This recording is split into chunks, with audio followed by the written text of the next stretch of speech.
burned brightly in the earliest years of their emancipation. If you say Reconstruction was an attempt to remake American society on the basis of equality, well, it didn't succeed in the long term. But it's very important to look at the agency of slaves, men, women, who seized the opportunity presented by the Civil War to push forward their own aspirations. It's African Americans and radical whites who imagine a different sort of world, who make the high-minded arguments for citizenship, for civil rights, for democracy. People like Ida B. Wells, W.E.B. Du Bois, Frederick Douglass knew that they were talented and fully the equal of whites, and they just could not accept this sort of second-class citizenship, and each generation would kind of come to this conclusion again and again, and they would keep on fighting.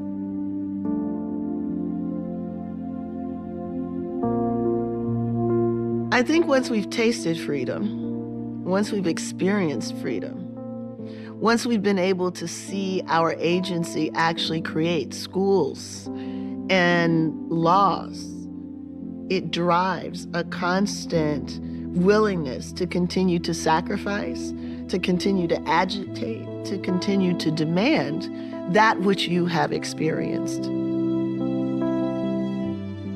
When we look around the world today, we see dynamics and elements of inequality, and we need to have an explanation for it. If you don't know the history of Reconstruction, if you don't know what was tried and then dismantled, then your inference about why we still have these problems is it's a problem with the people.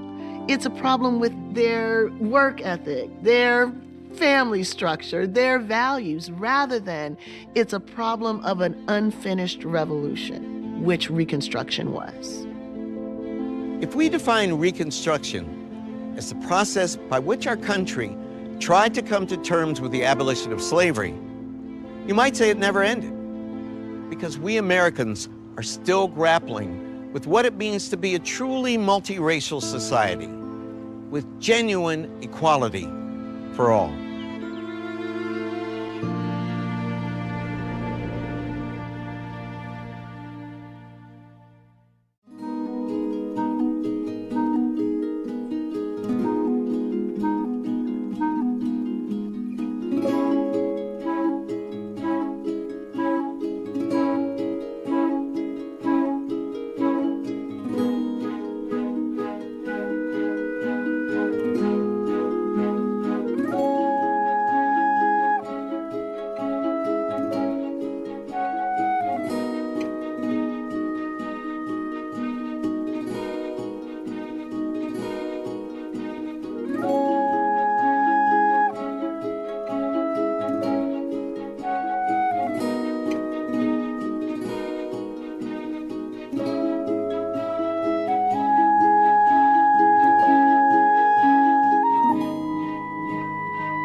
Viewers like you make this program possible. Support your local PBS station.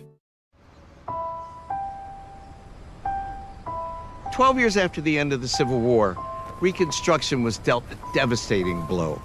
You might even say it was overthrown. The Southern Democrats took their states back one by one. The 1880s is a kind of a twilight zone between Reconstruction and the full implementation of the Jim Crow system. Black people continued to vote in many parts of the South. There was still violence against them, but there were still some black people holding office in many parts of the South. Civil rights laws remained on the books. One of the cruel ironies of Reconstruction is that black people could claim certain rights in the 1870s that they would have to fight to reclaim in the 1960s. Thanks to the Civil Rights Act of 1875, African Americans were guaranteed equal access to hotels, restaurants, theaters, and public transportation. Those who were denied service could expect their rights to be upheld in a court of law. But all that was about to change. Ida B. Wells, a child of slavery and Reconstruction, taught in a segregated school outside Memphis, Tennessee. Being denied access to the all-white first-class car on a railroad trip would propel her to the front lines of civil rights activism. One day, while riding back to my school, I took a seat in the ladies' coach of the train, as usual. The conductor came along to collect tickets. He told me I would have to go in the other car. I refused. He tried to drag me out of the seat. I fastened my teeth in the back of his hand. He got the baggage man to help him, and they succeeded in dragging me out. White ladies and gentlemen stood on the seats applauding the conductor for his brave stand. She challenges segregation on public transportation decades before we would ever hear the name Rosa Parks. She sued. She won in the lower courts. But the railroad appealed the decision, and when the court case went to the Tennessee State Supreme Court, Ida B. Wells lost. W.E.B. Du Bois summarized Reconstruction in one sentence. The slave went free, stood a brief moment in the sun, and then moved back again toward slavery. Yet African Americans had tasted freedom. They had begun to acquire land, build schools, and create social institutions of their own. And though the tide was turning, they refused to give up on the promise of Reconstruction.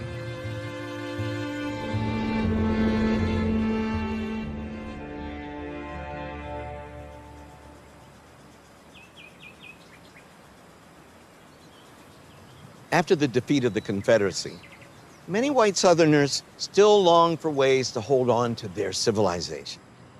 And even when they tried to convince the rest of the country that they accepted the outcome of the war, their vision of the future looked disturbingly similar to the past. The chief evangelist of this new order was Henry Grady, an enterprising newspaper editor from Atlanta. And in late 1886, he journeyed to New York City to outline his vision of what he called the New South. So much of the country saw the South as this kind of benighted, section that had endured civil war, that had been impoverished, that was beset by political turmoil and racial violence.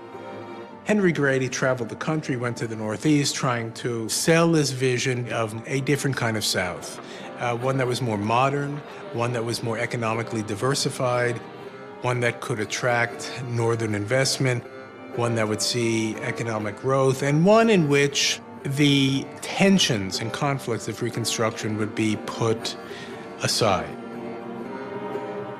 But Grady's rosy description of how the South had solved the Negro problem ignored the dangerous reality that Black people faced. When it came to the possibilities of owning land or earning a living, the New South looked quite a lot like the Old South. What African Americans want most is to own land. And some of them are able to access land, but by no means as many people as would desire land. Sharecropping emerges starting around the late 1860s, going into the 1870s, but it really doesn't become predominant until around 1880. African Americans are given access to plots of land, typically 30 to 50 acre plots, which they essentially control. They don't own the land, but they work the land as a family unit. But there are a lot of things about sharecropping that become quite oppressive. You would live on somebody's land and you would give over a share of your crop as rent. But the way that it worked is that people became increasingly in debt because there was always interest on whatever you're using, whether it was tools or seeds or the use of animals.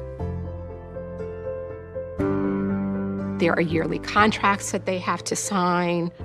Most African Americans are not literates. They're not quite sure exactly what they're signing on to.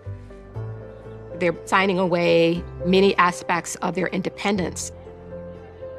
Many of the sharecroppers worked on the same plantations that they were in as slaves. Many of them do become more impoverished over this period of time. Sharecropping wasn't even the worst of it. In a region still scarred by war and economic dislocation, the labor system that took shape in the late 19th century developed coercive means to ensure that cotton remained king. It was called convict leasing. Get arrested on a minor charge or a trumped-up charge, you could find yourself locked up and then hired out to a planter or even a corporation bidding on inmate labor. The pipeline from prisons to profits in this country has deep roots. The convict lease system was an inhumane and barbaric form of punishment, really emphasizing that African Americans were not afforded equal opportunity before the law. The convict lease system was, in effect, a form of slavery. Black women were also part of convict leasing and were often incarcerated alongside men. They were subject to sexual abuse and assault. Convict leasing used the criminal justice system to discipline the Black community to be subservient to the economic interest of white Southern elites. They were snatching up bodies everywhere to fuel this system. After Reconstruction ended, African Americans in the South faced a stark choice: stay and live in oppressive conditions, or find a way out. They sought a place where they could support their families, safe from violence and oppression. For many, that promised land was Kansas. In Kansas, you could live free. You were free from the sort of plantation system, free from the denial of one's equal rights, as well as night rider terrorism.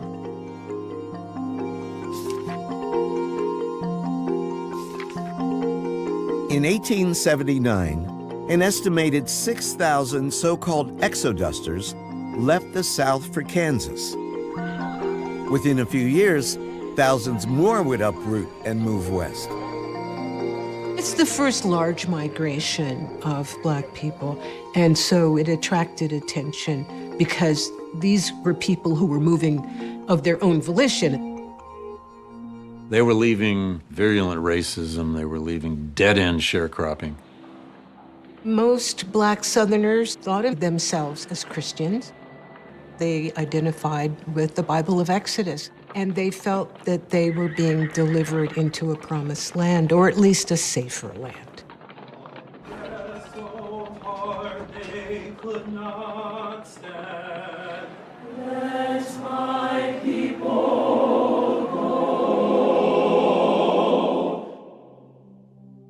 It became a political test question among Black leadership of how a lot of Black folk in the South saw Reconstruction and had no hope in federal intervention to help them anymore, and they were looking for any possibility. It had its opposition in some very familiar figures, mainly Frederick Douglass, Blanche K. Bruce, Robert Brown Elliott, who were Black congressmen. They were very wedded to the kind of Lincoln-esque view of America. They believed in the Constitution, they believed in the Reconstruction amendments, and to them the idea of turning your back on that, instead of standing and trying to stay and fight for one's rights, was inimical to them. While nowhere near as massive in scale as the Great Migration that would come a few decades later, the Exoduster movement was large enough that it caught the attention of politicians in Washington who demanded to know what was going on and why. The Senate hearings were important. We can learn a lot about the conditions of life because of the testimony. We found ourselves in such a condition that there was no way on earth that we could better our conditions there. We appeal to the President of the United States and to Congress to help us out of our distress or protect us in our rights and privileges. It turns out a lot of people who went to Kansas didn't exactly find Shangri-La. They didn't find a greater deal in most cases. They did not become landowners by the large measure. But it was one of those moments again that tested everybody. Even when African Americans moved out of the South, they soon discovered that they couldn't outrun Jim Crow. In 1875, they'd seen a glimmer of hope with the passage of a Civil Rights Act that banned racial discrimination in public accommodations. But just 8 years later, the Supreme Court would strike down that law as unconstitutional. Segregation is growing, it's not receding. And it's not just impacting those who are the former slaves, not those who are agricultural workers, not just those in the rural South, but elite African Americans everywhere. The Supreme Court is going to rule on a number of cases cobbled together, which we have called the civil rights cases. One of the cases came out of San Francisco, where a couple was denied the ability to sit in the dress circle of the theater. The dress circle is the first class seat. We're talking about the theater in the 1870s. This is not a movie theater, this is theater. Most black people were concerned not to be treated in an undignified manner, not be excluded from a restaurant, not be sent to the back of a railroad car, not to be put on the outer deck, let's say, of a steamboat on the Mississippi River. The Supreme Court ultimately rules in 1883 that the 14th Amendment does not prevent people from denying individuals access to hotels, restaurants, because these are private locations and they can make that decision on their own. When a man has emerged from slavery, there must be some stage in the progress of his elevation when he takes the rank of a mere citizen and ceases to be the special favorite of the laws. The parting shot of Justice Bradley is an insult to all freedmen. Less than 20 years after the end of slavery, after the end of a system that had lasted for 2 centuries, the Supreme Court is talking about how laws against discrimination is somehow preferential treatment. The fact that they could pull that off meant that African Americans were utterly and totally on their own when it came to law. When African Americans discovered that they wouldn't be allowed to cross the color line, they turned inward and created a black world within a white world. The possibilities of freedom have been shut down. They've been closed off.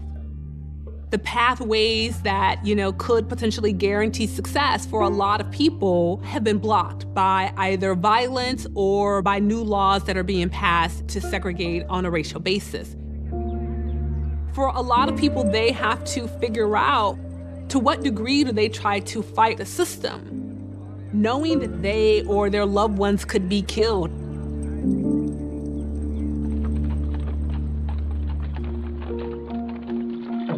African Americans rally their resources to begin to create communities that are safe spaces, that are places where they can control as much as possible their daily lives. It's self-segregation. Black people believed that if they were forced to be in the presence of white people, there would be certain things they couldn't do. They couldn't expect to have control over politics. They couldn't expect to have economic independence, and they certainly would not have the social standing that they could if they had their own towns. They had their own businesses. They had their own churches. They had everything that they thought they needed to live decent lives. All black towns and all black neighborhoods continued well into the 20th century, offering a buffer between what Du Bois called life within the veil and the indignities of Jim Crow America.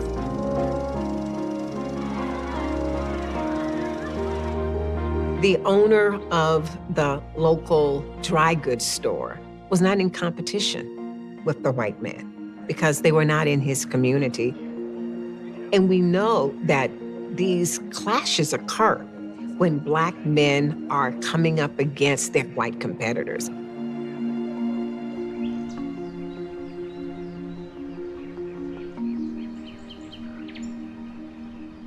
Reconstruction has two motifs. There are those who left, and there are those who stayed. Madison Park gives evidence to those who stayed. Give me the history of this community. Where are we? How did it come about? In 1880, a group of freed slaves, nothing except the clothes on their back, some money they had saved, decided to pull their resources together and to organize themselves to create community. There was one in particular by the name of Eli Madison, who was kind of the leader of the pack. And Eli organized them to buy a small piece of land and to work that land and make it profitable. And my grandfather's grandfather was one of those people who joined Eli Madison later when he established his place. He believed that he could be in charge of his own destiny. The uncertainties of going to another place were just as great as the uncertainties that he was going to face here. There are far more people who stayed behind than who went away. Far more. Yeah. All the descendants of those founders were the people that were in and out of my lives daily. I grew up in the same house on the same piece of land that my grandfather's grandfather built. What positive things for a Black person comes from growing up in an all-Black world? I knew that what I was being prepared to do here in this place was going to prepare me for a larger world beyond Madison Park. Do we still need Madison Parks for our people? We need Madison Park now more than ever before. Why? We can create support systems that can address many of the problems and challenges that we have in society today. Despite the drawing of the color line, African Americans refused to remain within the confines of Jim Crow.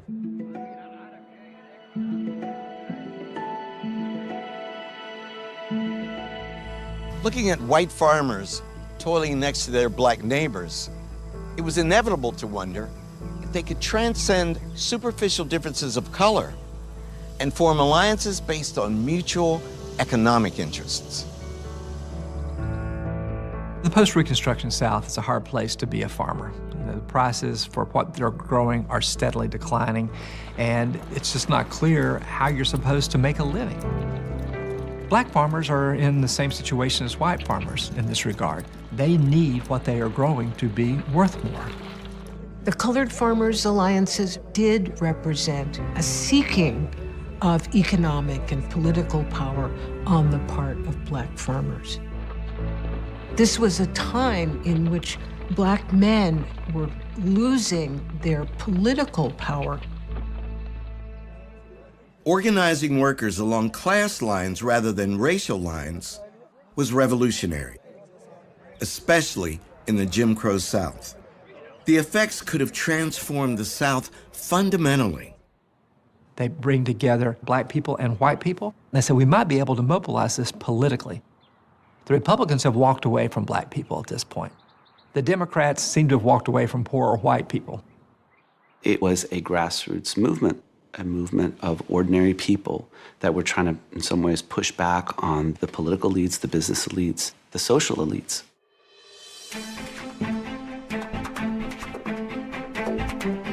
They would pool their resources and buy things cooperatively and help each other. But the alliances are struggling, and they say, well, just economics isn't going to do. We need political power. So what we want to do is form a people's party. Their detractors call it populist, and they say, oh, all right, we're populist. The Democrats don't like the populists. The Republicans don't like the populists because they're taking voters from both of them. It's the largest third-party challenge in American history.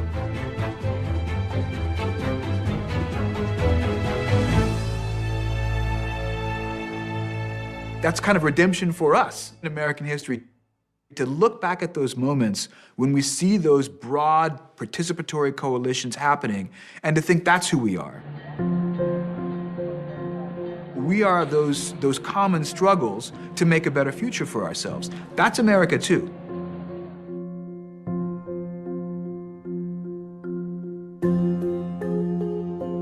Black and white people try to come together, and then they're pit against each other. The Democratic Party, which is the party of white supremacy, had to mobilize and use everything to crush it. They used propaganda, they used beating people up, they used legal means, and they created a culture where poor white people saw themselves as very different from Black people. The 15th Amendment had removed race as a barrier to voting, and for the most part, African American men voted Republican. Southern Democrats, accordingly, cast about for ways to curb Black voting without triggering a response from Washington.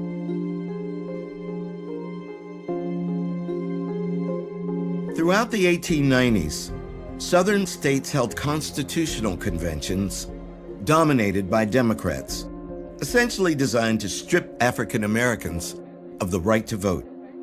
Constitutional conventions in the South were the linchpins of Reconstruction.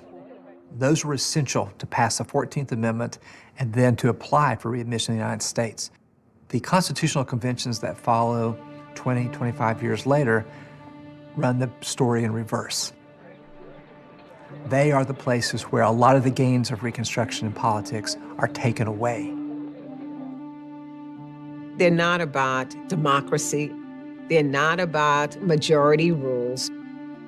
They're about ensuring that white Americans have control of the political process and have control of everything else that goes with that. Only one Black delegate attended Mississippi's convention in the fall of 1890, Isaiah Montgomery. And Isaiah would vote with the majority. Isaiah Montgomery had been born into slavery on a plantation in Mississippi that was owned by Jefferson Davis's brother. Montgomery was a man who was educated. He was literate. He had business savvy. He certainly understood in freedom that Black people needed an environment where they were in control. In 1887, he decided to establish Mount Bayou that was independent of white control economically, politically, and independent of white influence socially.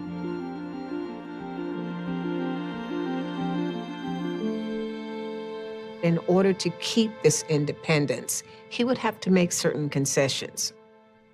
He was willing to not press for certain rights if Mount Bayou was left alone. Mr. President and gentlemen, I freely stated to my earnest conviction that the work of this convention must restrict the colored vote to a greater extent because of their inferior development. Montgomery does what he's expected to do. He supports the Southern cause of disenfranchisement of African Americans in Mississippi. He makes a speech and he says to Black people and white Mississippians, we know that you have to do this. We know that if you deny us the vote, that's okay. Because after all, we're fresh out of slavery. My mission here is to bridge a chasm that has been widening and deepening for a generation. We are all aware that our race has not yet attained the high plane of moral, intellectual, and political excellence common to yours. But it is our privilege to press on and upward. He was reviled for it.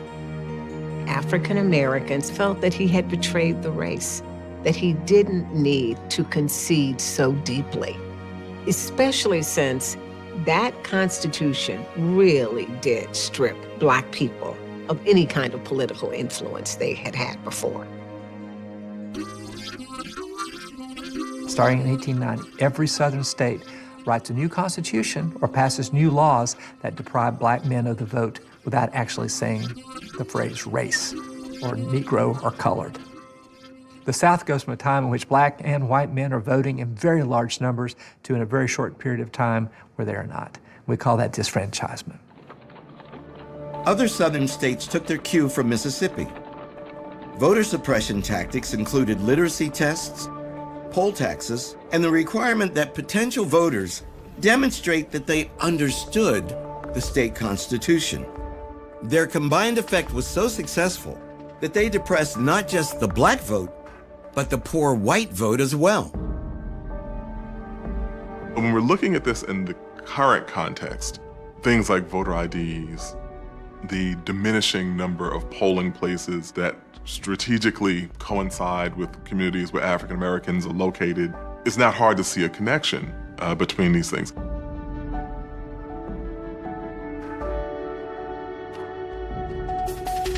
The disenfranchisement of African Americans in the decades after Reconstruction didn't exist in a vacuum. It was one manifestation of a pervasive ideology of white supremacy that presupposed that black people were biologically inferior. From the most debased forms of popular culture to the ivory towers of academia, the onslaught of racist theories about African Americans amounted to character assassination on a race-wide scale.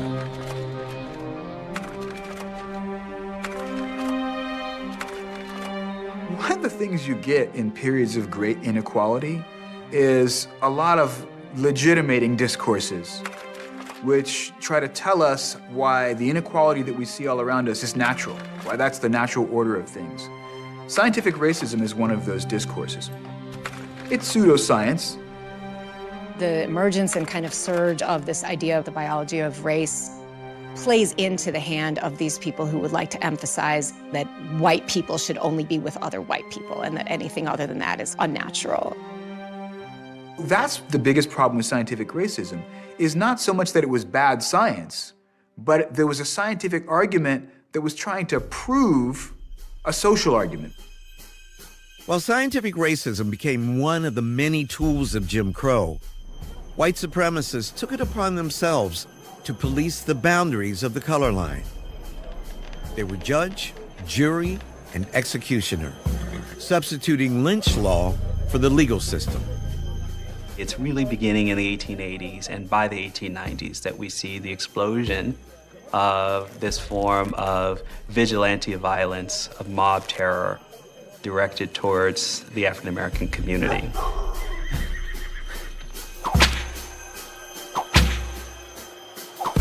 The overarching purpose of the violence is really control and the ability to impose white supremacy on the South and ultimately on the entire nation. And as lynching becomes something that happens more and more in American society, it often takes on a more ritualistic character.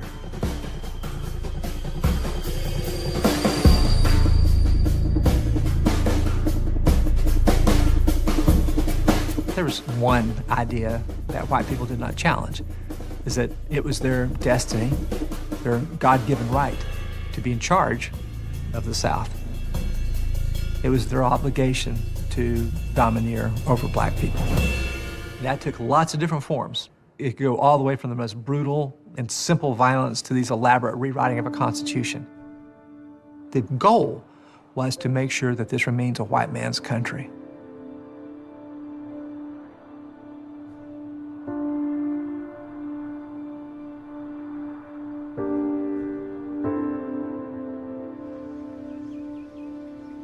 We sit in America and often judge violence that's perpetuated in other societies, how barbarian they are. Well, we've done the same thing.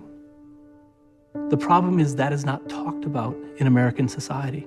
We skip over the violence to try, on many levels, to hide from it.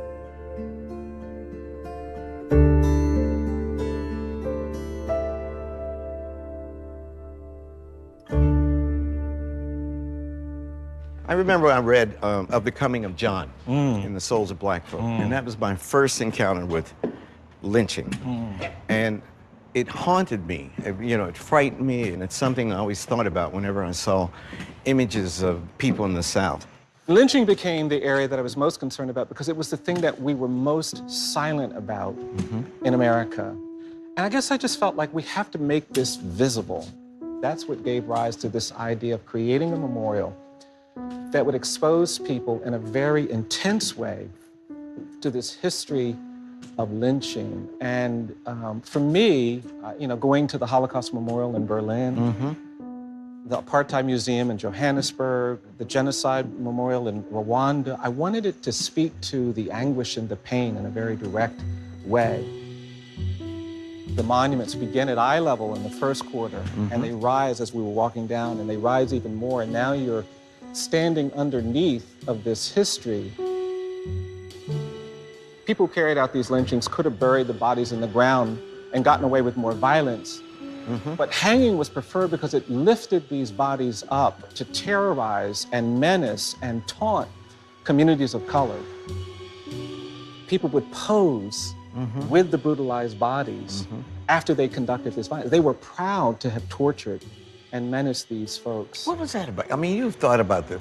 What would Freud say was really going on here? I think there was such animosity, such bitterness, such hatred at the idea that someone was forcing them to accept the equality of Black people, that they had to express this rage. Who comprised a lynch mob?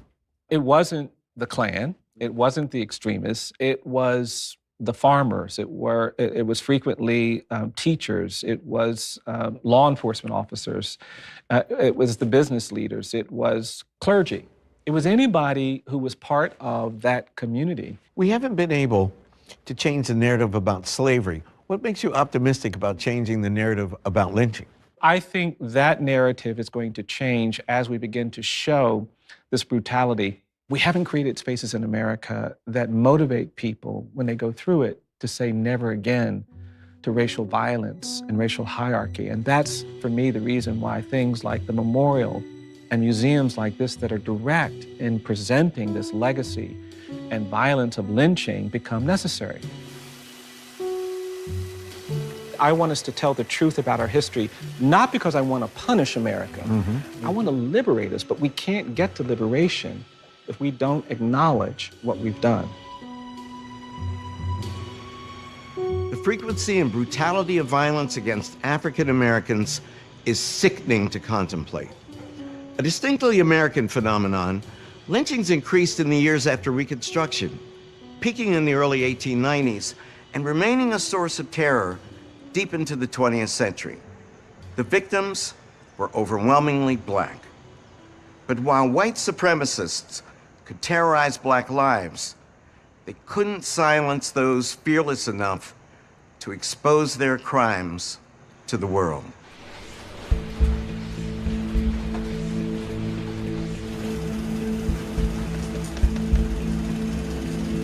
There were a lot of newspapers in the 19th century published by both Blacks and whites. White newspapers would have like an occasional sort of page dedicated to Negro news, or if Blacks were covered at all, it was in a very negative fashion.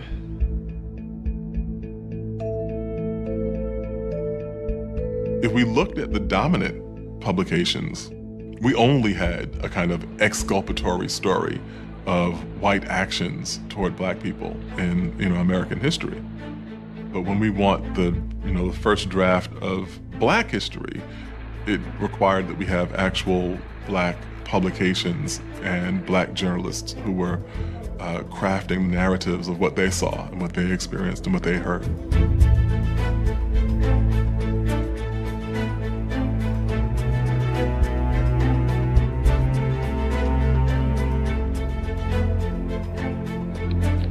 A young journalist fought back by crafting positive narratives about African Americans. Her name was Ida B. Wells. Starting with her battle with the railroad in 1883, Wells began chronicling her fight against Jim Crow. Though she lost her case, she didn't lose momentum as a writer, abandoning her career as a teacher and becoming a journalist full-time. She writes about women, politics. She sort of writes about whatever is on her mind. In 1889, she becomes a one-third owner of the Free Speech, which is a very militant newspaper in Memphis, Tennessee, at a time when racial tensions are really rising.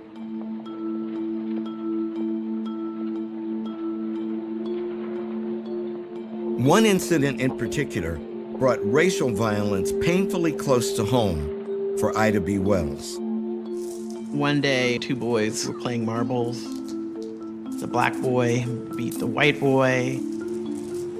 The fathers got involved. Eventually, the whole conflict moved over to the People's Grocery Store, a local black-owned grocery store that was competing with another white-owned grocery store. A number of black men were arrested, including the three owners of the People's Grocery, Thomas Moss, Calvin McDowell, and Will Stewart. In the middle of the night, 75 masked men grabbed the three men from jail and take them to an abandoned railway yard and lynched them. Ida Wells is out of town selling subscriptions. She comes back to a community that is shocked. Thomas Moss was a friend of Ida B. Wells, along with his wife. In fact, Ida is the godmother of his child. The white press portrayed all three men quite disrespectfully. They put up these sketch drawings of them dead with bullet wounds in their heads. It was all very grisly. Ida decides that she's going to actually investigate these lynchings. This is a woman, and she's only about 5 feet tall. And she has decided that she is going to go to the scenes of lynchings. She's going to interview those who are witnesses. She's going to collect the newspaper articles about lynchings all over the country. Often the allegation associated with lynching was that there had been a rape. Ida B. Wells would find out that a lot of these allegations had absolutely no truth to them. They masked consensual relationships between white women and black men. 8 Negroes lynched since last issue of the Free Speech. If Southern white men are not careful, they will overreach themselves and public sentiment will have a reaction.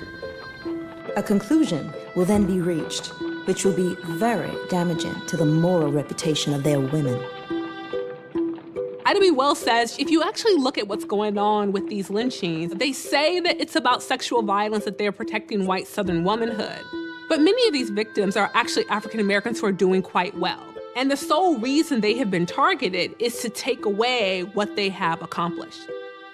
Ida was out of town when this article comes out, and no sooner than it hits the newsstands, the white mob gathers and goes to the Free Speech and destroyed it. She went out and got a pistol and put it in her purse. She didn't think that she would actually be able to hold off the lynchers, but she wanted some of them to die while they were killing her. Ida B. Wells' investigative journalism came at a price. Her newspaper attacked, her life threatened. Wells was driven out of Memphis. But this only spurred her to write more. As she noted in 1892, "It's with no pleasure I have dipped my hands in the corruption here exposed. Somebody must show that the Afro-American race is more sinned against than sinning, and it seems to have fallen upon me to do so." She's supported by black women who help her put together the funds to publish her pamphlet. She promotes it when she goes on these speaking tours and gives lectures. Ida B. Wells actually sets the record straight. Her journalism and the black press are constantly keeping that dissenting voice in American society. How would you describe Ida B. Wells to someone who didn't know anything about her? She was just absolutely fearless. She wrote about probably the most untouchable subject at that time, which was the extrajudicial killing of black men and women by mob. Will we always need an Ida in the world of journalism? Absolutely. Having that voice of not just reporting the facts, but of morality, of saying that this is an injustice that needs to be righted, will always be necessary. Not just in the United States, but I think in any place where peoples are oppressed. The press is the one who has influence on policies and politics. Failing to tell our own stories was giving up our agency. We were never going to have a true and accurate depiction of what our lives were like, what our America was like, as long as other people were writing those stories. And Ida B. Wells understood that in a very visceral way. For myself, that's why I became a journalist. Her courage has always been an inspiration to me. Ida B. Wells soon seized upon another platform for her activism, the Chicago World's Fair.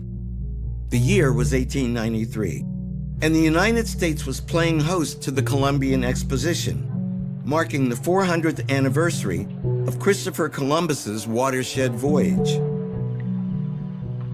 The exposition's extensive use of gleaming white painted facades and bright streetlights earned its fairgrounds an ironic nickname, the White City. This was an opportunity for the United States to showcase its progress as a modern nation on the world's stage, to showcase all of the technological, cultural, intellectual developments, to prove that it was not just on par with Europe, but had surpassed it. This was the United States saying to the world, come here, and most nations did.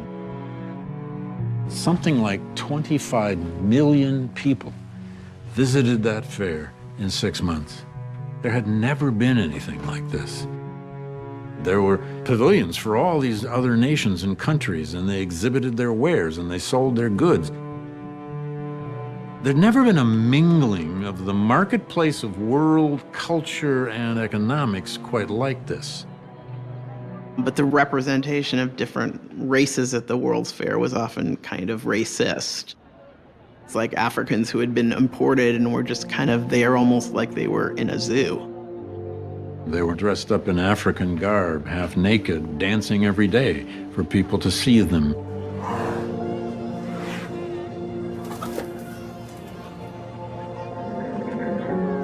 There was a group of Eskimos brought from way up in northern Alaska, and they had to perform in the heat of summer in all of their furs.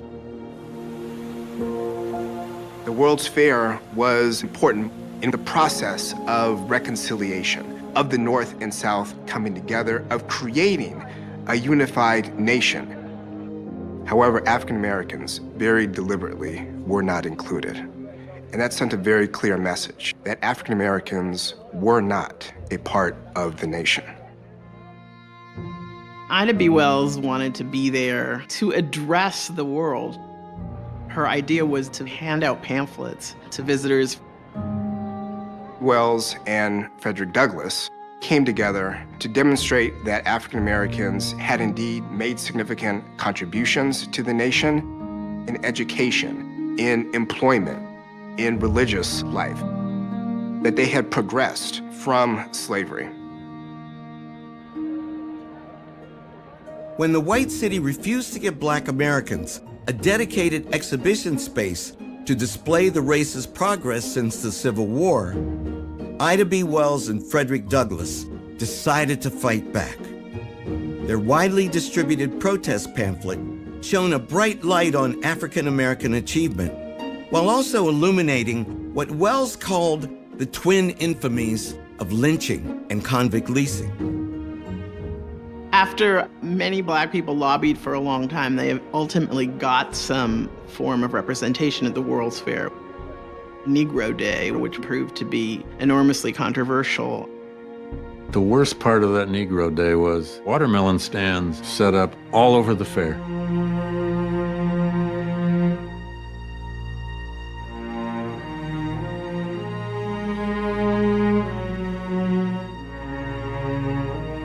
Frederick Douglass was asked to be the primary speaker. And at first, he didn't want to do it. But then he decided, yes, he would.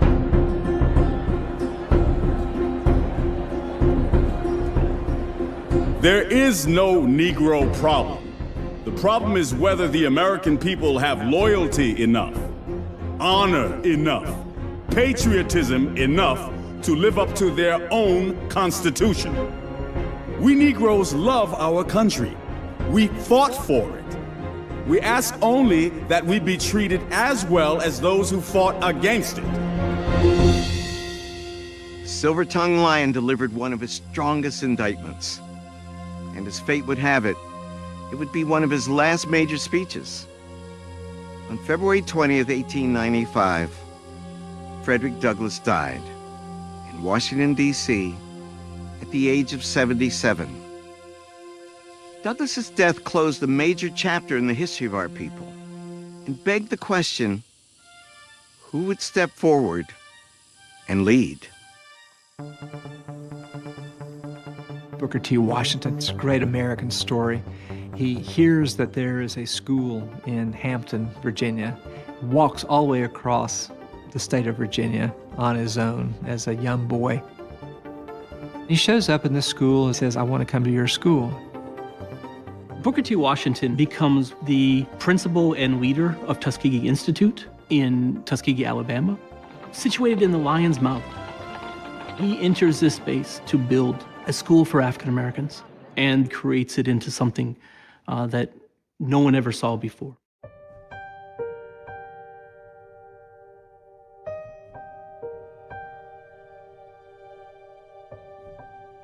He thought that it was best for African Americans, especially from the South, to gain an industrial education, to be able to master core skills that they could then put to use, and ideally translate that into land ownership, business ownership, into the field of teaching, and build up institutions of their own. He had the ear of leading white Northern philanthropists. Washington gave them a very palatable formula to follow. Give me your money, and I will build schools that will produce some teachers, but also the people to do the work that you think these people should be doing.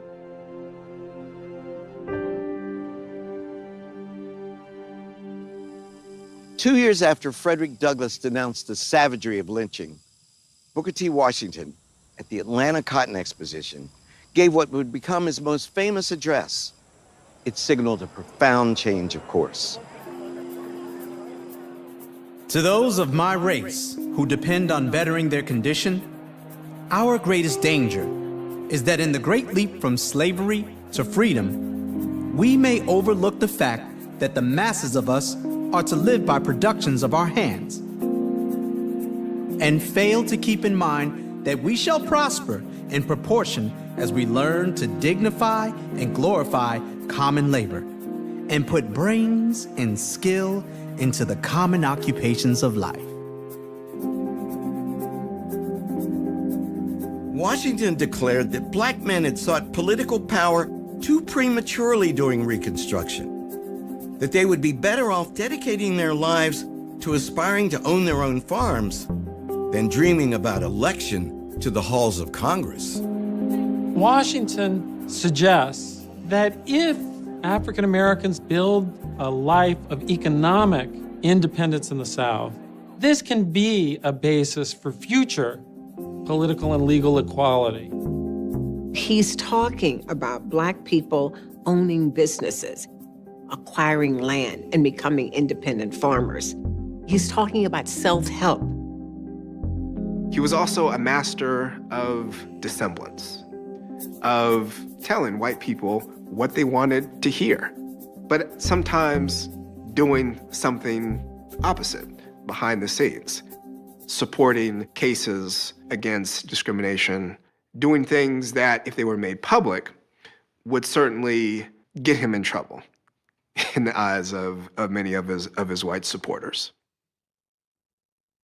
Washington can look like a traitor to Reconstruction and a defender of it, because he forces us to evaluate how we think about the relationship between politics and economic independence. For that reason, he can look like both the most conservative and at times the most radical leader in a turn-of-the-century South. As Booker T. Washington preached the gospel of social separation, the concept of separate but equal was playing out on a much larger stage. Plessy versus Ferguson is the case that took up the question that was left by the Supreme Court a decade earlier. If segregation is mandated by the state, is it unconstitutional? Louisiana passed a separate cars statute, essentially requiring Black and white patrons to occupy separate cars. Homer Plessy's case was actually a test case where they arranged to have this man who was a Creole of New Orleans, mixed-race person, enter into a white car and then identify himself as a man of color. He wasn't apparent visually.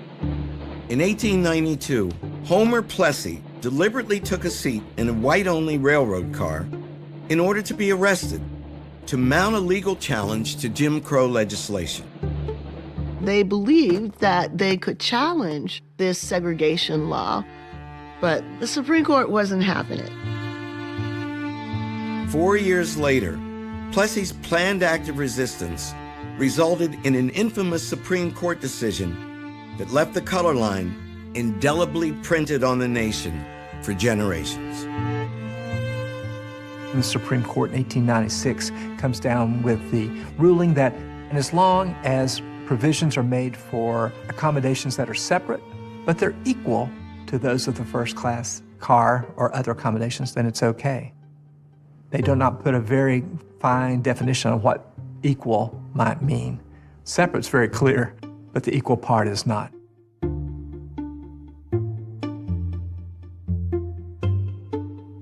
What they conveniently covered over is that things can be cultural, they can be based on history, they can be based on distinctions that people think are normal and still be oppressive.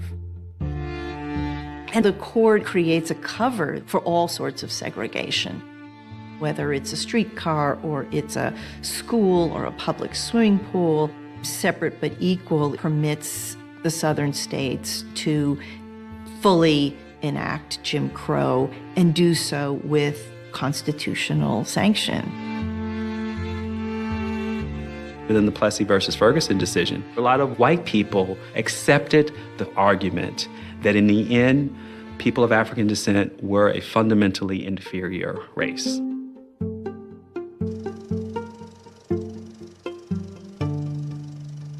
As the 20th century approached, many African Americans believed that the nation had reversed course after the promising years of Reconstruction. In the battle over the color line, white supremacists had won. And though activists like Ida B. Wells refused to give up the struggle, America had entered the nadir of race relations. Things would get worse before they got better.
Like you makes this program possible. Please give to your PBS station. When the Civil War began in 1861, nearly 4 million black people were trapped in bondage for life. After the war was over and slavery abolished, Reconstruction was well underway. And although there were challenges ahead, black people were filled with an unprecedented amount of hope. Frederick Douglass felt triumphant. The black man, he declared, is a citizen. The black man is enfranchised. We live in a new world. At last, he said, the black man has a future. The 15th Amendment to the Constitution barred racial discrimination in voting. Black men took to the polls. Then you see all of these black people in charge. More than 1,500 black officials move into positions of public leadership. If you were an African American who had just been elected to the legislature, it was your time. The future must have seemed limitless. Robert Smalls of South Carolina was one of these legislators. He had escaped slavery by boldly commandeering a Confederate ship and delivering it to the United States Navy, blockading Charleston Harbor. After the war, Smalls returned home to Beaufort and became one of the first heroes of Reconstruction. Michael, tell me about your great-great-grandfather's life. You know, society told Robert that he was less than a human being, that he was a piece of chattel, that he was devoid of higher-level thinking and strategy and planning. But he rejected all of that. The way that he commandeered the boat that was the vehicle of his freedom, in the middle of the night, putting on the top hat and the long coat of the Confederate captain. I just admire the audacity he had to steal his freedom, to seize his freedom. He was born in a shack behind the house. He was enslaved here. After the war, he comes back and he owns the place. From being property to owning the property. Absolutely. He went from being enslaved to being elected as state legislator in 6 years. He was elected to the South Carolina House and then the South Carolina Senate before going to Washington and Congress. That is the most remarkable up from slavery story I ever heard. Once he was in office, what sort of issues were important to him? You know, he grew up with the children of his master and would see them going to school, and it just bothered him. He thirsted for education and sought through legislation to extend that to others. Were you insufferable among your friends when you were in school? Would you say, my great-great-grandfather was famous? No, actually quite the contrary. I grew up in the 70s in Boston. Race was a touchy issue then with busing. In April of 1976, I was 13. I had an opportunity to unveil the bust of Robert Smalls that's here in Beaufort. That was the first time I spoke about Robert Smalls, and I've done it hundreds and hundreds of times since. Look, this is American history. Robert's story is a metaphor for this broader movement that empowered a whole race of people.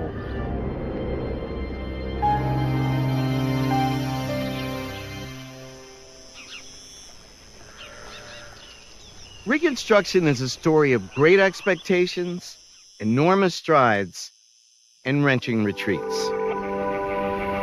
Early on, in its most hopeful moments, it seemed like a revolution was taking place in the halls of Congress.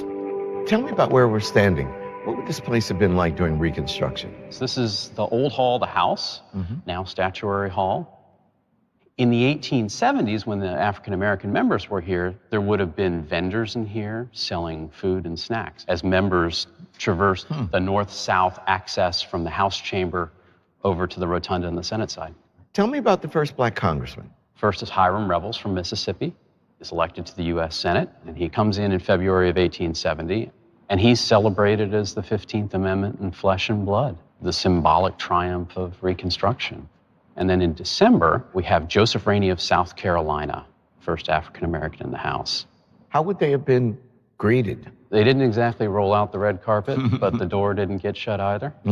Many of the African-American members lived in the same neighborhoods that white members of Congress did. So they weren't segregated in that sense, but they oftentimes had to pay higher rents. It's a black tax. Essentially, yes.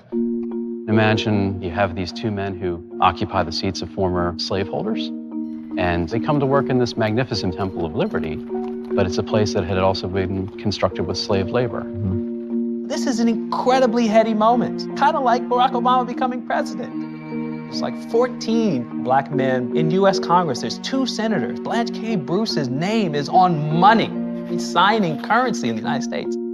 See, all of these people served starting in the 1870s. I may be the only African-American from South Carolina now, but I am the 9th. You had the Robert Smalls, Richard Keynes, Robert Elliott, DeLarge, Rancia. So over that period of 25 years, you had real participatory democracy taking place.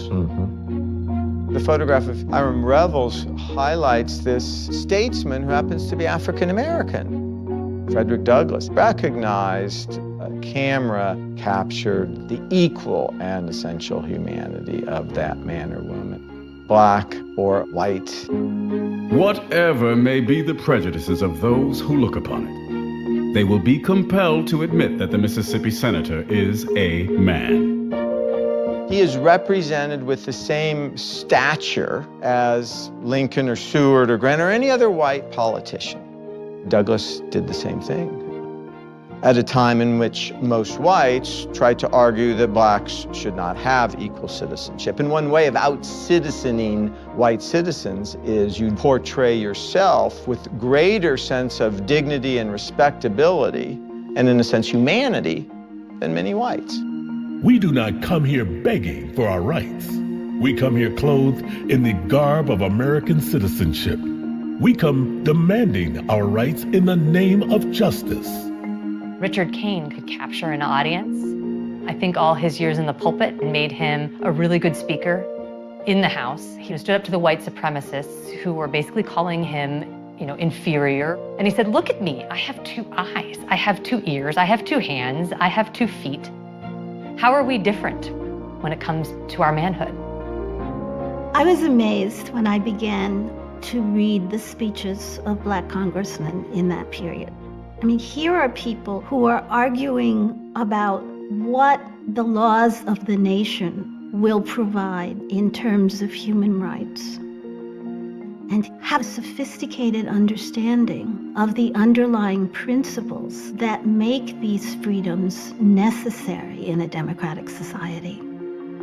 The level of discourse was so far above the level of discourse in Congress today. It was shocking.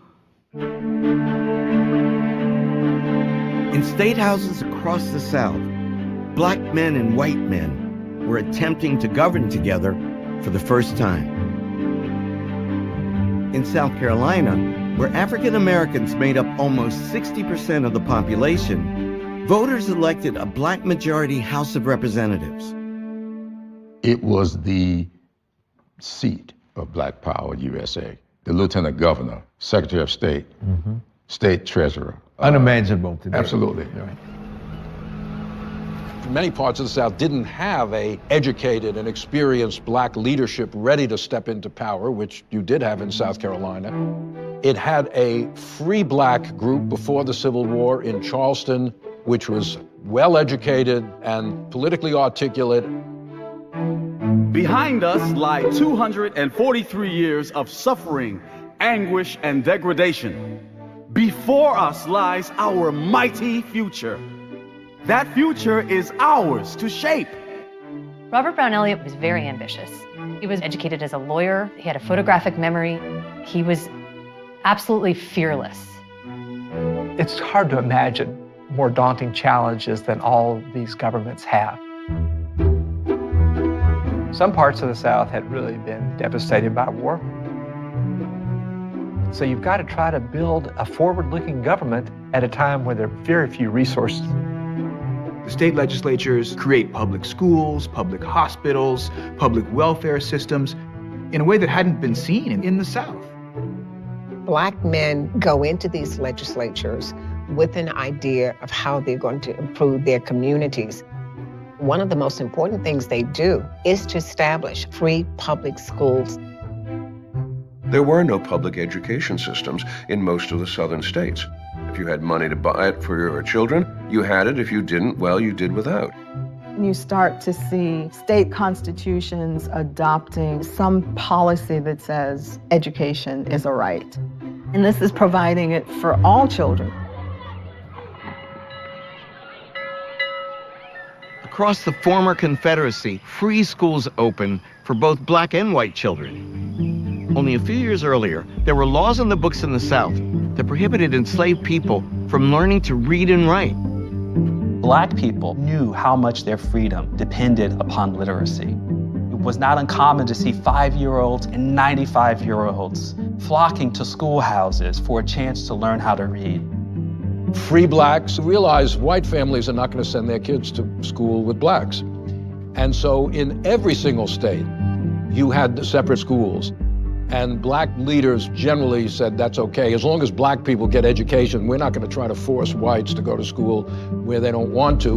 And many black parents wanted black teachers. They didn't trust white teachers to be fair and to have the right attitudes for their children.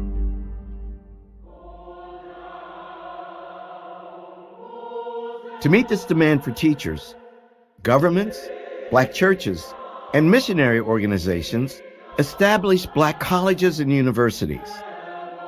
Fisk University in Nashville, Tennessee, was founded in 1866. Let my people into this phrase. Okay, where?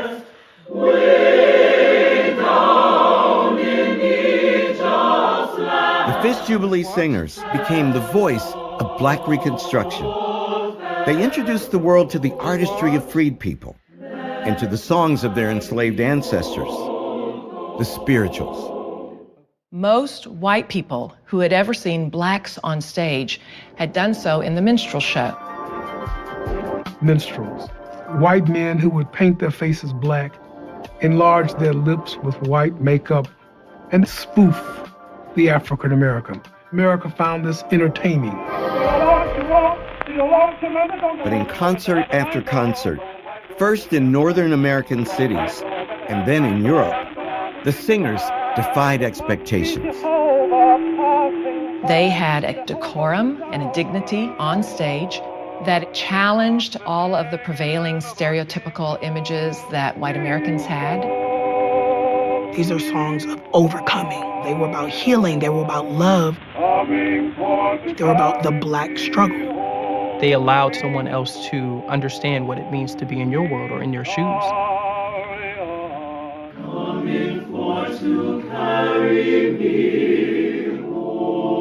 Using profits from performances, Fisk was able to buy the land on which it sits today. Fisk is one of the many historically black colleges and universities established during Reconstruction that are still educating students. Black people were also beginning to make inroads into other spheres of American life. They were buying land, setting up businesses, and becoming economically independent. I started a farm. I own one lot, 7 acres, another 1 acre, and another about 1/4 of an acre. I bought myself a little plantation. I bought another place, and together, that makes 98 acres. I bought 150 acres. I have about 50 or 60 acres tended. I rented 43 acres of land. I have a good crop in. My husband put up an elegant blacksmith shop. I have a son I sent to school. It's a moment of possibility. They have reunited their families, they have formalized their unions, they have property, they have their own businesses. The 14th Amendment had granted equal citizenship to all Americans, especially African Americans. It was about being able to claim an American birthright, full citizenship. They saw themselves as really moving forward. What does real equality look like? It looks like equal protection under the law. Now African Americans could serve as sheriffs. So they were able to go out and make arrests and bring white perpetrators in for justice.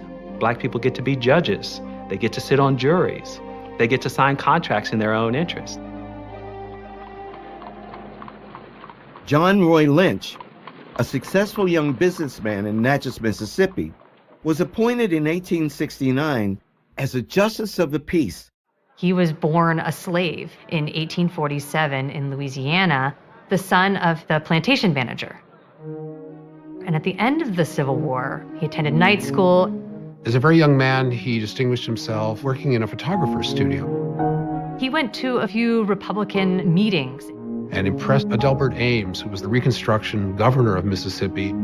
Even though Lynch was only 21 years old, Ames appointed him to be a magistrate. In his memoir, he wrote about how former slaves would bring all their problems to him as a local justice of the peace. there was a black man in this office. There had never been such a thing in Mississippi before the Civil War, and so former slaves kind of identified with him. A case that came before me was that of a white man. He threatened the life of an old colored man over a business transaction. He remarked, "Do you mean that it's a crime for a white man to curse a nigger?" "Yes," the court replied. "It is as much a crime for a white man to curse a Negro as it is for a Negro to curse a white man." "Well," he exclaimed, "that's news to me." You're living in this moment. You're imagining that will only get better. In slavery, African Americans could not control their communities. And so if people are drawing on the resources that they had developed in slavery, on their sense of what it meant to have family relationships, friendships, communities, and they're able to institutionalize them in new ways. They create fraternal organizations like the Masons that find solidarity and strength in mutual support. It's remarkable how a whole black world of their own organizations and support structures grow up and develop.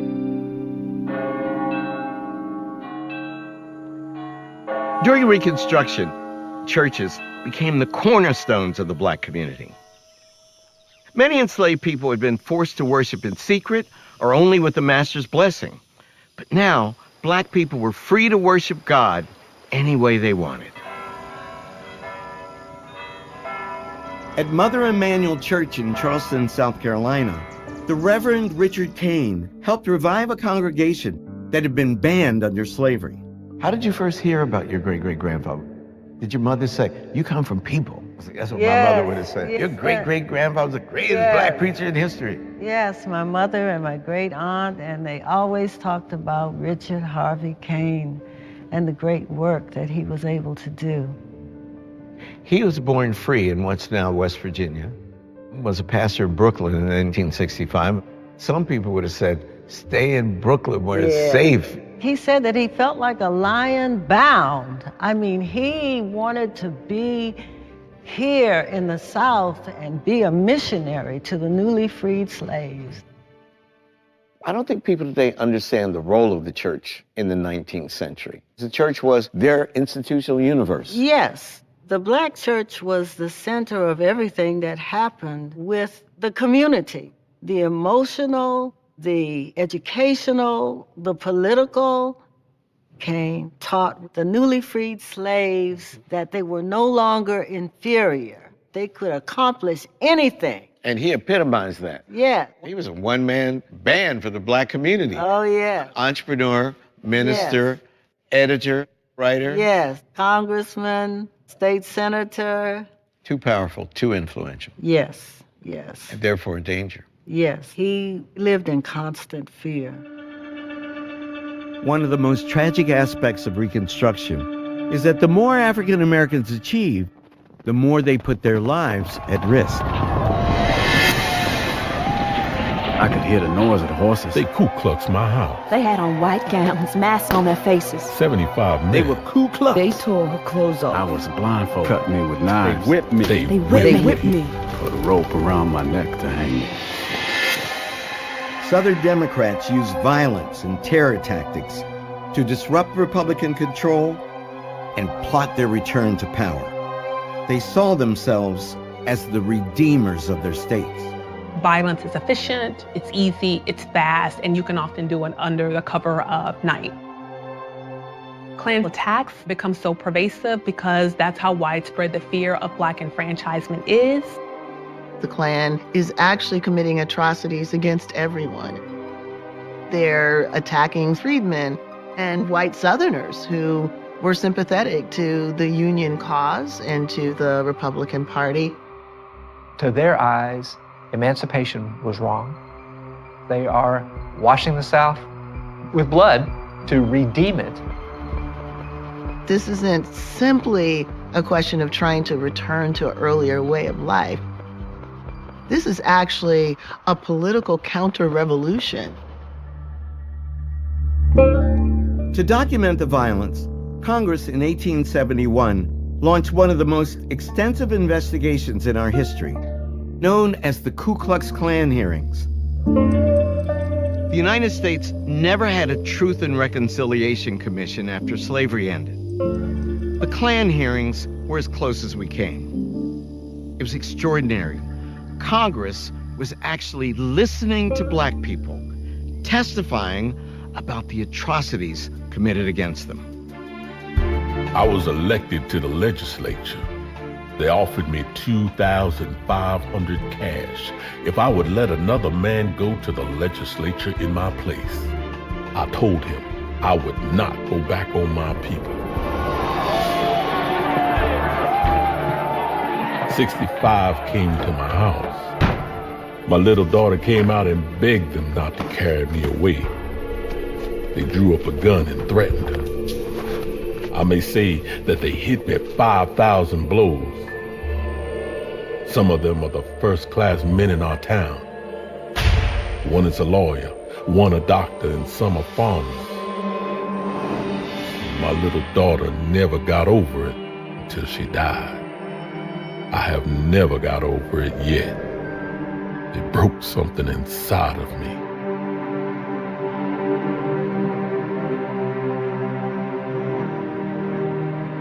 The hearings are open and public.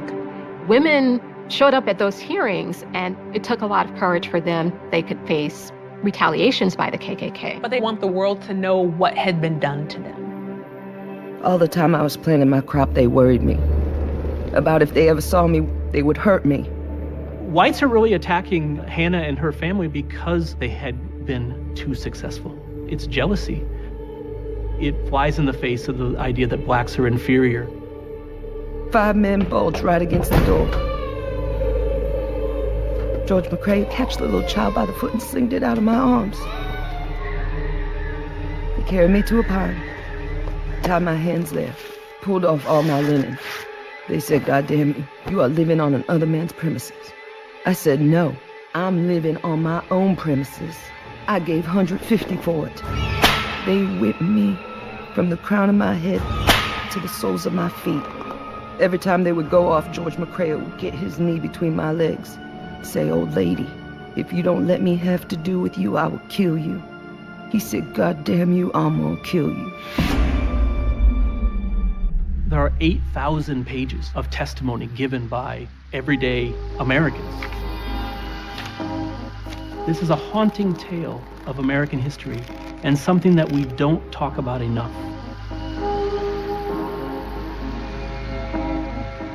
Violence has always been here and goes side by side in American history to the creation of a white supremacist racial ideology that has driven us from slavery all the way to the present day.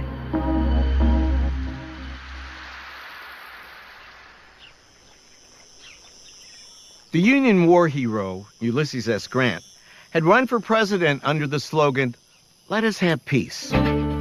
But as reports poured in from the former Confederate states, it was becoming painfully obvious that the terror was not going to stop. Grant didn't start out as a hero in terms of race relations.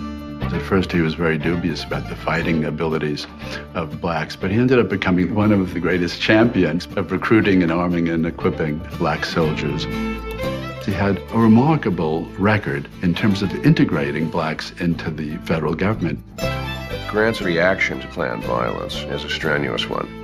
He makes it clear to the Speaker of the House that Congress is going to have to address the situation. Grant was in step with a Congress that was determined to take action. Congressman Rainey, when he was arguing for protection against the Klan, said that when he and other black congressmen left the seat of government to return home, they were at risk. There were a couple of incidents where he and others were physically confronted on the road, and only the intervention of federal troops kept things from taking a dire turn. He had absolutely no patience listening to anyone say that maybe the Klan didn't really exist, maybe it wasn't such a big problem. Rainey would say, "I just saw them a couple of days ago. What are you talking about?" And then go on to deliver a very convincing lecture. Saying that that violence was treasonous and the federal government had an obligation to do something about it.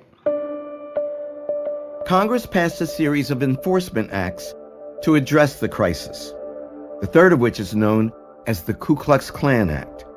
All of which together were intended to put weapons into the hand of the federal government to directly intervene. The 14th Amendment established that states could not deprive people of privileges and immunities of citizenship or of due process of law or equal protection of law. So what Congress is doing in the Enforcement Act, right, is trying to create a new category of offense using the 14th Amendment to, in essence, get around the fact that Southern courts are not going to convict white Southerners. Most importantly, the federal government can suppress habeas corpus. Where violence occurred, they can hold individuals for a crime without being charged for that crime, and they can also use the militia or the military to go in and suppress violence.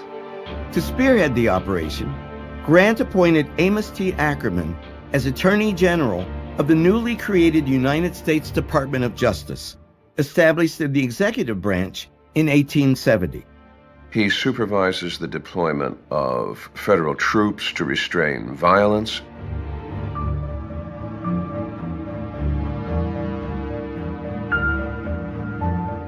Many of the Klan members that believe that they're going to be charged by the federal government begin to run away and hide.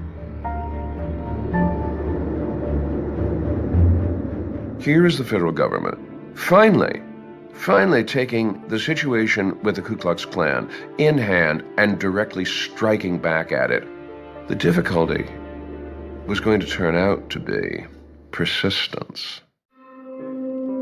The federal government could try to contain the violence, but it couldn't contain the spread of white supremacist ideology manifesting itself in full force.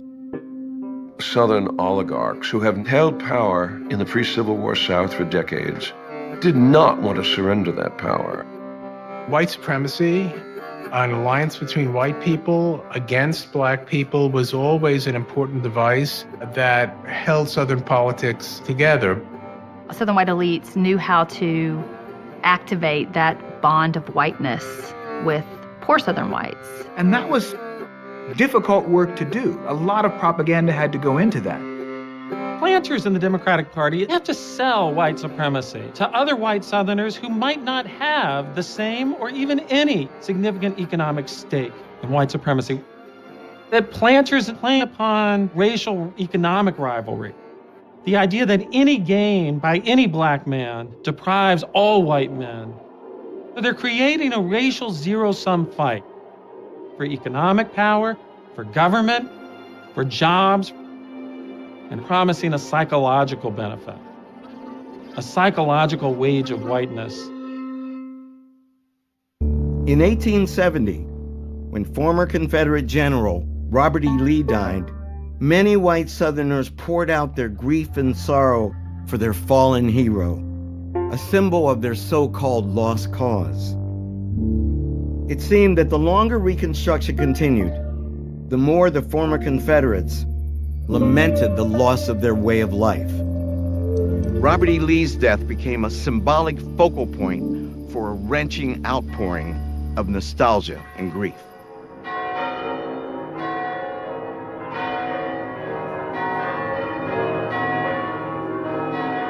When he died, it's like a king has died. Bells ring throughout the South. Schools closed. People closed their stores. They wore sashes and put things on their doors to commemorate his passing. Newspapers border their entire pages with black. They mourn him as if this is the second time they have lost the war. In the eyes of the white South, here was a man who embodied the things that they admired the most: manly courage, Christian virtue, devotion to those underneath him, of his soldiers, and a kind of apparent paternalism toward enslaved people. And not only was Lee this perfect person, but he had been the perfect warrior. He had outsmarted the Yankees, but he was always up against larger forces. He helped create that myth at Appomattox that we have succumbed in the face of greater might. Our cause was not unjust, it just happened to have lost. It became a lost cause. When great leaders die, or when persons die that people think of as great leaders, people are guided by emotion. As a consequence, you have this cult of Robert E. Lee developing. And in fact, the cult of Lee had become so powerful by the 1870s that Frederick Douglass remarked that you could not pick up a newspaper nowadays without reading the most nauseating flatteries about Robert E. Lee. The ostentatious and noisy exhibitions of sympathy and grief on the part of the rebel democracy all over the South for the man who made such Herculean efforts to destroy the government is a most painful proof that the great body of the Southern white people are far more ready to weep for the loss of a Confederate general than to sustain the government under which they live. Douglass recognized if you rewrite the story of the war, that can have profound implications for race relations. The symbolism of Lee could become very dangerous. The clock was ticking on Reconstruction, and the presidential race of 1872 was a test of its popularity.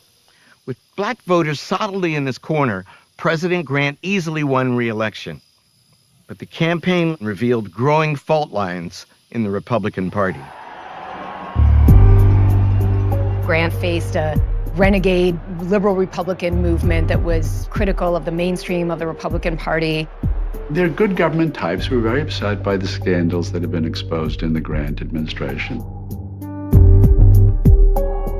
Credit Mobilier was basically a phony company that was set up to provide financing for the Pacific Railroad project, and it laundered money.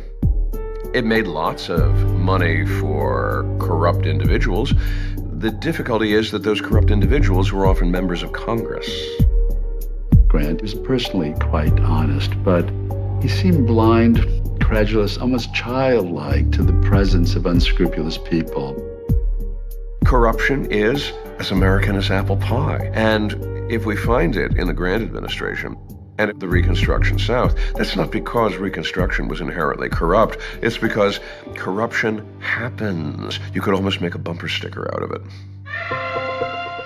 Liberal Republicans are also adopting more of a states' rights position now. We can't just keep intervening in the South, and nominated their own candidate for president, Horace Greeley, the editor of the New York Tribune, a long-standing anti-slavery advocate.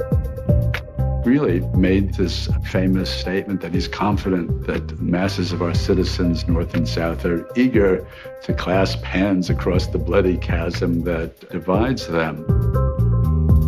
The split in the Republican Party is the harbinger of a retreat from Reconstruction.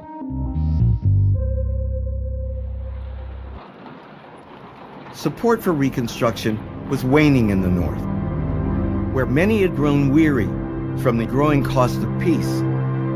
In this environment, black legislators became targets of scorn, ridicule, and anti-black racist propaganda. Derogatory images of African Americans become more and more prominent in the 1870s. Even someone like Thomas Nast, who was a very vocal advocate for African American political rights during Reconstruction, used his artistry with Harper's Weekly to depict the African Americans in South Carolina, for example, where they have a black majority, in the most vile ways. James Pike, a Republican, works on the New York Tribune, publishes this book called The Prostrate State. South Carolina is under the rule of barbarism, incompetence. He has a famous passage in which he's describing really buffoons. Those who are not buffoons are corrupt or incompetent. He hammers again and again and again on almost animalistic stereotypes of field workers to say, really? Are these the people you want to have in charge of your government? Passing laws that suck tax dollars out of hardworking Americans? No. And in fact, we're pretty sure they shouldn't be parts of polite American society at all. They perpetuate an idea that Reconstruction has effectively failed and that the federal government and the Republican Party needed to cut its losses and remove itself from the South. Leave the Negro to those who know him best. White Southerners.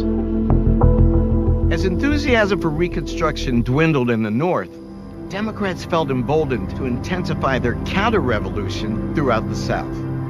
Year after year, election after election, they would not relent. In 1873, amidst the fallout from a fiercely contested election in Louisiana, Black Republicans in the town of Colfax staged an armed occupation of the courthouse to prevent Democrats from taking over the Perry seat. White paramilitary organizations surround the courthouse with artillery. The white vigilantes offered guarantees of safe conduct. If you will come out, if you will surrender yourselves, the white vigilantes line them up and execute them. It's nothing more than pure, unadulterated murder. The United States Attorney in Louisiana, under the Enforcement Acts, is responsible for the arrest of over 100 of the white vigilantes. However, Louisiana juries turned out to be extraordinarily reluctant to convict. Only 3 convictions are obtained. White Southerners made it difficult for the Republicans and Northerners to enforce Reconstruction policy. The organized white supremacist groups were trying to make the cost of federal intervention higher than the federal government was willing to bear.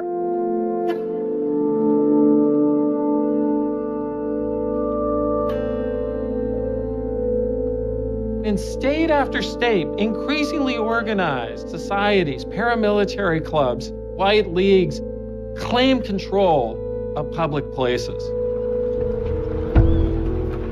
John Roy Lynch, now a congressman, was targeted when he returned home to Mississippi to campaign. At Fayette, they paraded the streets, yelled, fired cannon.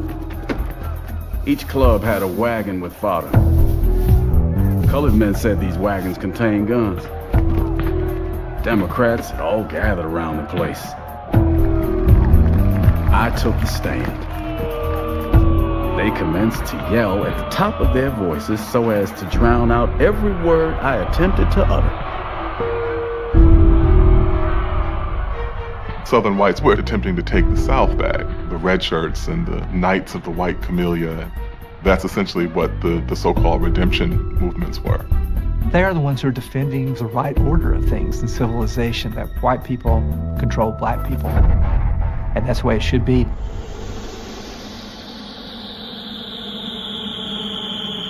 The brutal violence was accompanied by a major economic downturn, the first since the end of the war. It was known as the Panic. Banks and railroads were at the center of the storm, but soon it spread to every corner of the economy. The Panic of 1873 has enormously destructive influences through the economy, North and South. A really devastating impact is political. Northern Republicans lose election after election in the midterms of 1874 to Democrats who promised first to save the economy, but also to end Reconstruction in the South. Democrats achieve a majority in the House of Representatives for the first time since the Civil War. Democrats also gained control of state governments in Alabama, Texas, and Arkansas. Reconstruction's future was perilous. But the fight wasn't over. In 1874, congressional districts with majority black populations elected leaders like Robert Smalls and John Lynch. They would face stiff opposition as members of the minority party. The Democratic majority in the House of Representatives means no more money for Reconstruction initiatives.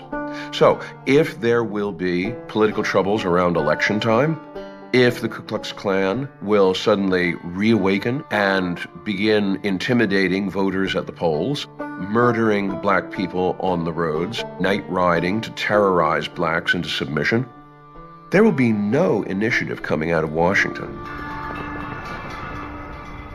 Was there a sense of desperation because of the reversal of the 1874 election? What had been a 100-seat majority for Republicans turned into roughly an 80-seat majority for Democrats. Coming into the new Congress, we had a long lame duck session of about 3 months. The clock is ticking. African Americans know that this is really probably going to be the last shot at a far-reaching civil rights bill.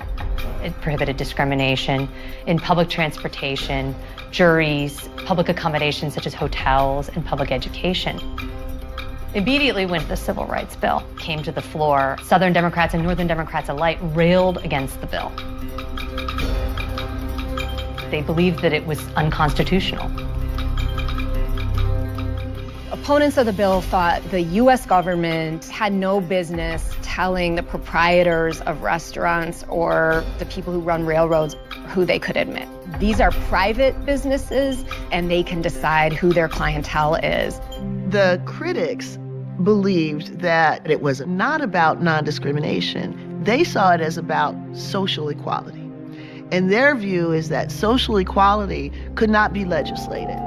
It couldn't be enforced. It shouldn't be imposed. This is pushing integration that is unnatural. You're going to force a white person to ride next to a black person. The next thing you know, you're going to force a white person to have a black person over for dinner, or interracial marriage. So they were apoplectic about the idea that they had to protect their whiteness, and in particular, protect their white women against this exposure to African Americans.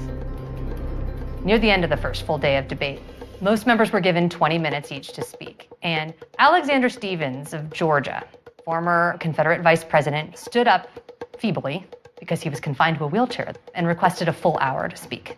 And Republican leadership agreed as long as Robert Brown Elliott also had a full hour to provide his rebuttal. Stephens, leaning precariously on a big stack of papers, gives this long, monotone, prepared speech in which he goes over the unconstitutional arguments for the Civil Rights Bill. When he sits down, it's late. George Hoare of Massachusetts says, well, you know what, maybe we won't have Elliott speak today. Maybe he can go first thing tomorrow. And that may have been strategic, because word got out that Robert Elliott was going to provide the rebuttal to the former vice president of the Confederacy. The next day when Elliott takes the floor, the galleries are packed with African American observers. Reporters had shown up, and the whole chamber is just filled with people. Elliott gives this really booming delivery. The Constitution of a free government ought always be construed in favor of human rights. I cannot and I will not forget that the welfare and rights of my whole race in this country are involved. The race whom he spurned and trampled on are here to meet him in debate and to demand the rights which are enjoyed by their former oppressors. When Elliott finishes, the whole room erupts into booming applause. People line up to shake his hand. This is a real symbolic moment. The old planter class appears feeble and on its way out, and this dark-skinned, suave, intelligent African-American man represented the way forward. Congress passed the Civil Rights Act, but there was a clause that was stripped from the final act, and that was about education. Americans were not ready for that kind of equality in education yet, and apparently wouldn't be for many, many more years. While Congress managed to get the Civil Rights Act of 1875 across the finish line, another branch of government blunted the reach of the 14th Amendment. In 1876, the Supreme Court announced its ruling in United States versus Cruikshank, the appeal of the 3 white men convicted of murdering African Americans guarding the courthouse in Colfax, Louisiana. The decision which is handed down in Cruikshank is one of the most remarkably feeble-minded and disastrous decisions that a United States Supreme Court has ever handed down. And the reasoning ran like this. The 14th Amendment was only intended to restrain states from depriving U.S. citizens of the privileges and immunities that they're supposed to enjoy. But what went on in the Colfax Massacre, first of all, was not a state action. It was not the state of Louisiana. But this was, in fact, merely individuals. It was a local crime. Private violence is the business of the states.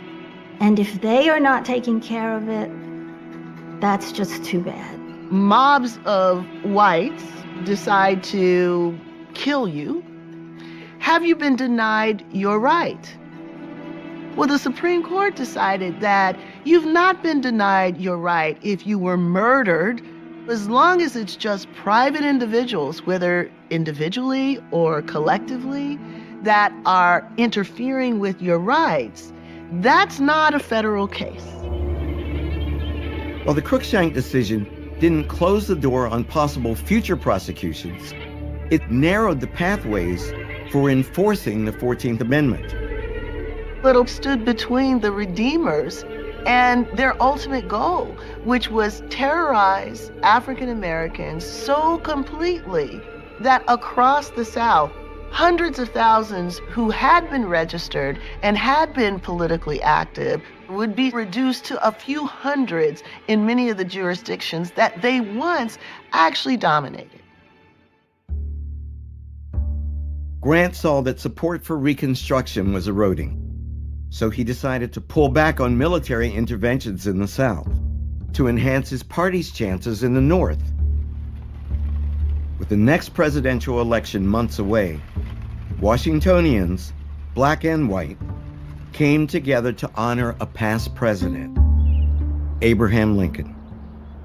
For one man, the occasion afforded an unprecedented national platform for a call to action. On April 14, 1876, this plaza near Capitol Hill was teeming with people, including members of both houses of Congress, the Supreme Court justices, and the President of the United States, Ulysses S. Grant. The crowd had gathered here on the 11th anniversary of Lincoln's assassination to witness the unveiling of this monument honoring his crowning achievement, the Emancipation Proclamation. The most memorable words spoken that day were those of Frederick Douglass. Truth compels me to admit, even here in the presence of the monument, Abraham Lincoln was not our man. He was preeminently the white man's president. You are the children of Abraham Lincoln. We are best his stepchildren. To you, it especially belongs to preserve and perpetuate his memory and commend his example. When he says Abraham Lincoln was a white man's president, you go, whoa, that is an amazing thing to say in front of the most powerful politicians in the Republic in the year 1876. It's shocking. Yeah, it's a presidential election year. It appears that Reconstruction is unraveling. He used this opportunity to make a speech about the responsibility of the U.S. government, which was sitting right in front of him, to hold together whatever was left of Reconstruction if they could. There's this understanding in 1876 that blacks have all the rights now that they should expect. We have the 13th, 14th, and 15th Amendments. The Republican Party, it's become a party of large financiers, corporate men, and captains of industry. Now let's focus on the economy.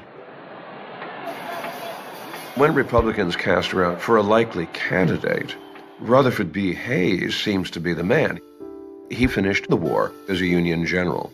But by the time he becomes governor of Ohio, he has begun to pull back on black equality.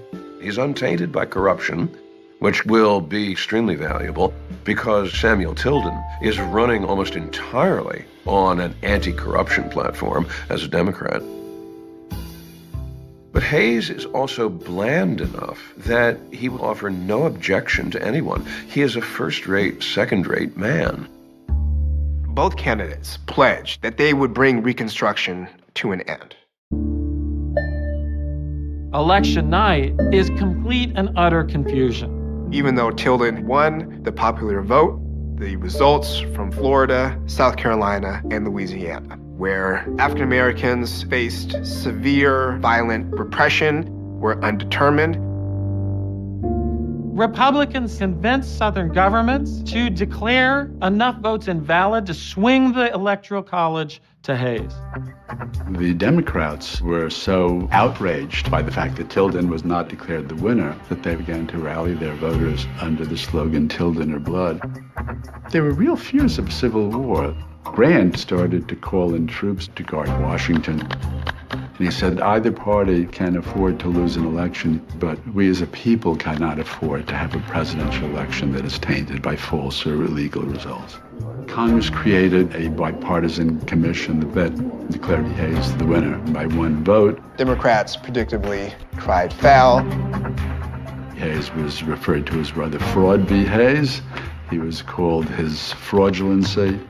February, as Inauguration Day neared, the election still remained undecided. Republicans and Democrats came together and cut a deal. Hayes is inaugurated as President of the United States. It's hard to imagine, in the moment of an election, a party trading a presidential victory, unless it means protecting their way of life. White supremacy is a long-term campaign. It was more important to reinstate that power structure than it was to win the White House.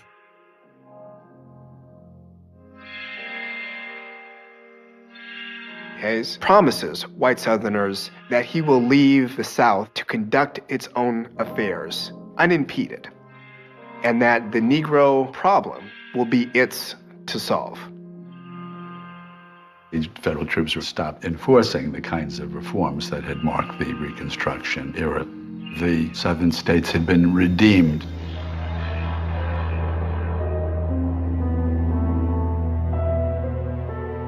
Whoever had been elected, whether it was Hayes or Tilden, Black people were going to suffer because Northerners had decided to move on. It was a time of so much hope and so much optimism. The horizon seemed limitless. And then, boom, came redemption. I can only imagine it was the most frustrating thing for Robert Smalls. Here's someone who literally risked his life to be free and devoted himself to creating this new America. And to see that dismantle must have just been horrible. You know, one of his most famous quotes is, "My race needs no special defense, for the past history of them in this country proves them to be the equal of anyone, anywhere. All they need is an equal shot at the battle of life."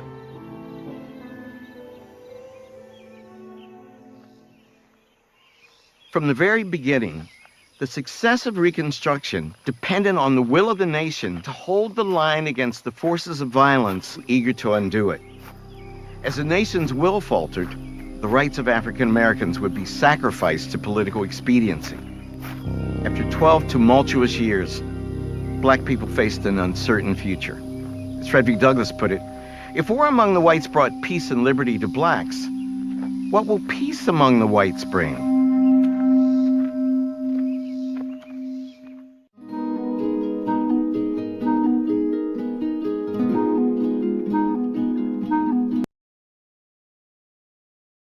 Support from viewers like you makes this program possible. Please give to your PBS station.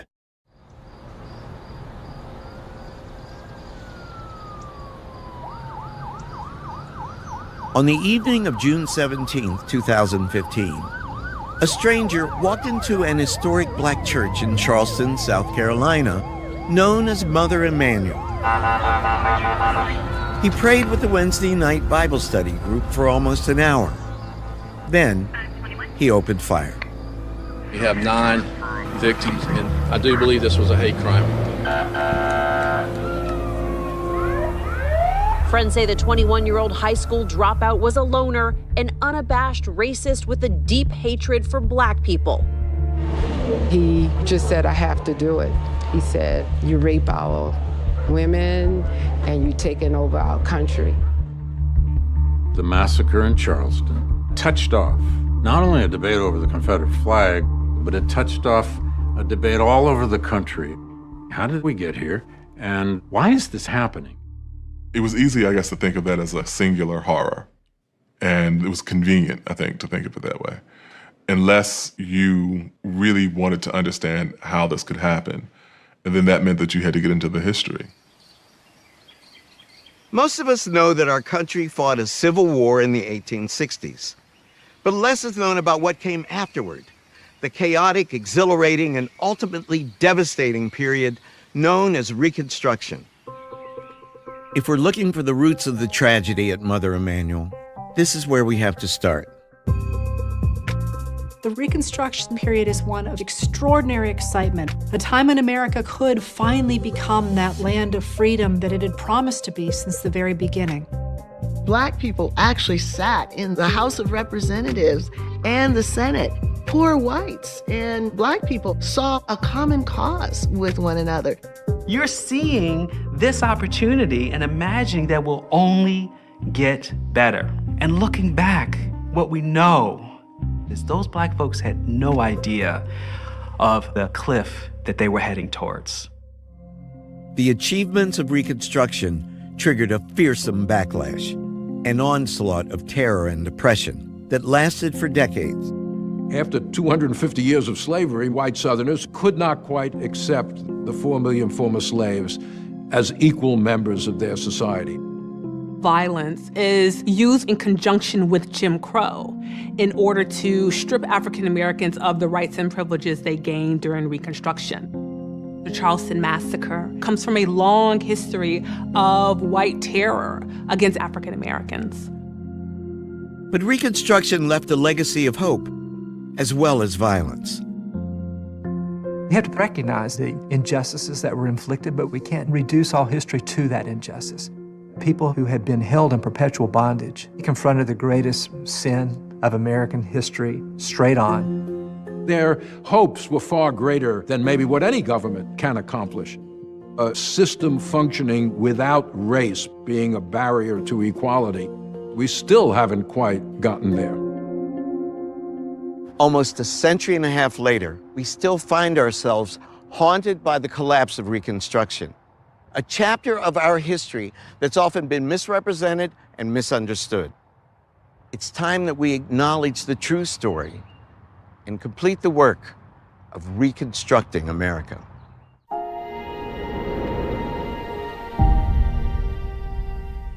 When I was in high school, Black history consisted of a few simple facts and a very happy ending. Abraham Lincoln freed the slaves. But this was the 1960s. 100 years after emancipation, Black people were fighting for the most basic rights. So what happened to that happy ending? It turns out that wasn't the end of the story. It was just the beginning.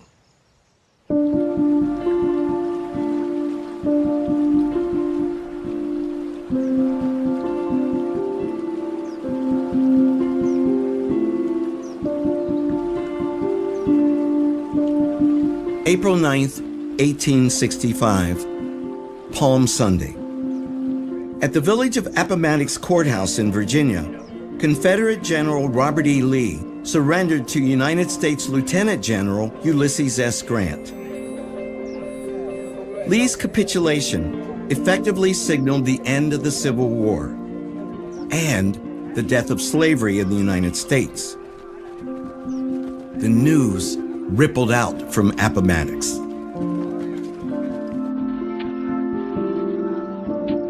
A strange woman I'd never seen before came running down where we were all at work. She said as loud as she could, "Hey, freedom, you are free." Everybody was getting up his clothes and leaving. They didn't know where they was going, just scattering around.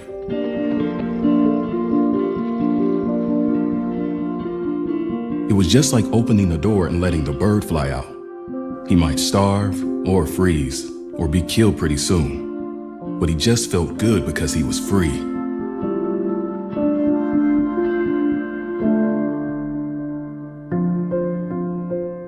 To a remarkable degree, It was the slaves themselves who had helped bring this to pass.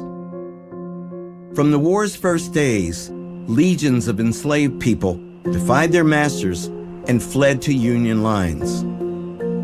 Others were liberated by the United States Army as it occupied parts of the South. By the summer of 1862, many thousands of slaves had found safe haven. Their brave actions, as much as any other factor, converted President Lincoln and many other Americans to emancipation. When black men were finally allowed to enlist in the Union Army, 180,000 answered the call, most of them former slaves. It was both the manpower that they brought to the Union side and also the denial of their manpower in the production of the Southern economy. There's no question that they strengthened the Union hand militarily, and they changed the nature of what a military victory would mean. The role of black soldiers, Lincoln said this himself, was essential in ensuring that the war would end with the abolition of slavery. What would the future hold for these freed people? Now untethered, their status as citizens was very much in question, with few legal rights or protections guaranteed. Even so, the prayers of generations were being answered. As Lee and Grant negotiated the terms of surrender, the government in Washington was wrestling with what was being called Reconstruction. On the surface, Reconstruction just meant restoring the rebel states to the Union. In fact, it raised a host of questions. Reconstruction is the process by which American society, North, South, black, white, tried to come to terms with the consequences of the Civil War. The reunion of the nation, the destruction of slavery, the question of what the status of the 4 million former slaves would be as free people in American life. One of the first questions that the post-war period has to confront is who is a citizen, and then what rights attend to citizenship? Who are former slaves going to be in the body politic? In parts of the South that the Army liberated during the war, officials had been confronted with issues like education, land ownership, and workers' rights. Even at Appomattox, it was apparent that the North and the South saw Reconstruction quite differently. Grant goes into these negotiations thinking, well, we won, not just militarily, but our principles won. Robert E. Lee comes into it thinking, it shows that you had more men and more cannon than we did. We acknowledge no wrong. And they just talk right past each other, which is one reason it becomes not the end of all this struggle, but in some ways the beginning. These ideas start to accumulate around Appomattox of a merciful coming together of peace. Many iconic images associate this surrender ceremony with Jesus entering the city of Jerusalem, the city of peace. But they don't actually help us understand what happened there at all. Whatever Appomattox is, it's not the start of peace. 2 days after Appomattox, Abraham Lincoln spoke about Reconstruction at the White House. For the first time in public, the president suggested that some black men, the very intelligent, and black veterans deserved the right to vote. A man in the audience turned to his companion and said, "That is the last speech he will ever make." On April 14th, 1865, Good Friday, John Wilkes Booth made good on his threat. The reckoning for America's original sin was just beginning.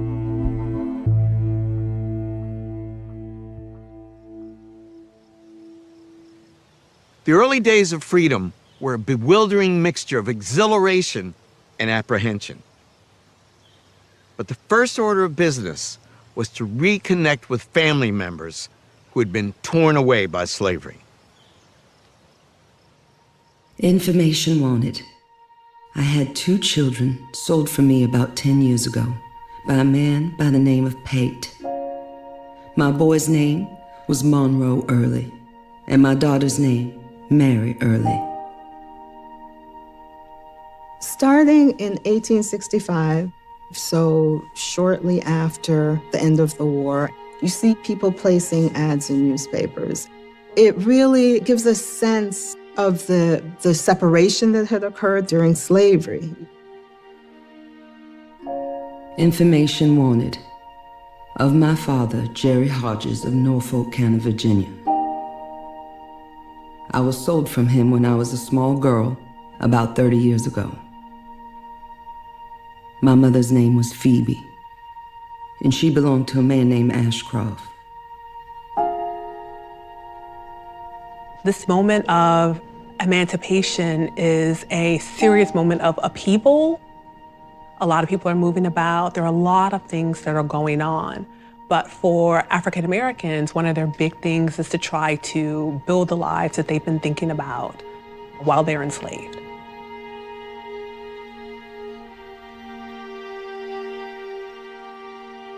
People took to the roads trying to find family members. I mean, literally walking to where they had last left family. Information wanted of my children, Lewis, Lizzie, and Kate Mason, whom I last saw in Owensboro, Kentucky. They were then owned by David and John Hart. That is, the girls were. But the boy was rather the property of Thomas Pointer.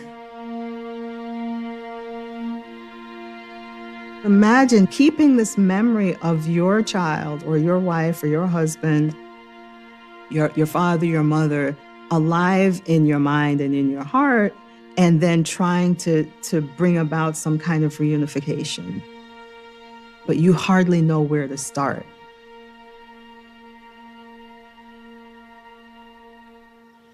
The end of the Civil War brought more questions than answers. Even the status of slavery was unresolved. The 13th Amendment passed Congress in January, but it hadn't been ratified by the states. And what did freedom mean? Could the freed people be citizens? Were they entitled to a role in politics? Could they earn wages in the free market? It was a dangerous time that would have tested the abilities of even the greatest president.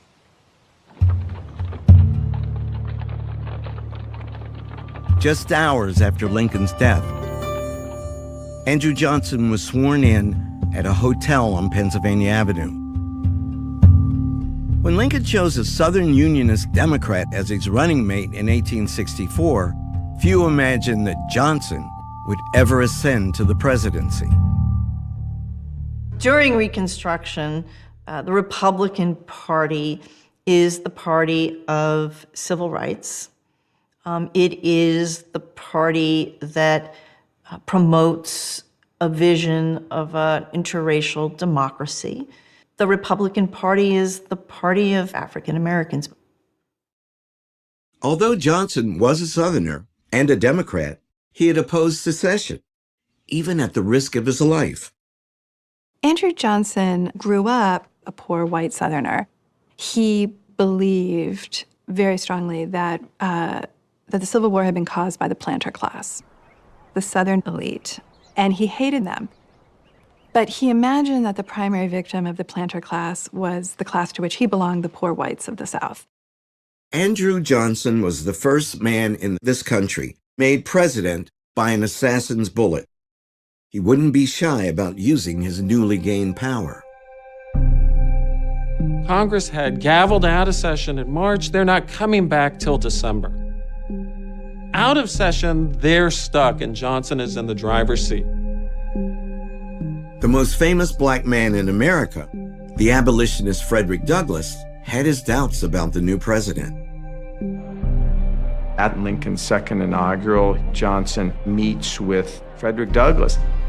When Johnson realizes that he has to shake a black man's hand, his smile turns into a scowl. Douglass smells the liquor on his breath. He's already drunk at 11 a.m. Douglass says to his friend, no matter what else Andrew Johnson is, he is no friend of the black. Even as the freed people celebrated the death of slavery, Douglas was forced to wonder, in what new skin will the old snake come forth?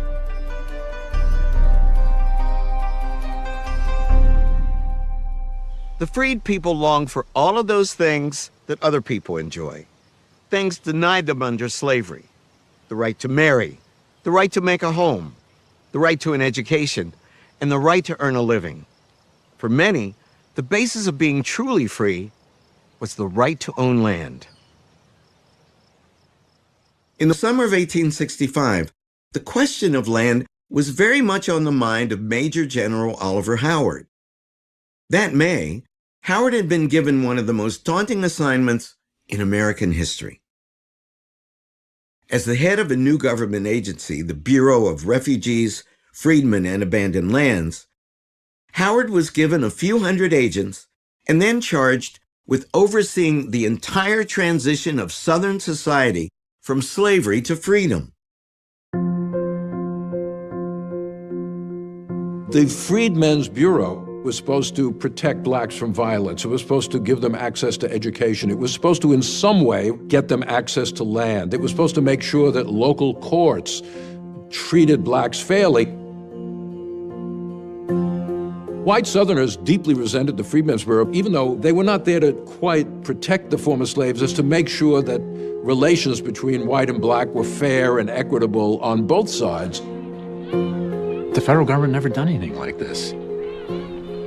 The budget of the Freedmen's Bureau on an annual basis was not much more than what it cost to fight the Civil War for 1 week. Though having limited resources, what the Freedmen's Bureau had plenty of was land. Over 850,000 acres of it. And Howard sensibly wanted the freedmen to have use of it.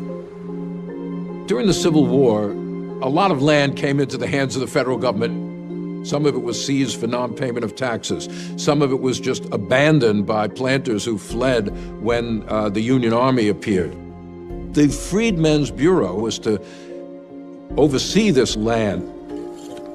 At the end of July, General Howard ordered his agents to begin renting out 40-acre plots. The freedmen would have 3 years to buy the land outright. Of course, this phrase, 40 acres and a mule, was picked up by African Americans all around the South. Many people thought this is a blueprint for Reconstruction. But within weeks, Howard's plans were in trouble. Johnson's Reconstruction plan, which he put forward in May of 1865, basically gave amnesty to most white Southerners who would take an oath to the Union and also accept the end of slavery. But he said those who owned $20,000 worth of property before the war are not going to be covered by a blanket pardon. They have to come and get an individual pardon from the president. Johnson also began setting up new state governments in the former Confederacy. President Johnson had a very soft version of Reconstruction, almost like a restoration of the Southern states. White Southerners have to accept the fact that slavery is dead. But other than that, Johnson was giving them a free hand in keeping the black population under control. Many Republicans worried that Johnson was undermining the result of the war, but there wasn't much they could do because Congress was in recess. Johnson felt that he could handle Reconstruction perfectly well, and it would all be done by the time Congress came back into session in December 1865. In May, Andrew Johnson decreed that wealthy rebels would only be pardoned if they appealed in person to him. All through the summer of 1865, a steady stream of prominent Southerners, the very people Johnson loathed, called at the White House to beg the president's forgiveness. This was a poor boy who was not recognized among the elite class when he was in Tennessee. People that he had hated are now coming to him and asking for pardons, and he liked it. By the end of the summer of 1865, many of the former Confederates who took the South out of the Union have received presidential pardons, which means they are back in American society. They could vote. They get to make whatever laws they want. And there's nothing you can do about that. In September, Johnson ordered Howard to restore almost all of the lands in the hands of the Freedmen's Bureau back to the Confederates he had pardoned. It fell to Oliver Howard to go and inform freed people that they were probably going to have to start entering into labor contracts with, in many cases, their former owners. Howard knew he had to deliver this devastating news in person, in places like Edisto Island on the South Carolina coast. They could not believe it, and so they refused to leave. The freed people start shouting, "No, no," and then an old woman starts singing, "Nobody knows the troubles I've seen." And everyone in this church starts singing that song. And Howard is just devastated. The Edisto Islanders desperately appealed directly to the president. We were the only true and loyal people that were found in possession of these lands. We have always been ready to fight if needs be to preserve this glorious union. Will a good and just government take from us all this right and make us subject to the will of those who have cheated and oppressed us? We look to you in this trying hour as a true friend of the poor and neglected race. Their plea went unanswered. The United States had the opportunity at that time to make amends for centuries of enslavement. The United States had the opportunity to make it possible for the formerly enslaved people to be economically independent. And the country failed to do it. By not redistributing that land, it consigned most of them to a dependence that remained for decades afterwards. And we're still dealing with the fallout from that.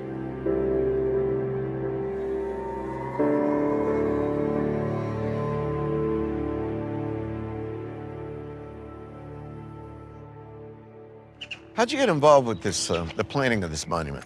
More perhaps than anyone else, historian Eric Foner has brought the truth about Reconstruction to light.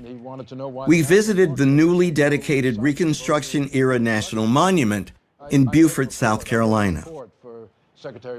This area was almost like a test case. Could these former slaves really be free people? Could they learn? Could they work as free people? Not everybody knew what the answer was going to be, but they proved themselves in Beaufort, and it actually therefore had an impact on Reconstruction as it developed. You've written what many of us think is the Bible on Reconstruction. We've written 10 books on Reconstruction. You're going to write an 11th on the Reconstruction Amendments.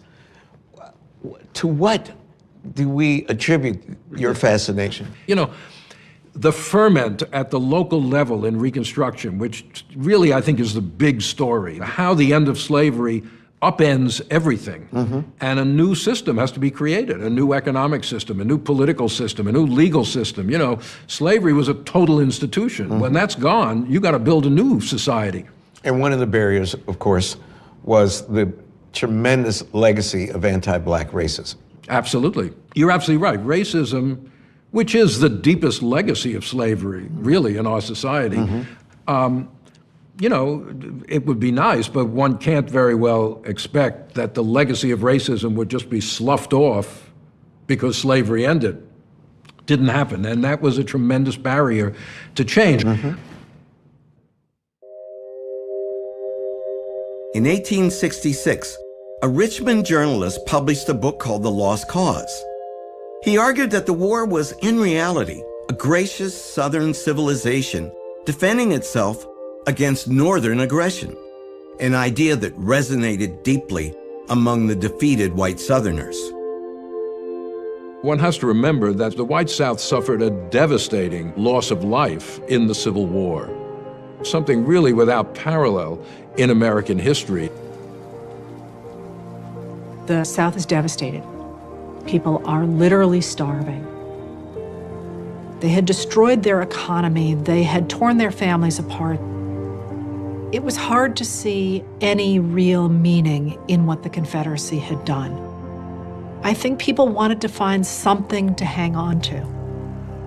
Many former Confederates stubbornly clung to the belief that their cause had been just. That whole lost cause myth developed out of the idea that the only reason why they were fighting at all was because the North was trying to suppress their rights. For the Confederacy, the war was absolutely about slavery. First, last, middle. All we have to do is look at the ordinances of secession, the debates in the various state legislatures, private letters. They're all talking about slavery as the cornerstone of their civilization. The Confederate Constitution was very, very clear in terms of the role of slavery in its society. Number one, that it shall in fact be perpetual. And number two, if the nation expands, slavery goes with it. Looking back almost a century later, a Southern writer noted only at the moment when Lee handed Grant his sword was the Confederacy born. One of the things that's often forgotten is that many white Southerners did not want to fight for the Confederacy, had never supported secession in the first place. But with the end of the war, it becomes possible to imagine a kind of unified Confederacy as it recedes. The Confederacy, in many ways, has had far more of an active life after Appomattox than it did before. After Appomattox, it was just a fantasy. It was a dream of what that nation could have been.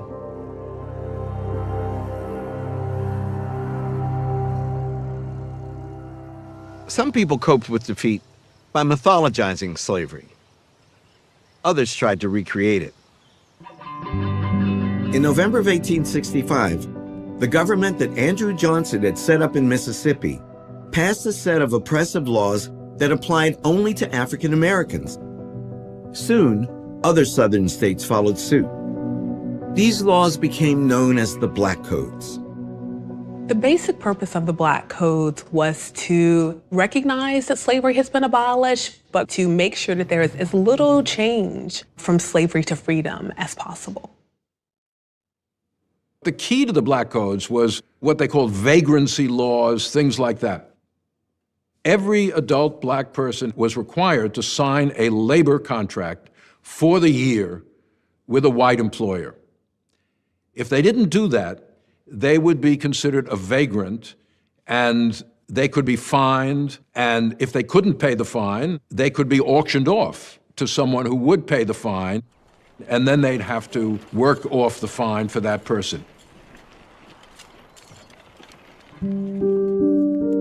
What's even worse than being arrested if you don't have a job is having your children taken away. So your neighbor down the road can go to the courts and say, John Jones, he can't take care of his children. He's indigent, but I'll take them in. And I will train them in farming methods, or I'll train the daughters in housewifery. And I will have their labor, and the parents will get a little bit of money at the end of their period of indenture. But Black parents didn't have a say in this. A lot of parents are fighting back and saying, no, they don't want their children to be apprenticed. They can take care of them. They also know that in apprenticeship conditions, they can't protect their children from physical and sexual abuse.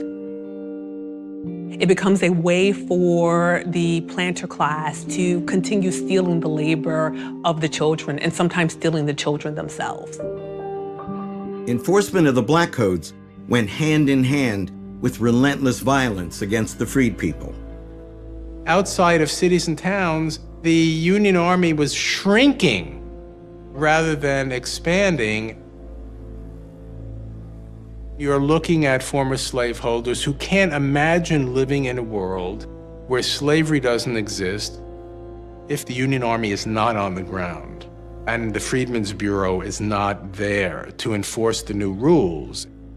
Then they were going to do whatever they could to keep the African American population in a state of subordination. The Ku Klux Klan is created in Tennessee in 1866. It coincides with the creation of Black Codes. You could argue that on some levels that the Klan is doing the same thing that the slave patrols did. During slavery, the slave patrols would make sure people have passes, making sure that they are not loitering. They're not getting together in bands of people. And the Klan is going to do the same type of thing. You have people who are targeted because they've managed to acquire a decent amount of land, or their children are in school and a white person in their community is struggling at the same time. What they decide is that the way to deal with this is to attack the person, to take away everything they have, to destroy their property, to run them off their land. At war's end, Frederick Douglass had wondered what new form slavery might take. After 6 months of Andrew Johnson's Reconstruction, the answer was painfully obvious.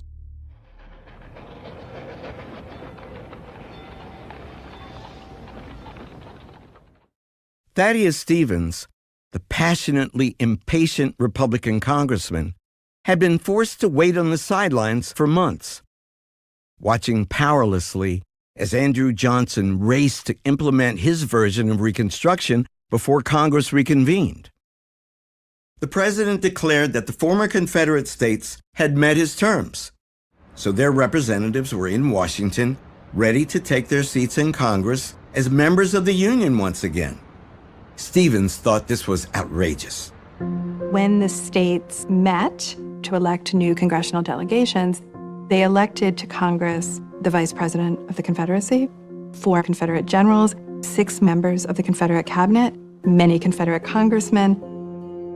It is, by its very nature, defiant for Southern white former Confederate officers to head to Congress right after the war. On the other hand, they never believed the war was about fundamentally restructuring their economic and political hierarchy. The idea that if you served or if you had slaves at one point, that now you are politically disenfranchised never was in the kind of Southern white imagination during that period of time. Once the Southern delegates were seated in Congress, they'd represent their home states back in the Union again. Either they were going to be admitted, and that was going to be the end, and Reconstruction would have been over at that point, or they weren't. As a leader of the House Republicans, Stevens found the prospect appalling.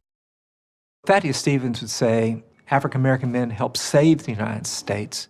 We have a moral obligation to create a foundation of freedom and equality before the law. And without that, anything else is going to be a fraud. He was fired with this passion for justice that would saturate the entire social order. He was ready for a revolution in the South. Stevens and his fellow House Republicans had planned for this moment. At the stroke of noon, when the 39th Congress opened, they set those plans in motion. The clerk began to read the roll of the members of Congress, and he skipped over the representatives from the southern states. As it becomes clear that they're not going to call upon any rebel state congressman, Democrats start to jump up and to scream, "This is revolution." In fact, they were right. It was a revolution. Each House of Congress has the power to exclude those it finds unfit. If the clerk fails to call your name, you're not a member of Congress. Not a single name from the rebel states did the clerk call that day. Congress was boldly seizing control of Reconstruction. Some Democrats say the American Republic died on December 4th, 1865, and in some ways they might be right. But a second American Republic is born over the next 5 years that has a different constitution, one that's going to be written painfully and slowly and imperfectly, but written by Stevens and his colleagues in Congress. This Republican-dominated Congress turned its attention to a pioneering Civil Rights Act, which they passed over President Johnson's veto in April 1866. It was Congress's answer, you might say, to the Black Codes and to Johnson's Reconstruction Plan. It established the principle of birthright citizenship. Anyone born in the country is a citizen. Why do they do this?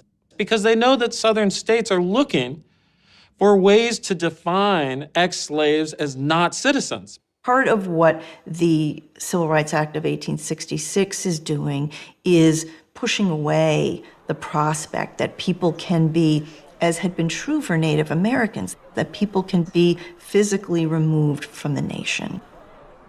While Republicans were gaining the upper hand in Washington, a more brutal struggle was being waged throughout the South. The white South begins to realize that there's no real possibility of fighting the North, but they can win the struggle on the ground, at home, over the people that they're really worried about. All throughout the South, Black people were on the move, leaving the countryside for the city. But as the crowding grew worse, tensions mounted. Where do you live? I've lived in Memphis very nearly 3 years. How old are you? I don't know exactly. I suppose about 24. Were you here during the riots? Yes, sir. On the afternoon of May 1st, 1866, the streets of South Memphis were even busier than usual. The city was packed with freed people. Memphis had been garrisoned by a Black regiment, and a Freedmen's Bureau office had opened there. Late that afternoon, Lucy Tibbs heard gunfire in the distance. The city's Black garrison was being demobilized, and many of the former soldiers were celebrating in the streets. Memphis was seething with racial hostility, especially between the largely Irish police force and the Black garrison. African American Civil War veterans return, not only with a kind of bearing that comes from military service, many of them are going to come back with weapons that they have purchased from the Union. They're going to march through the streets of their cities, they're going to create militias, and they will meet white Southerners for whom this is a real overturning of the old order. About 6 o'clock, I saw boys and men with pistols, firing at every Black man they could see. They shot them down as fast as they could come to them. How many did you see shot down? The first was killed by John Pendergrass. He keeps a grocery by my house. I was looking right at him when he shot that man. One of the things that I think is frightening about the violence is that many people do know the people who are perpetuating this violence against them. They can name them.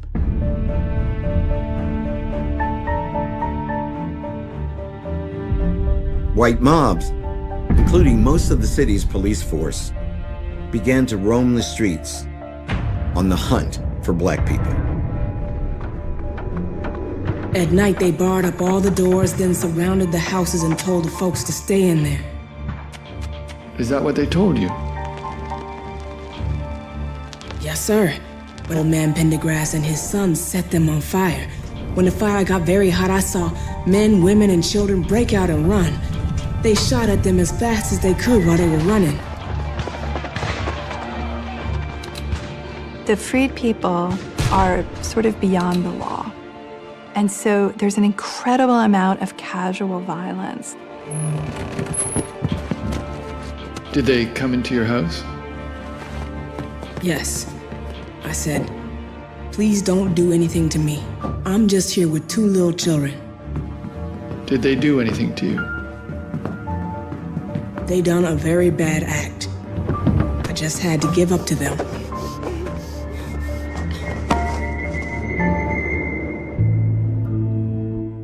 It took the Army 3 days to regain control of Memphis. By that time, every Black church and every Black school had been burned to the ground. At least 48 people had been killed, all but 2 of them Black. Not a single white person had been killed by a Black person. the nation was riveted by the news out of Memphis. Then 3 months later, almost 40 more people were killed by a white mob in New Orleans. The political consequence of this in the North was it helped to convince large numbers of Northerners that Johnson's Reconstruction plan was a failure. Andrew Johnson was not down there committing acts of violence, but this was sort of the logical outcome of Johnson's Reconstruction plan. When you say blacks really have no rights whatsoever, obviously you're encouraging an atmosphere which does not feel, to use a modern phrase, that black lives matter very much. Lucy Tibbs was among the dozens of victims who testified to congressional investigators. It's enormously meaningful as an act of courage to testify. They would have to worry about going home and effectively being subject to continued violence, this time perhaps even death. The testimony of the Memphis survivors helped to convince Republicans in Congress that the rights of the formerly enslaved had to be written into the Constitution itself. This is what inflames white Northerners so much, the widespread violence against the freed people, the massacres in New Orleans and Memphis. So Reconstruction becomes stronger because of what the white South does. Republicans in Washington were interested in setting the nation on a new footing, and that's what they did through the 14th Amendment. The 14th Amendment redefined the rights of the freed people, and by extension, the rights of all Americans. Anyone born in the United States would automatically be granted citizenship, and no state could deny to any person due process and equal protection of the laws. Congress passed the 14th Amendment in June of 1866. It turns out that was the easy part. The real challenge lay ahead. Every southern state had an all-white government that had been created by President Johnson. And every one of those state legislatures, except for Tennessee, refused to ratify the amendment.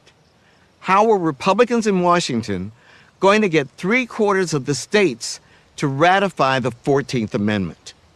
The answer began to emerge almost a year later. By the spring of 1867, the radical Republicans were firmly in control. Every former state except Tennessee remained out of the Union, having no say in federal elections. The Northern-dominated electorate had given the Republicans huge congressional majorities in the 1866 midterms. The newly empowered majority lost no time in passing sweeping new laws over President Johnson's veto. Reconstruction entered a bold new phase. In the spring of 1867, Congress turned from kind of the more moderate measures to saying, you know, we actually have to reorganize the South and set these states on a different course. And so the way that they do that is establishing the former Confederacy in 5 military districts. Each one is going to be overseen by a U.S. general. It was something that they called military reconstruction. They marched through the South telling local officers, we can fire you, we can overrule you. Their goal is visibility, and their goal is to make a statement, you're not in charge, Confederates, we are. Congress laid out strict new terms. The rebel states had to adopt new constitutions, give black men the right to vote, elect new state governments, and ratify the 14th Amendment. Then, and only then, could they be readmitted to Congress. How would you get the southern states to adopt the 14th Amendment, to which they are deeply resistant? You say black men must be able to vote, and they also must be able to hold office. This, in the white Southern imagination, is the great travesty of Reconstruction. Some of the former Confederates who had been disenfranchised after the war still cannot vote, whereas black men can. So that is what just really infuriates the white South. And they call it bayonet rule.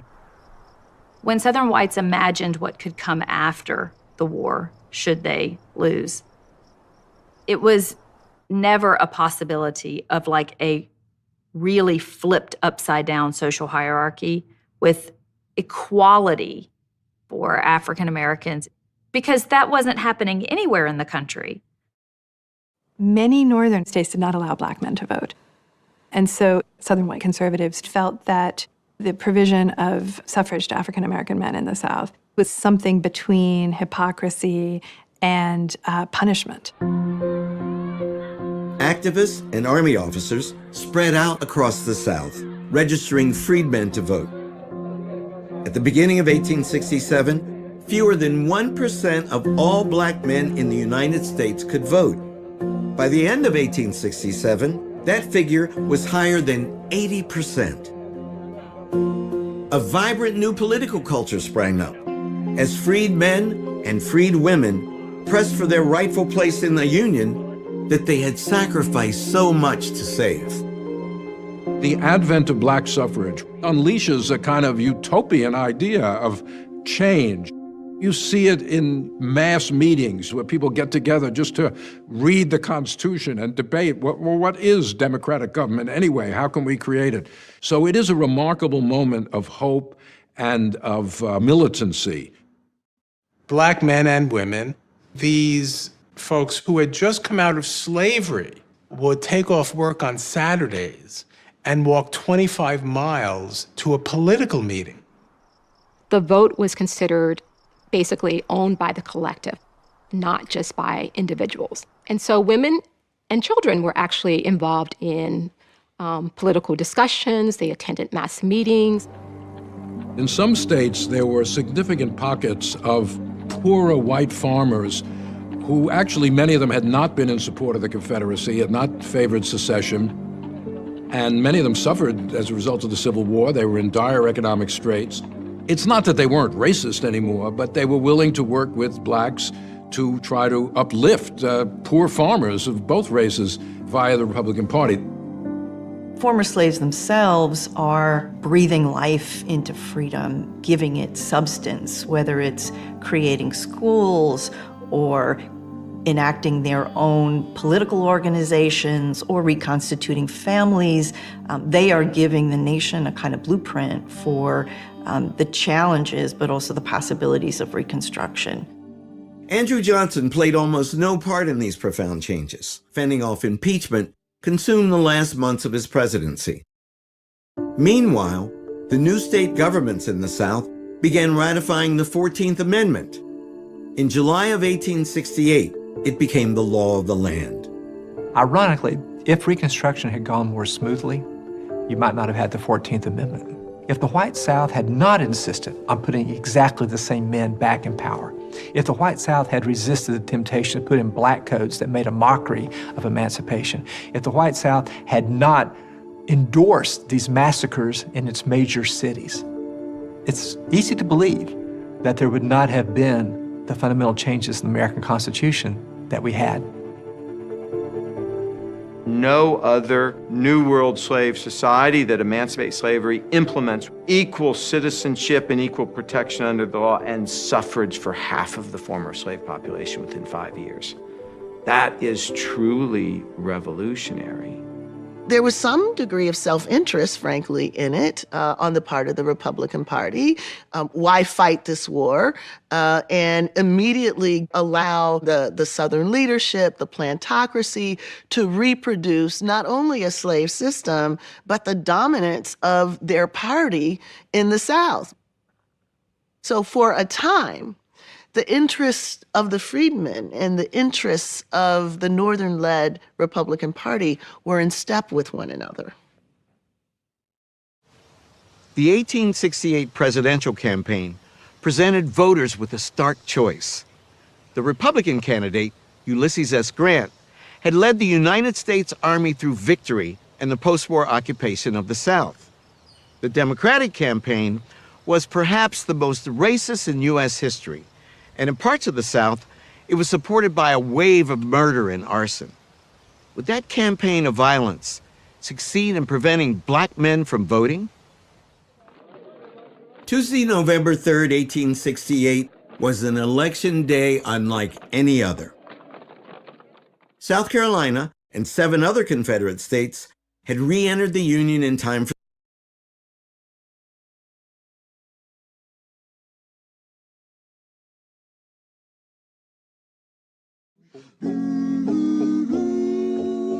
This story is about a group of soldiers that made up one segment of the United States Cavalry. To the Indian, this soldier looked strange and different because he wasn't white, but he was black.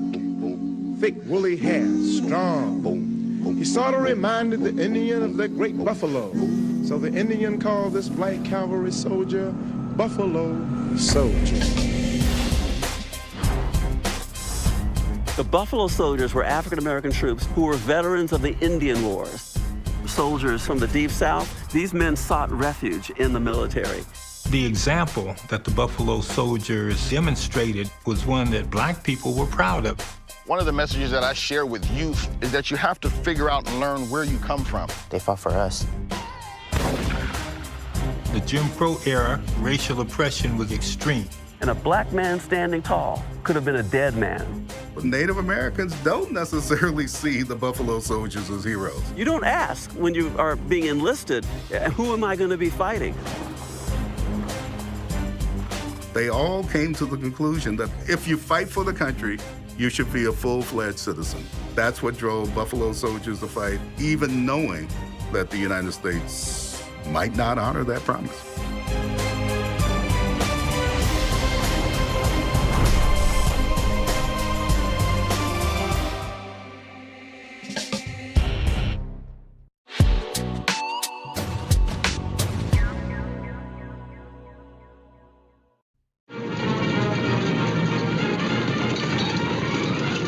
In the narrative of American history, the West has always been this mythical and symbolic place in which heroic deeds were done. And being capable of great deeds was not something that society was willing to admit that black people were capable of doing. And so as a consequence, when we tell our stories, we leave the black stories out. And the Buffalo Soldiers were a perfect example of that. Perhaps the best example of this crossing out of black stories comes from the Spanish-American War, when the U.S. intervened in the Cuban struggle for independence from Spain.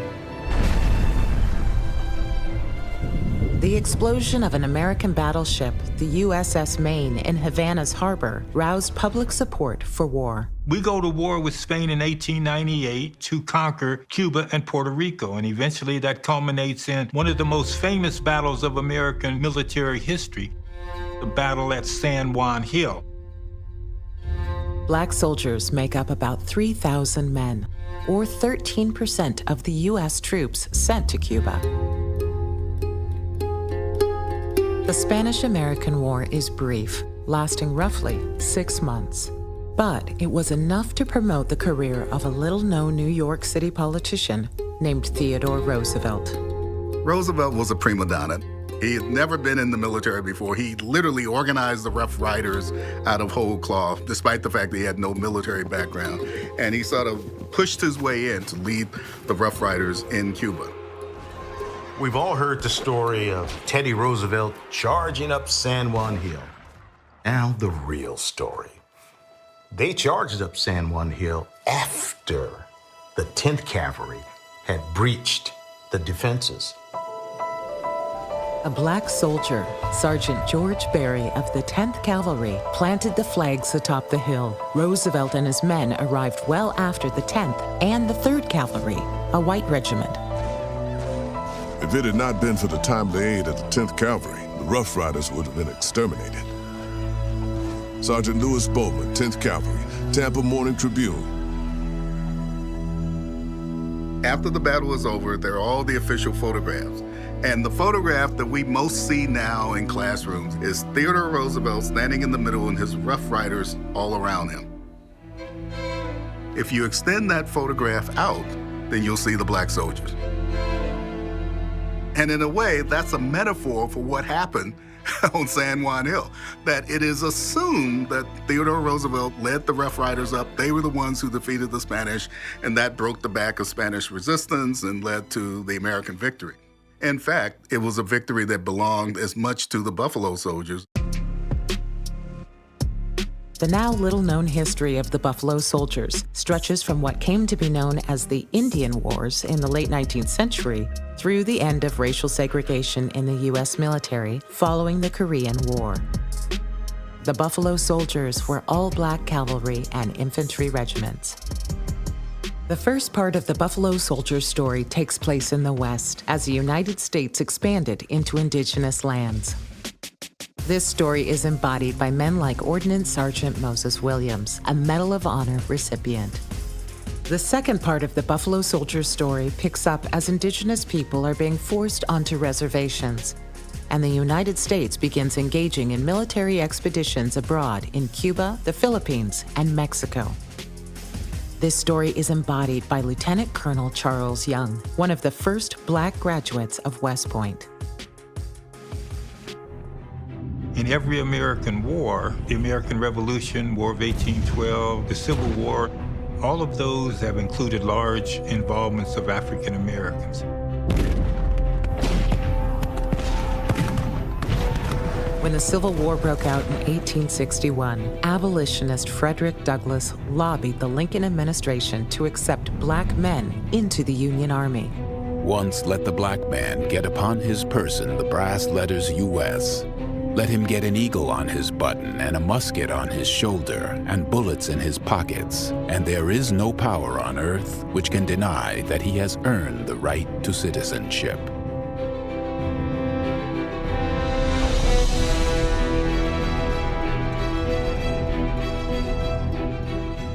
Thousands of black men were recruited by African-American physician Martin Delany, who was commissioned as a major to lead the United States colored troops. We are fighting Yankee soldiers who've enlisted for the war. We are fighting for Union. We are fighting for the Lord. By the time the war ended in 1865, 40,000 African-American soldiers had died to help keep the nation whole.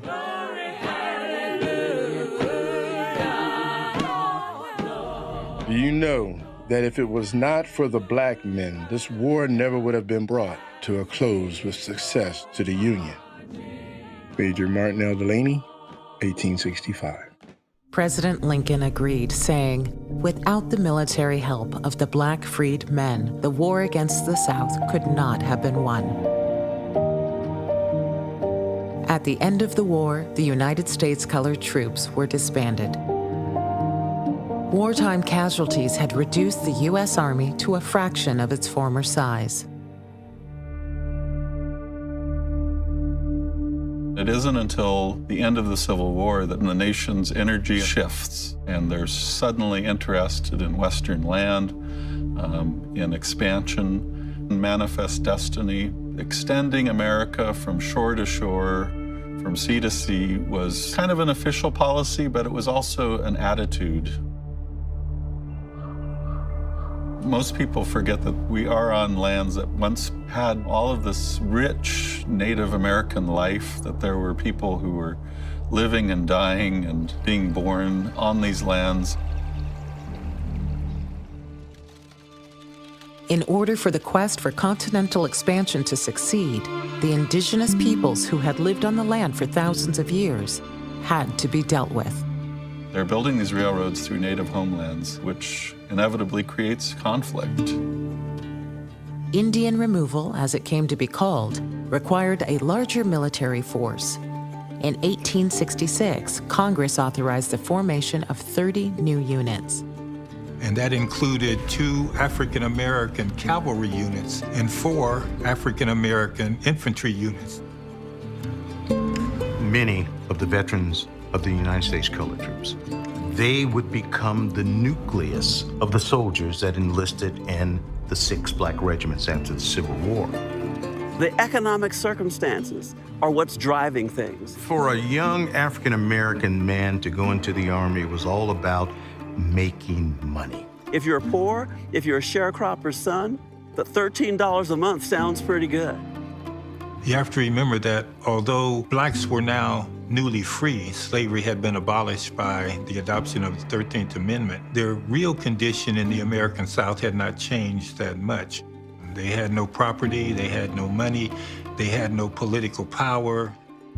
They come from a background where it was illegal to teach an enslaved person to read or write.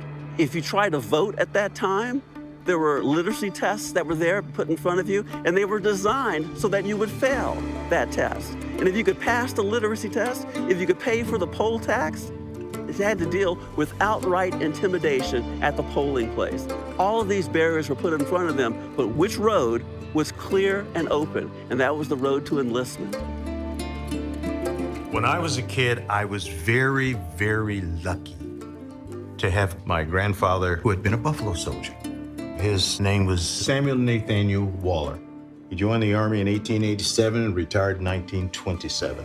He died in 1979 at 105. I asked him one time, I said, respectfully, how come you serve this racist country for 40 years? And my grandfather told me something that it took me a while to appreciate. He said the Army gave him the only part of the American dream that the nation would let him share in.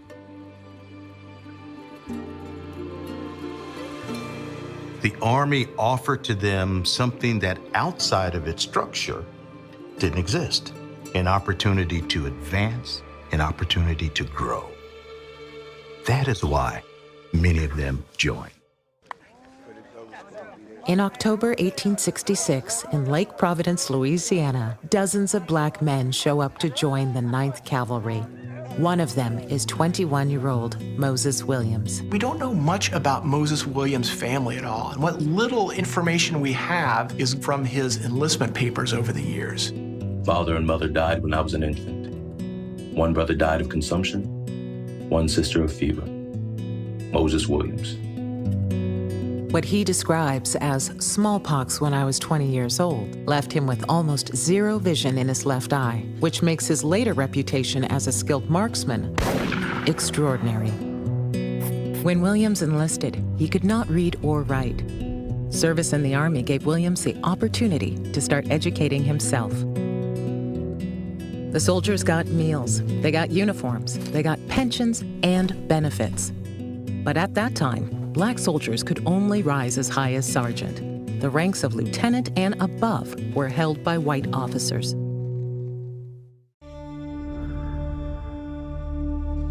In Missouri, another former slave chooses to enlist under the assumed name of William Cathy because she was female. She was born Cathy Williams in Independence, Missouri in September 1844. There were few opportunities for aspiring young black women in this time period beyond marriage or beyond domestic service to white society. Once owned by a wealthy farmer, Cathy was liberated by the Union Army, but pressed into service as war contraband. When the war broke out and the United States soldiers came to Jefferson City, they took me and the other colored folk with them. I did not want to go.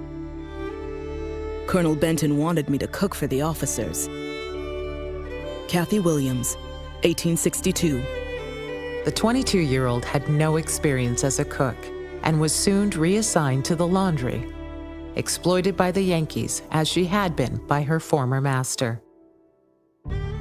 After the war, used to the military life, she disguised herself as a man to enlist in the regular army near St. Louis, Missouri on November 15, 1866. I wanted to make my own living and not be dependent on relations or friends. How she was able to get into the infantry, during that time is, to me, is still amazing.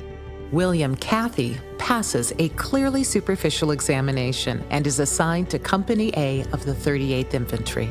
I carried my musket and did guard and other duties while in the Army. During her 2 years of service, Cathy Williams and her unit marched roughly 1,000 miles on foot from Fort Harker in Kansas to Fort Bayard in New Mexico Territory, enduring extreme weather, meager rations, and primitive living conditions. The conditions in which they served was terrible.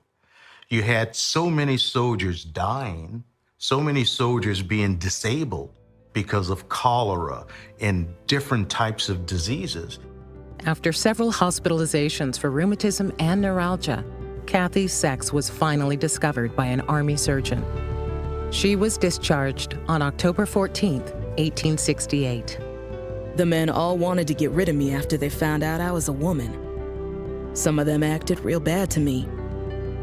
Upon her discharge, Kathy Williams discarded her male disguise and struck out for Colorado, where she worked as a cook and a laundress. Stricken with diabetes and neuralgia, she applied for an Army pension, but was refused.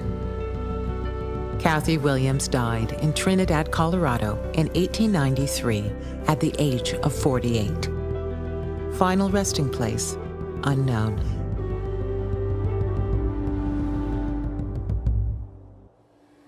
Of the 6 new regiments of black soldiers created in 1866 after the Civil War, 2 are ordered to Texas, 1 to New Mexico Territory, and the others to Kansas and the Indian Territories in present-day Oklahoma. Only 2 are initially stationed outside the West. Even those regiments would soon be posted to the frontier. The American West was a very difficult, hostile place to live at this time, whether you were engaging in combat or not.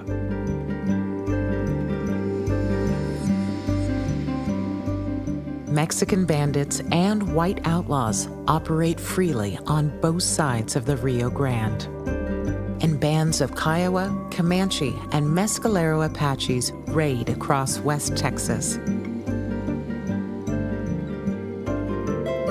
The Buffalo Soldiers served as a police force because it was literally the Wild West. Moses Williams and the 9th Cavalry will spend the next decade in Texas. They range out on patrol for as much as a year at a stretch. But despite their role in securing the frontier, many Texas citizens do not welcome the Buffalo Soldiers. Think of the irony here. Black people are being attacked in East Texas by Ku Klux Klan types.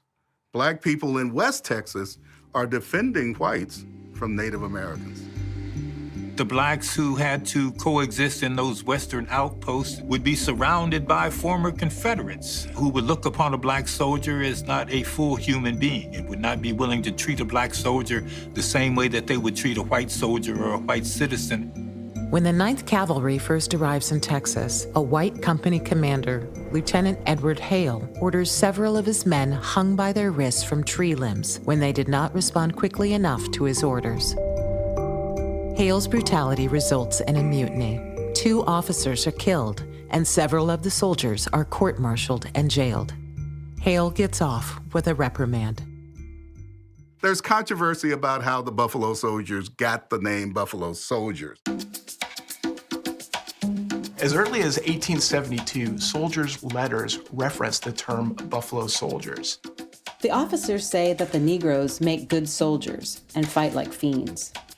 The Indians call them Buffalo Soldiers because their woolly heads are so much like the matted cushion that is between the horns of the buffalo. The Plains Indians, the Lakota, Dakota, Sioux, the Cheyenne, they saw these African-American soldiers, and because of their ferocity in battle and the texture of their hair, they began to call them Buffalo Soldiers as a term of respect. The Buffalo were incredibly important. They were at the heart of culture for these tribes along the Great Plains. Another possible explanation is that the name could have come from the heavy buffalo robes that soldiers wore in the winter. But regardless of its origins, the name Buffalo Soldiers stuck. And so it was the name that they adopted for themselves and held with honor well into the 20th century.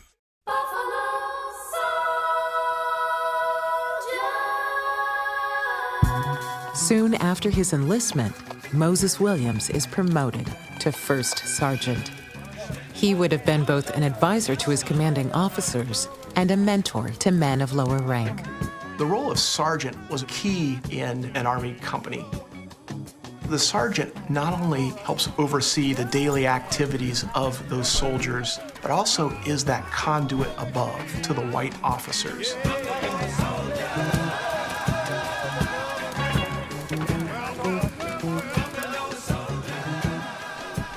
On May 20th, 1870, Williams ordered one of his men, Sergeant Emmanuel Stantz, to pursue a group of Apaches near Fort McCavett. I discovered a party of Indians about 20 in number, making for a couple government teams. They evidently meant to capture the stock. I immediately attacked them by charging them. I set the Spencers to talking and whistling about their ears so lively that they broke off in confusion and fled for the hills. Sergeant Emmanuel Stantz, 9th Cavalry. For his bravery in this engagement, Stantz became the first Buffalo soldier awarded the Medal of Honor. Life at a typical Army post in the West would have been a hub of activity. The day-to-day work of African-American soldiers was escorting supply wagons, helping string telegraph lines, helping protect parties that were surveying locations for railway lines. Really, the work that they were doing was supporting the American infrastructure moving west of the Mississippi. All of this expansion into the American West is coming at the cost of displacing Native peoples and their lifeways. Who's on the front line of that conflict? It's largely the Buffalo Soldiers. We look back and we see two populations of color. So we assume there would be some kind of potential alliance. The Buffalo Soldiers did not look at the Native Americans and see another, in quotes, colored population. They saw a designated enemy. You don't ask when you are being enlisted, who am I going to be fighting? When it came time to do their duty, they would do what they were paid to do. They didn't join to kill Indians. They joined because it gave them a sense of respect to wear the uniform of the United States, to potentially sacrifice their life for the United States in the hope that that sacrifice would result in conditions improving for their loved ones back home. On the one hand, it is a story of great triumph, but it's also a story about people being dispossessed. It's a story about violence. Part of the legacy of the Indian Wars is one of total war.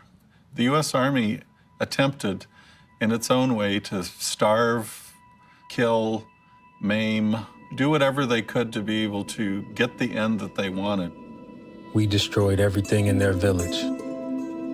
We found a vast amount of buffalo robes, of which each man made a choice of the best. The rest we destroyed. Their tents were made of poles over which hides were stretched, and these were all burned. Sergeant Jacob Wilkes, 9th Cavalry, 1874. After a decade in Texas, Moses Williams and the 9th Cavalry are ordered to New Mexico Territory. The Buffalo Soldiers set out to track down a group of Apaches led by the charismatic warrior Victorio. Victorio is probably one of the most brilliant tacticians of the war.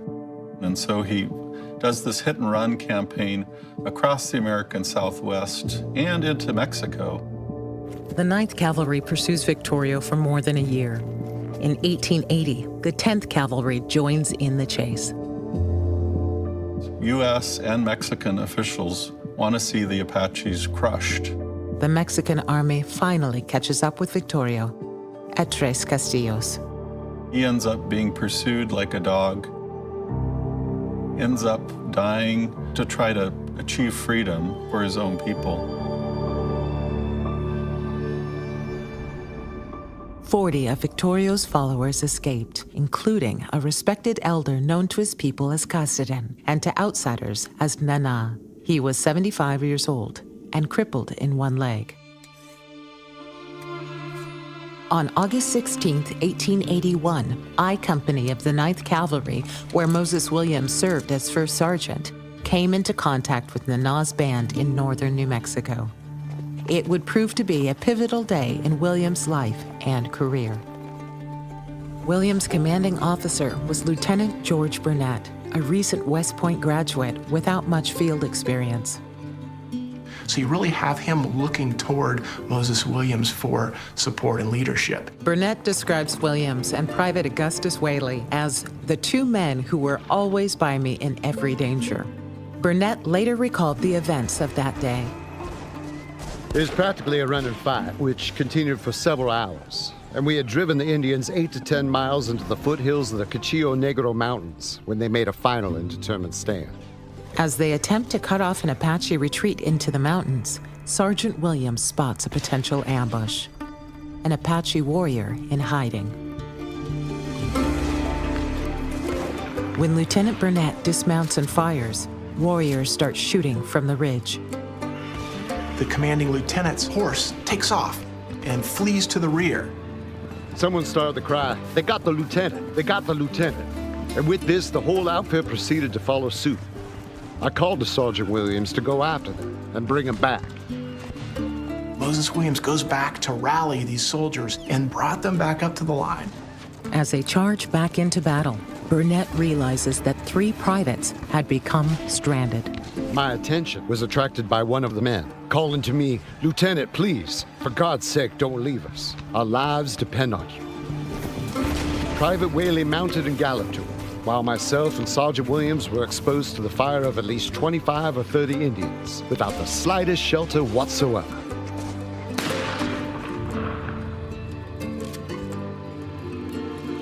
Moses Williams, Augustus Whaley, and their commanding officer bring these soldiers that are abandoned to safety at great peril and almost the cost of their own lives.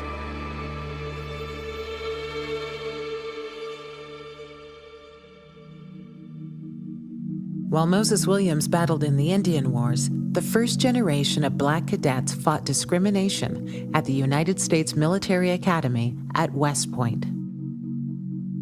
One of those first cadets was Charles Young. Born into slavery in Kentucky, Young's parents fled with their infant son Charles to Ohio and freedom in 1864. Young's mother, Arminta, was one of the rare enslaved people who had found a way to educate herself. And really was somebody that passed on to Charles Young the importance of education and what an education could do for a Black person. Soon after their arrival in Ohio, Young's father, Gabriel, joined the 5th Colored Heavy Artillery and served for a year in the Civil War. He loved the Army and he loved what it did for him. And he passed that on to his son, Charles. It was one of the major reasons why Charles Young went to West Point. Young is admitted to West Point in 1884. 130 years ago, when Young attended West Point, it was a very difficult place. It was a place that reflected the Jim Crow norms of society at the time. Between 1870 and 1900, 12 Blacks had been admitted to West Point. But because of almost unimaginable harassment and discrimination, 9 of the Blacks were forced to leave before they graduated. They had been harassed by other cadets. Johnson Whitaker was one. He was tied up and he was cut, and they didn't court-martial the cadets that did that. They court-martialed him because they said he was lying, and he was dismissed from the academy. While at West Point, Young has to learn how to navigate a color line with the other white cadets. It was harder for him because he was Black. What he learned from his struggles at West Point were lessons that he used later in life in the officer corps. His experience at West Point was so intense, so severe, he once said the worst thing he could ever wish on an enemy would be to make them a cadet at West Point. Young was the 3rd Black graduate of West Point in 1889, and he was the last Black graduate until 1936, a period of almost 50 years. Enlisted men like Moses Williams did not get a formal education like the kind Charles Young received at West Point. But the Army needed skilled clerks and assigned its regimental chaplains to attend to the soldiers' spiritual and educational needs. Education opportunities were really limited for African American men at the time, and so the Army offered this opportunity. With the encouragement of his regimental chaplain, Williams studies to become an ordnance sergeant, the officer in charge of arms and ammunition at an Army post. Ordnance sergeants were not appointed lightly.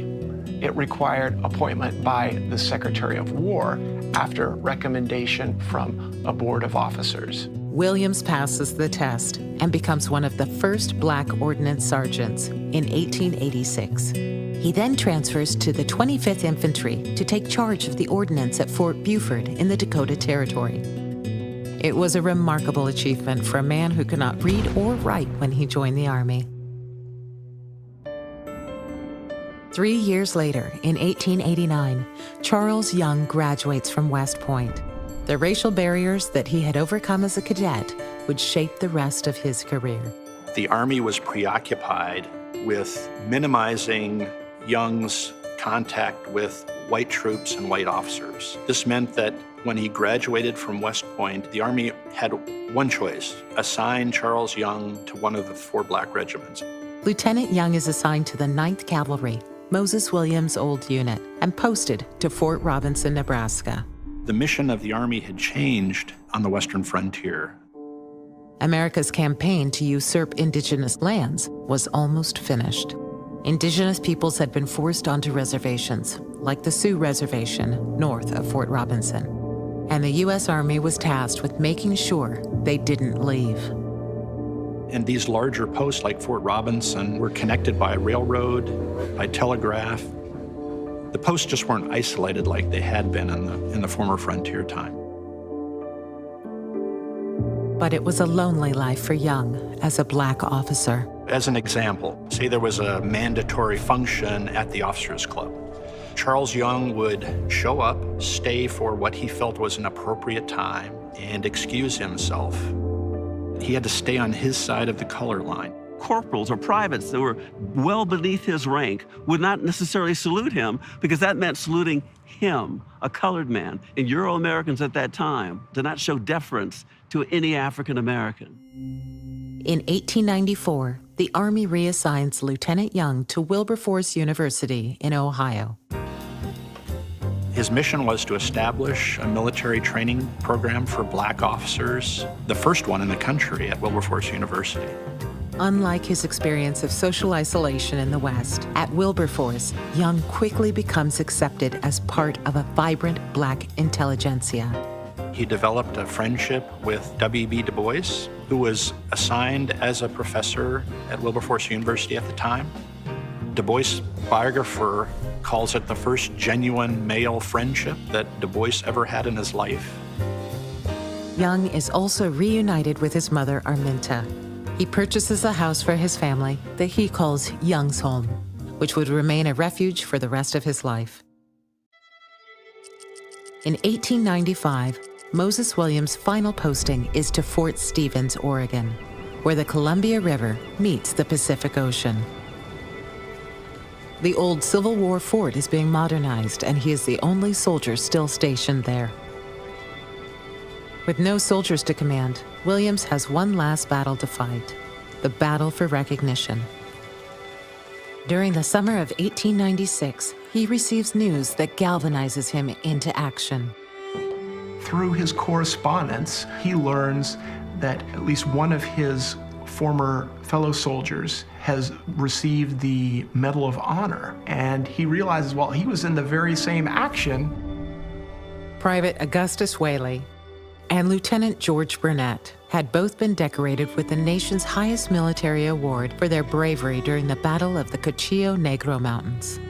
At the time, the way that the Medal of Honor process worked, a soldier could self-nominate, provided that they had the support of their commanding officer. Moses Williams tracks down his commanding officer who had since retired and was living in Germany, who writes a very descriptive letter. I recommend Sergeant Moses Williams for a Medal of Honor for his coolness, bravery, and unflinching devotion to duty in standing by me in an open, exposed position under heavy fire, thus enabling me to undoubtedly save the lives of at least 3 of our men. On November 23, 1896, the War Department responded. I am instructed by the Assistant Secretary of War to transmit to you the accompanying Medal of Honor, awarded to you by the President of the United States for most distinguished gallantry in action with hostile Indians in the foothills of the Cuchillo Negro Mountains.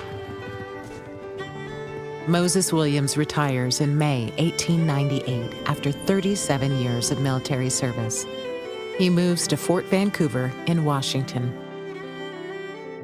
The unfortunate reality for many Buffalo soldiers was that in spite of the kind of service that they provided, their fate after their military service was generally disastrous. They did not receive high pay in the military. They were not able to take advantage of opportunities that might have been available to them as civilians.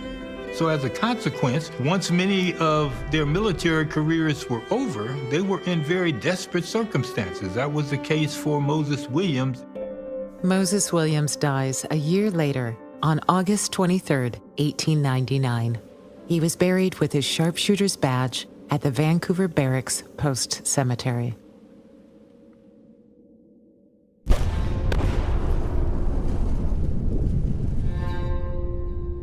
When war breaks out with Spain in April 1898, Charles Young is stationed at Wilberforce University. The War Department wanted officers to stay at their posts to train the force in case it was a longer war. But the war is over by July. So Young wasn't able to rejoin the 9th Cavalry to take part in the actions in Cuba. He doesn't get to witness the charge of the 10th Cavalry, followed by Teddy Roosevelt and the Rough Riders on San Juan Hill.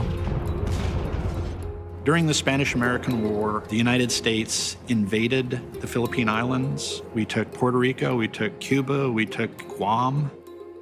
It was a time when the president, the politicians thought, well, this is our chance to establish an empire. And so that led to the next war, in the Philippine War. Philippine leader Aguinaldo and his revolutionaries had fought alongside the United States against Spain. They now found themselves the possession of a new colonial master. The Filipinos were not happy. They wanted their own freedom and they wanted independence. And so you see that war quickly turning to what's perceived by the Filipinos as a war against the United States. African Americans were divided in response to the U.S. war in the Philippines. Ida B. Wells argued that Negroes should oppose expansion until the government is able to protect Negroes at home. Booker T. Washington agreed. The Philippine Islands should be given a chance to govern themselves. Until our nation has settled the Indian and Negro problems, I do not think we have the right to assume more social problems. But an editorial in a black-owned newspaper, the Indianapolis Freeman, supported the war. The Negroes must be taught that the enemy of the country is a common enemy, and that the color of the face has nothing to do with it. The debate among African Americans in the U.S. carried over to black soldiers on the battlefield. Filipino insurgents distributed pamphlets addressed to the colored American soldier, encouraging them to desert, and a small number defected. Soldiers like David Fagan decided enough was enough, deserted, and they fought alongside Filipinos against their brethren. Now, they lost the war and they lost their lives. But they did something that is purely an American principle: liberty and freedom. That's why they deserted. And I think that is misunderstood by a lot of people, because they, as black men, knew how America treated them at home.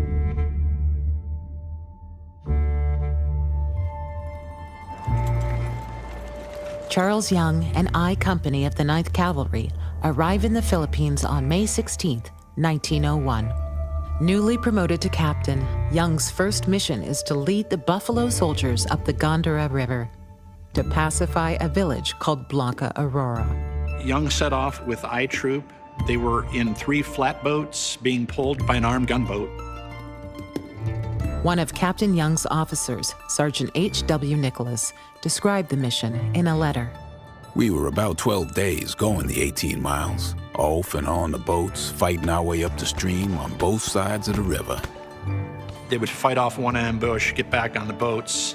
Tide would go in and out, and they'd be left high and dry because the Gondara River was a tidal river. Drawing close to Blanca Aurora, Sergeant Nicholas is stranded on a reef with the supply boats. The insurgents, seeing my unfortunate position, began to pour fire at us. I had only 6 men with rifles. We fought back with all the courage we had in us. Captain Young had the main body of his force divided on each side of the river, fighting his way forward. Upon hearing my volley firing, he knew that I had been attacked from the rear. He rushed back to my aid and rescue, drove off the attackers. And after the tide came in, we advanced cautiously along, arriving at Blanca Aurora. Previous missions to Blanca Aurora had failed, and many U.S. commanders resorted to scorched earth tactics in their fight against the Filipino guerrillas. Charles Young understood guerrilla warfare. He pacified the village peacefully. He gave them security and supplies, kind of separated them from the insurgents. Young's deft touch was so successful that his commanding officer promised I Company a plum assignment after the war. So they got duty in the beautiful city of San Francisco as a reward for their good service in the Philippines. Charles Young and I Company serve for another year in the Philippines and fight in the decisive Batangas campaign against General Malvar. The Filipinos will not achieve their independence for another 44 years. In 1903, shortly after Charles Young and I Company returned to the United States, President Roosevelt visited San Francisco. San Francisco planned a big parade down Market Street, and Young was selected to lead 2 troops of the 9th Cavalry as the honor guard for the president. It was the first time that black troops had been included in a presidential honor guard. There was some troopers in the 9th Cavalry at the time who had charged up San Juan Hill with Teddy Roosevelt, so he knew them well.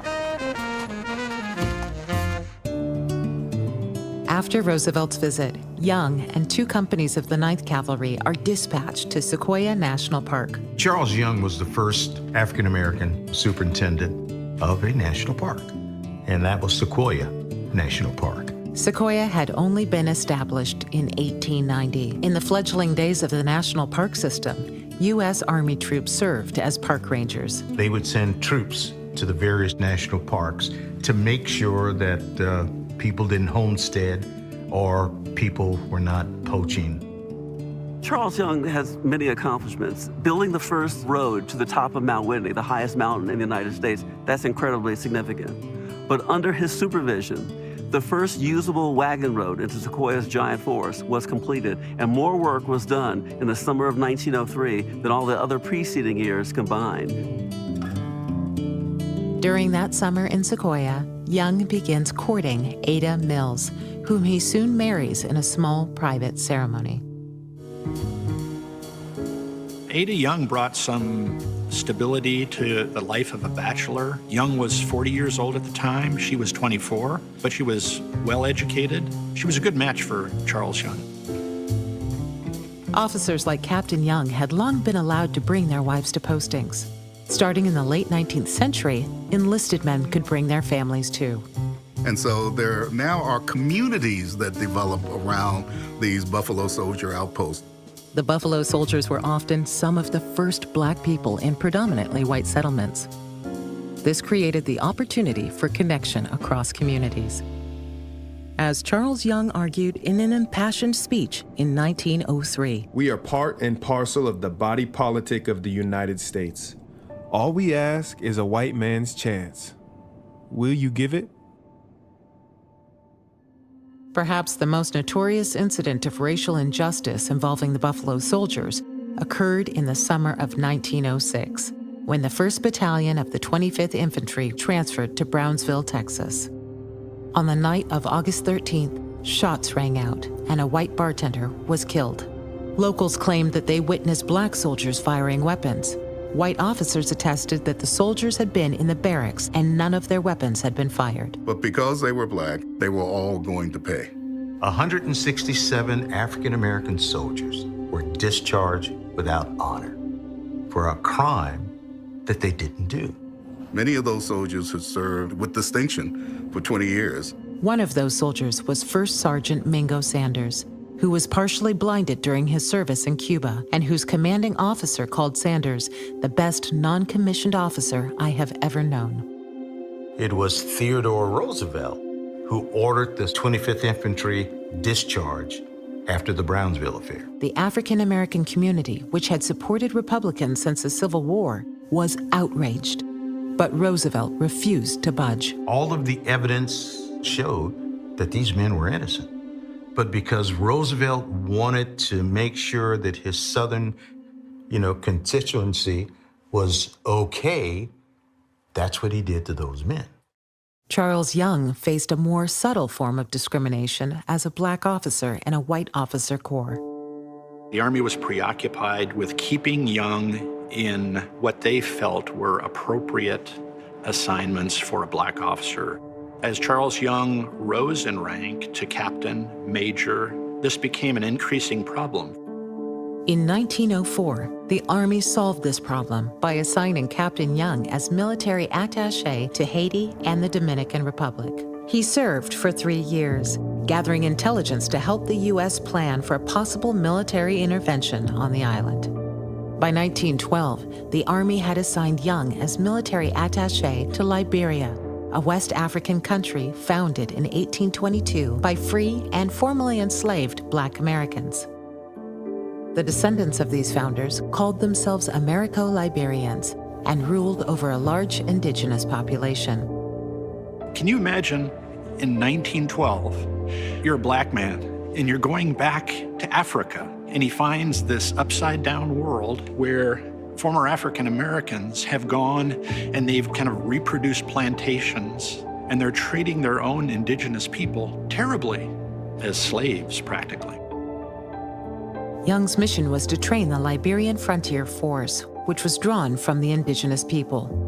He was assisted by 3 other black U.S. Army officers. At first, he was all behind the mission, but over the 3 years he was there, he began to doubt the motives of the Americo-Liberians who were trying to suppress the indigenous people. Liberia in 1912 was a dangerous place for Westerners. Bad food, bad water. There was one U.S.-trained doctor in the whole country. Young had brought his wife Ada and their 2 young children to the post, but they had to be evacuated due to the lack of safe water and food. Young develops blackwater fever, a malignant form of malaria which will come back to haunt him later in life. In 1916, Charles Young and the Buffalo Soldiers fight in the last great cavalry campaign in the West. Pancho Villa was a warlord in northern Mexico at the turn of the 20th century, and our relationship with our southern neighbor was probably even more tumultuous than the one we're experiencing in this generation. Villa's bandits raided Columbus, New Mexico, and shot up the town, killing 18 Americans. And the United States was not happy about that. And so they sent an expedition that at its height reached 10,000 American soldiers into northern Mexico. Charles Young had been promoted to major while stationed in Liberia. The Army transfers Major Young to the 10th Cavalry to serve under General Jack Pershing in the punitive expedition. Early in the expedition, on April 1st, 1916, Major Young and the 10th Cavalry surprise a group of 150 Villistas near the outskirts of Agua Caliente. Young had 3 cavalry troops and a machine gun troop. The troopers of the 10th Cavalry dismount and attack, forcing the Villistas to retreat behind a ridge. So Young used the machine gun troop as covering fire to pin down the enemy force, and he just overwhelmed them. Under covering fire from the machine gun troop, Young directs a flanking maneuver, forcing the Villistas to retreat in disorder. Young then leads a pursuit of the Villistas in a running battle until his men and horses are overcome by exhaustion.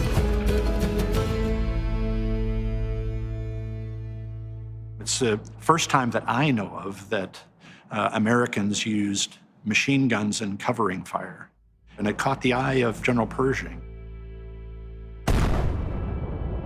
The punitive expedition saw the advent of a lot of what we know as modern warfare, beyond machine guns. It was the first use of trucks for transporting supplies. It was also the first use of aircraft used as reconnaissance and to carry messages back and forth. So it kind of signaled the end of cavalry and a new era of mechanized modern warfare. despite a spirited campaign. At one point, the 10th Cavalry even disguised themselves as Mexican bandits. After nearly a year in Mexico, the U.S. Army gives up the chase. They never found Pancho Villa. But Major Young receives high praise from General Pershing. Young is promoted to lieutenant colonel, and Pershing puts Young on his list of officers to command future brigades during World War I. He was one of the best cavalry officers in the Army at the time. Charles Young was slated to become a brigadier general. They couldn't have him in command of a division. If he was used in Europe the way he wanted to, he would have been commanding black troops, but led by white officers. White lieutenant colonels, white majors, white captains, white lieutenants. And at the time, that was a problem for the War Department. A medical examination board found that Young had a range of health problems related to his long service in the Army. He was about 52 years old. He'd spent a lifetime as a cavalry officer in the saddle, and he had blood in his urine. He'd had blackwater fever, and that was working on his kidneys. But due to Young's abilities and the Army's need for the coming war in Europe, another promotion board recommends that the medical problems be waived.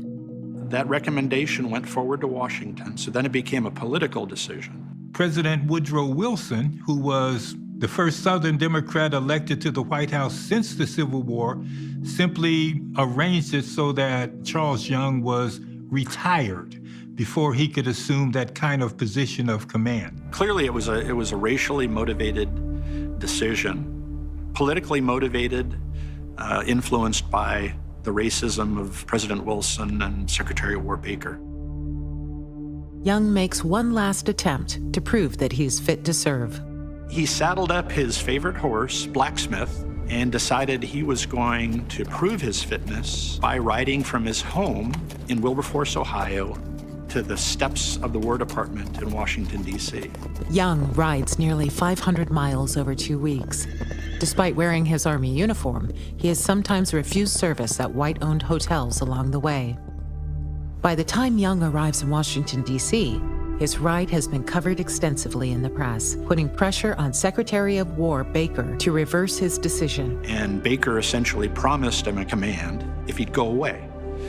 Young took him to his word, and he went back to Ohio, and Baker never carried through with his promise. Young never got to serve in World War I.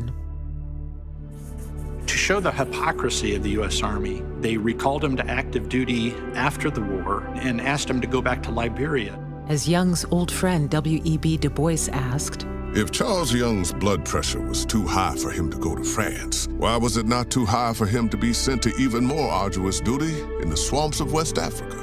Essentially, they were sending Young back to Liberia to die. Young loved the Army so much, he couldn't say no. Young was on a mission to the interior of Nigeria when he was struck again by blackwater fever. He showed up in a hospital in Lagos, Nigeria in terrible shape and died on January 8, 1922. Ada Young wrote letter after letter to the War Department saying that she wanted Charles Young's body brought back to the United States. A year after his death, Young's body was disinterred and brought to Washington, D.C. Black citizens lined the streets to get one last look at Charles Young's casket as it rode by, trailed by a cavalryman's horse with boots in the stirrups backward, as is tradition for a cavalry commander. Charles Young was finally laid to rest with full military honors at Arlington National Cemetery. Although never officially called Buffalo Soldiers, Black troops served bravely in segregated regiments in World War I and World War II. The Army's policy of racial segregation finally ended in July 1948, when President Harry S. Truman signed an executive order abolishing racial discrimination in the U.S. Armed Forces. But this did not really go into effect until after the Korean War. Black and white soldiers did not fight in integrated units until the Vietnam War. And it wasn't until 1972 that Dorsey Willis, the last surviving member of the Brownsville Affair, was pardoned by President Nixon and given $25,000 in back pay. By then, Willis was 87 years old.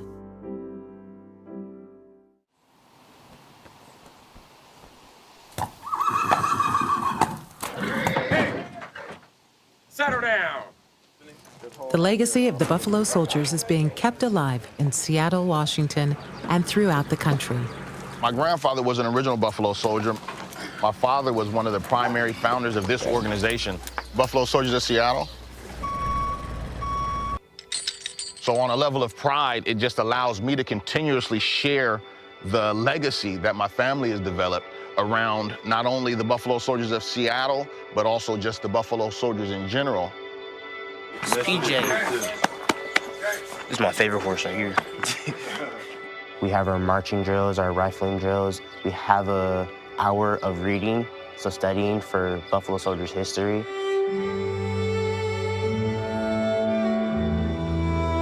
They fought for us. Today, we're going to do a couple events. We'll be doing pony rides, a living history display, and then some mounted drills also. The kids that know me from being an inner urban individual, and then they see me in my cowboy gear, they're just blown away. A lot of times, they don't even recognize me. One of the messages that I share with youth is that you have to figure out and learn where you come from. Once I figured out and realized who my lineage was, it helped me to start to understand how I need to present myself and who I am as a man. The average American doesn't know much about the history of the African American soldier because they were left out. Telling the story of the Buffalo Soldiers is a means of reestablishing that which was already there. It's making history ring true. When we tell the whole story, we see the ways in which blacks in every generation and every period of American history have been intimate and important parts of American development. The Buffalo Soldiers paid the price for another generation of black enlisted men and black officers to serve in World War I and World War II. We had the first black brigadier general in Benjamin O. Davis Sr. We have a black Secretary of Defense today. In 1991, in Moses Williams' final resting place of Vancouver, Washington, General Colin Powell dedicated a monument to Williams and 3 other Medal of Honor recipients. I have been fortunate in that for the entire time that I have been in the Army has been committed to equal opportunity, and the very serious racial barriers had been knocked down by people who came along before me. The Buffalo Soldiers had the challenge of always fighting on 2 fronts. Fighting the enemy that the commanding officer said, you're fighting, and then fighting the commanding officers who didn't think that they were even worthy of wearing the uniform. They are very much part of what we would now call the struggle for rights. Their very being, and sometimes their challenging of racial injustice, is reflective of their being part of that larger struggle. And that struggle continues today.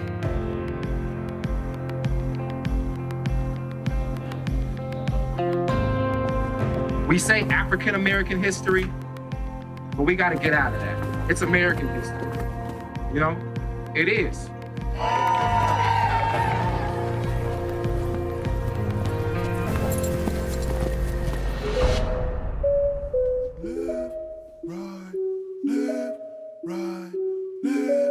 Buffalo soldier, Buffalo soldiers, Buffalo soldier, Buffalo soldiers, Buffalo soldiers,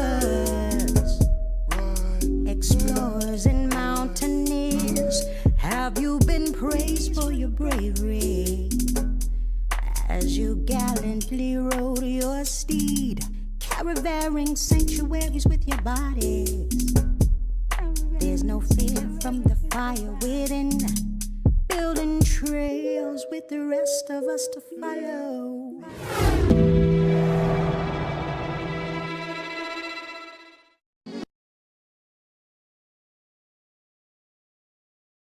Viewers like you make this program possible. Support your local PBS station.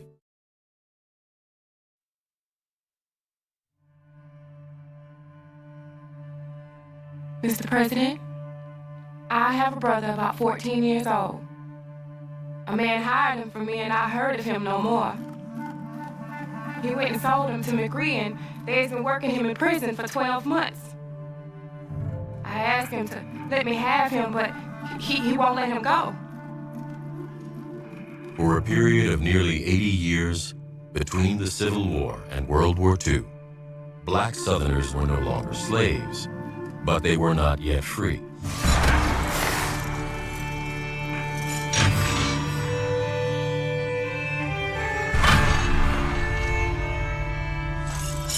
In one of the most shameful and little-known chapters of American history, generations of black Southerners were forced to labor against their will. From almost the first moment, white Southerners were responding to try to put African Americans back into a position as close to slavery as they possibly could.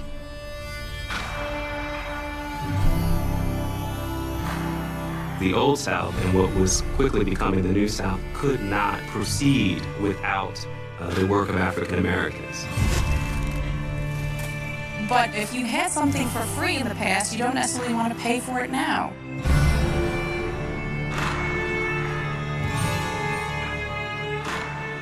It was a straight, simple, exploitative system. There was only power, there was only force, and there was only brutality.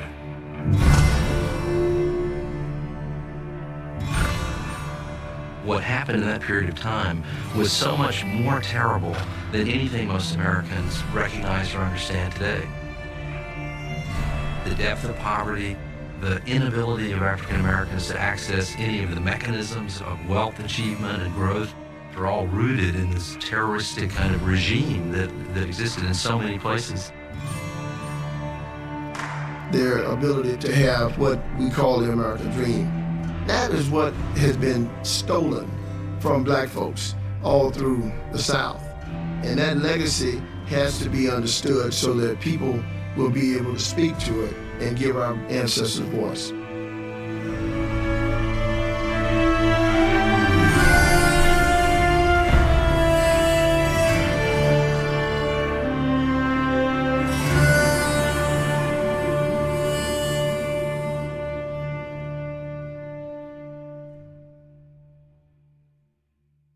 My name is Sharon Malone, and my family is originally from Wilcox County, Alabama.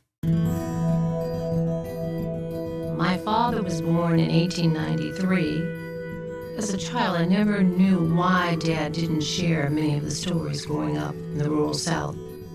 There was so little that I actually knew about, the generations beyond my parents. And I realized, I said, why don't I know these stories, and why don't I know who those people are? African Americans are innately wired to want to know who we are. It's almost like being an adopted child. We have no understanding of not only what we have endured, but what we have survived.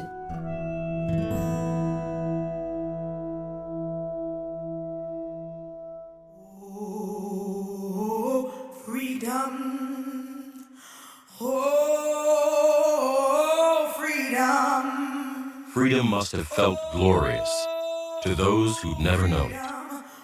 With the end of the Civil War and the passage of the 13th Amendment, 4 million former slaves could embark on new lives with no one in charge but themselves.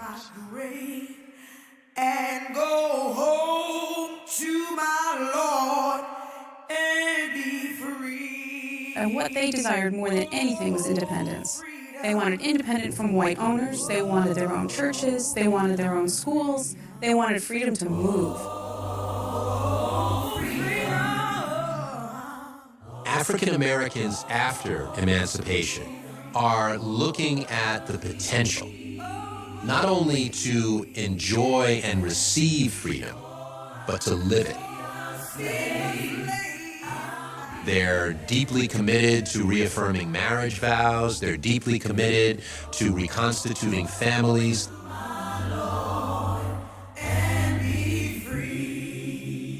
Ezekiel Archie, born into slavery, was 6 when freedom came.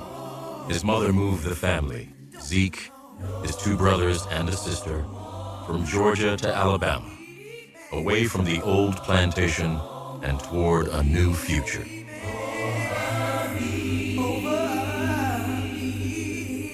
African Americans were willing to work very hard and exploit themselves in the same way that immigrants who have come to this country have exploited themselves and their families with long work days. They were willing to do that, but they wanted to own their own land. They wanted to control those hours. They wanted to be the ones to decide. John Davis was born a dozen years after the war.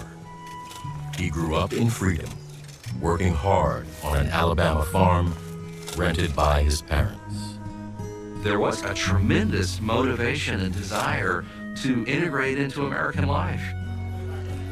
Green Cottingham, born in 1885, was also the son of an Alabama farmer. He came of age in a nation that was increasingly urban, industrial, and modern. This is a photo of George Cottingham. He's my great-grandfather. He was actually Green Cottingham's first cousin.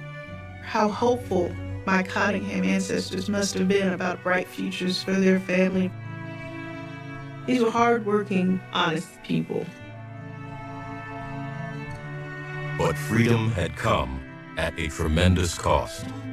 The war devastated the Southern economy, which had supported one of the wealthiest aristocracies in the world. The cotton economy was in complete shambles. The fields had been burned, the cotton gins had been destroyed, equipment that was necessary for the production of cotton didn't exist anymore. But also the primary engine of the economy, of the cotton economy, that being the labor of slaves, was lost. In the 5 major cotton states of the Deep South, nearly half of all capital, nearly half of all investment was in human beings.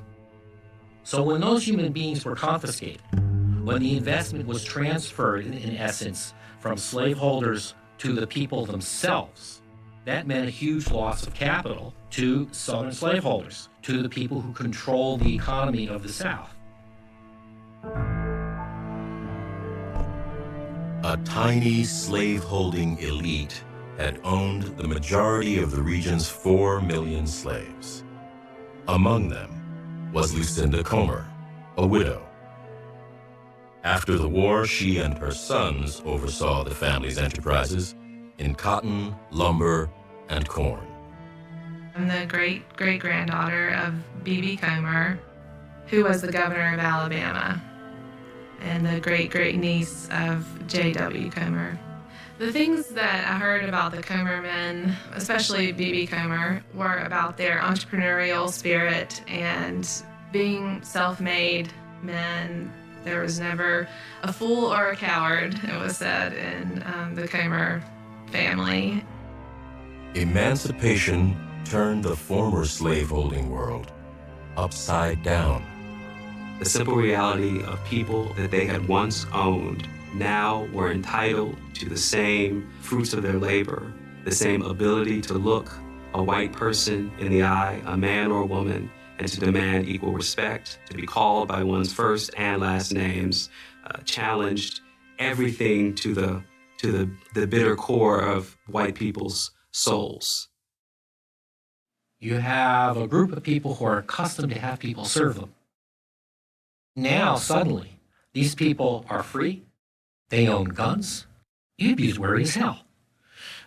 Because what you're worried is that people are going to take revenge. You also are worried that people aren't going to do any work anymore. Most of the South's 8 million whites had not owned slaves. Poverty was widespread, and about a third of whites were illiterate. Those individuals see blacks moving around, trying to get land, trying to improve themselves as competitors. They see a zero-sum game in which they're going to lose the more that blacks gain. These whites aligned with leaders of the former Confederacy, aided by President Andrew Johnson, Lincoln's successor. They formed vigilante groups to attack and intimidate blacks. The violence grew widespread. In the spring of 1866, Congress intervened. Over the objections of the president, it launched an era known as Radical Reconstruction. At At the beginning of Reconstruction, there was a tremendous federal will to both bring the South into submission, but also to protect African American civil rights. Passed in 1866, the 14th Amendment recognized the citizenship of all freed people. In 1870, the 15th Amendment was passed, which upheld the right of black men to vote. Reconstruction was an attempt to create a country in which it would be possible to have a biracial and equal citizenship.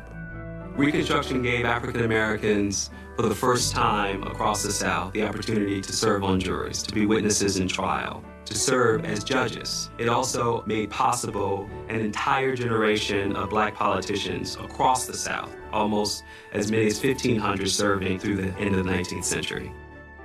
Reconstruction governments in many parts of the South succeeded in passing new social legislation, creating the South's first free public schools.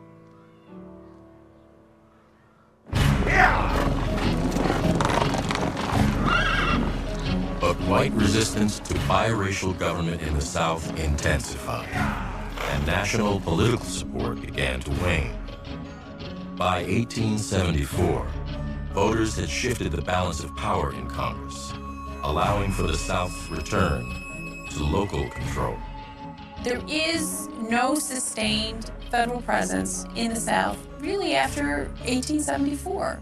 What they come away with is that a sense that this is a really violent situation and that there's not much we can do about it. And there's not much perhaps we even should do about it. African Americans seeking freedom could count on less and less help from the federal government, less and less help from sympathetic Northerners, and they could count on more and more and more animosity and attack from Southern whites.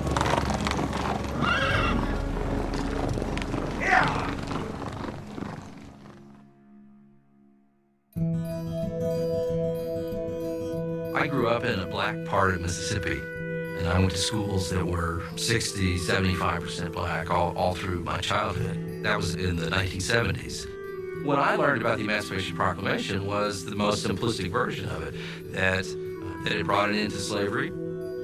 I also was taught, as most Americans were in some way, that the end of slavery unleashed this population of people who were ill-equipped for freedom. And that was all offered up in some respect as an explanation for the repressive things that were then done to African Americans, even the repressive things that I knew about. What I came to realize was that that fundamentally didn't happen.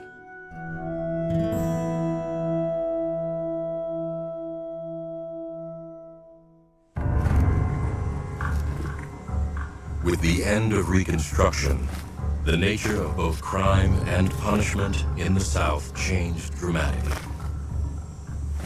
In state after state and county after county, new laws targeted African Americans and effectively criminalized black life.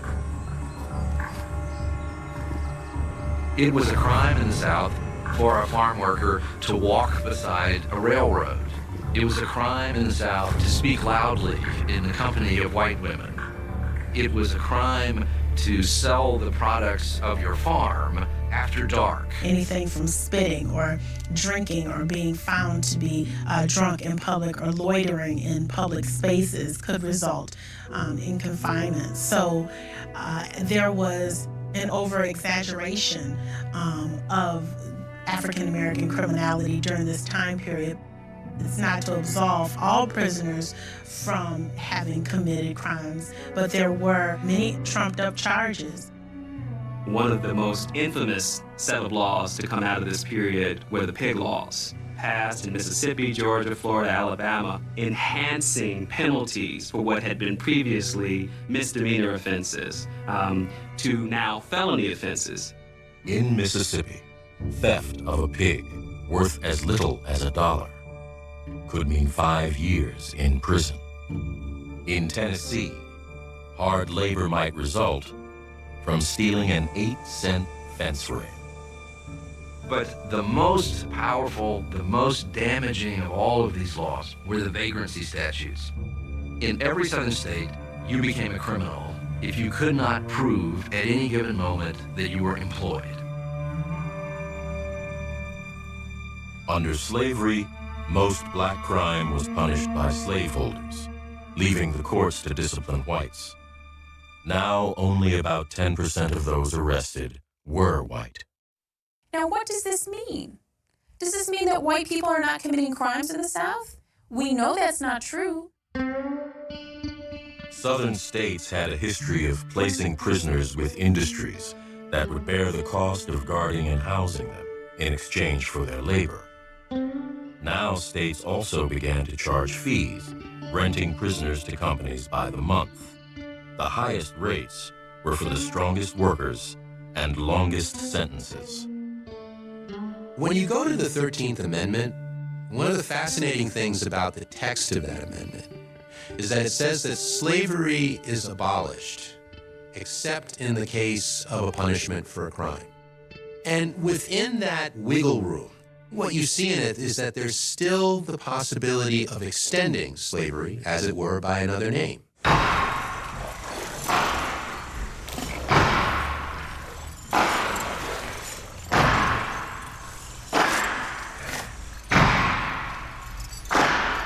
Well, it's early in the morning, baby, when I rise, well, The system was known as convict leasing. when I rise, well, it's early in the morning. It took time for the system of convict leasing to develop.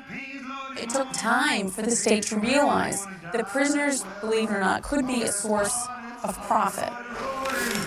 Once that revenue starts coming in, they're pleasantly surprised. This is new revenue we never had before.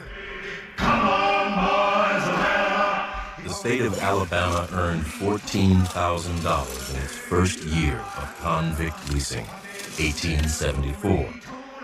By 1890, revenue was $164,000, roughly $4.1 million today.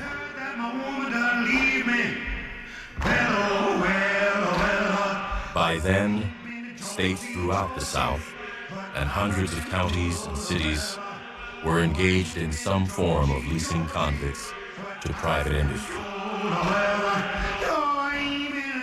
And it gave tremendous discretionary power for the private owner, either a landowner or a corporation or a coal mine, could be any business concern, to do what they wanted with that African American.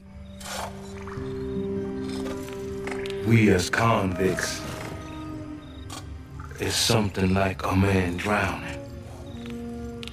We have been convicted of felonies, and because of that, we have lost every friend on earth.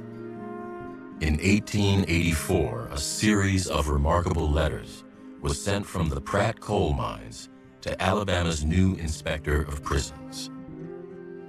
Their author was Ezekiel Archie, now a 25-year-old convict. All these years of how we suffered, we have looked death in the face, worked hungry, thirsty, half-clothed, and sore.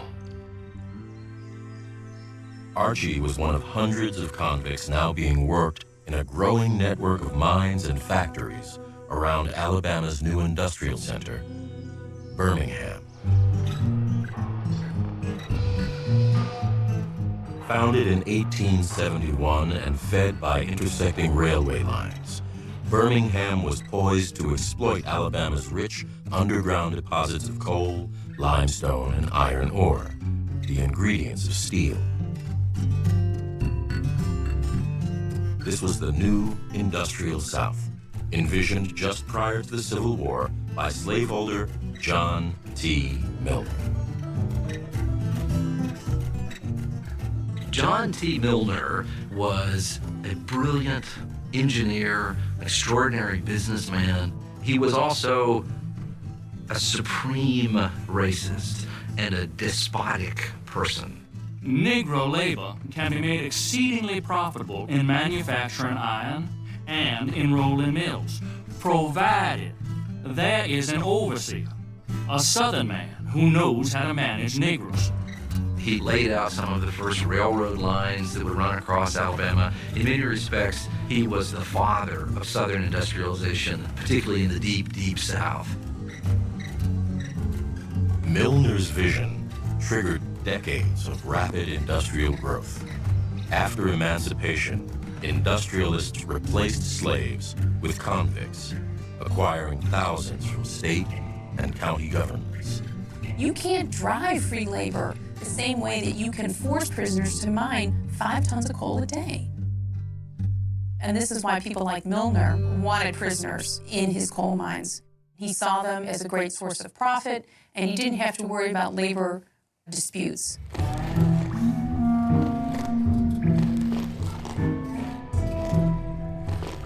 We would leave the cells around 3 o'clock a.m. and return at 8 o'clock p.m., going a distance of 3 miles through rain or snow.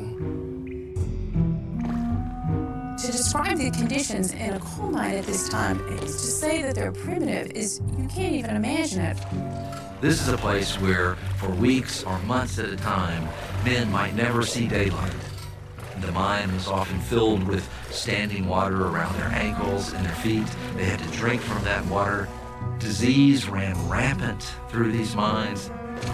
They were incredibly dangerous places to work, being subjected to violent explosions, poisonous gases that were released as coal fell from the walls. In addition to the falling coal itself, whippings, keeping people chained up, brutal kinds of physical torture, and mental abuse are the norm.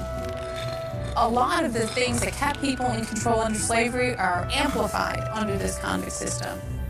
Zeke Archie was one of about 500 convicts at the Pratt Mines near Birmingham, nearly half the company's workforce.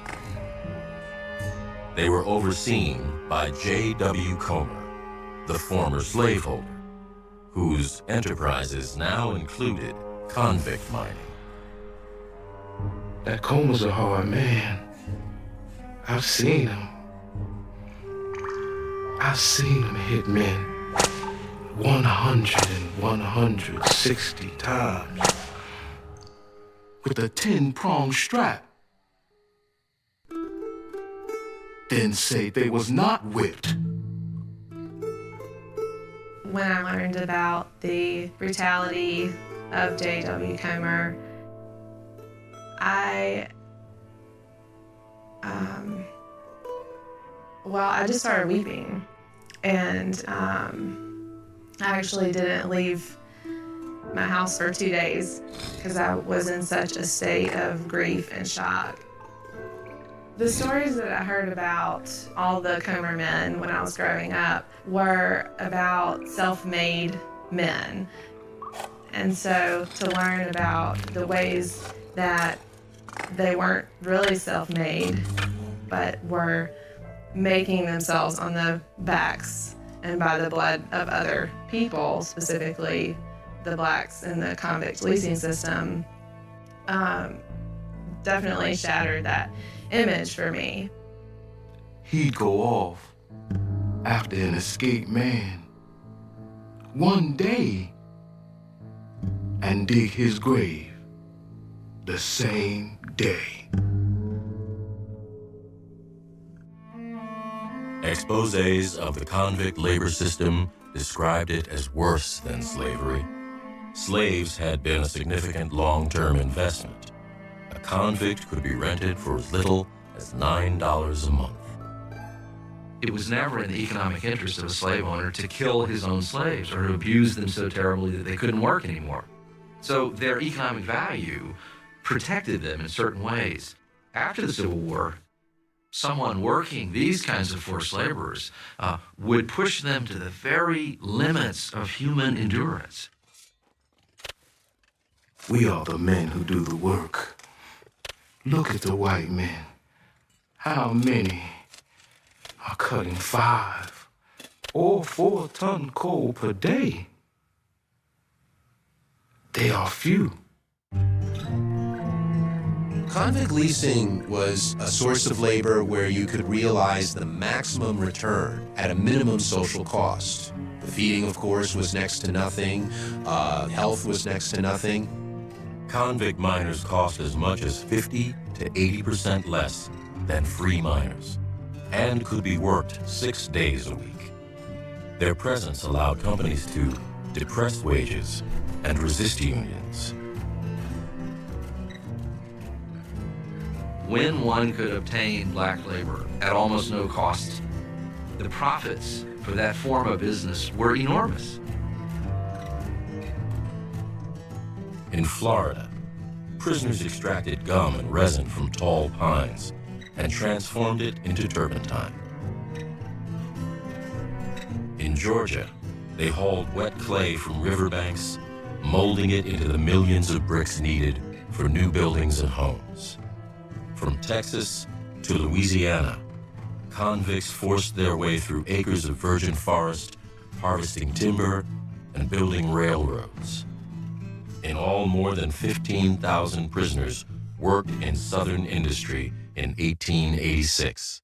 And that number was rising quickly.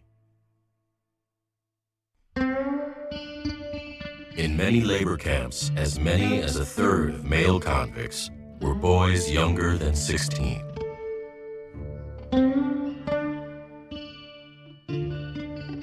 Girls and women were also forced into labor. Over 90% of convict laborers in Georgia were African American men. The next highest percentage would obviously be white men, but African American women were also utilized in these various tasks in manual labor. Black women are working in brickyards, in turpentine camps, in mining camps, farms, in lumber yards. Convict leasing becomes a new form of economic development in the South and a ubiquitous form of punishment for Southerners as the criminal justice system expanded itself. And sweeps would take place all throughout the South, whether it was for a dice game, whether it was for an altercation, whether it was for being mouthy or uppity. The record of thousands upon thousands of people arrested in this way is everywhere in the South. In the fall, when it was time to pick cotton, huge numbers of black people are arrested in all of the cotton-growing counties. There are surges in arrests in counties in Alabama in the days before, coincidentally, a labor agent from the coal mines in Birmingham is coming to town that day to pick up whichever county convicts are there. Some charges were serious, but more than 2/3 of all state prisoners at the time of Zeke Archie's arrest, including Archie, were convicted under vague charges of burglary and larceny. County prisoners, too, were sent to the mines. For often trivial offenses, they faced the real possibility of death. In some Alabama prison camps, convicts died at a rate of 30 to 40% a year. And this system is one that I think in many ways needs to be understood as brutal in a social sense, but fiendishly rational in an economic sense. Because where else could one take a black worker and work them literally to death after slavery? And when that worker died, one simply had to go and get another convict.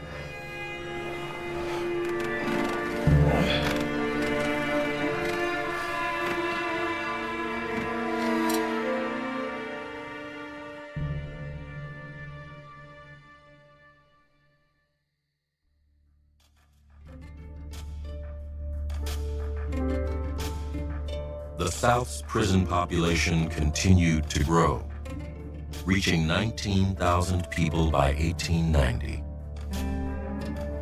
Nearly 90% of those held were African American. When folded into national statistics, the concentration of black prisoners seemed to reflect an alarming rise in black crime.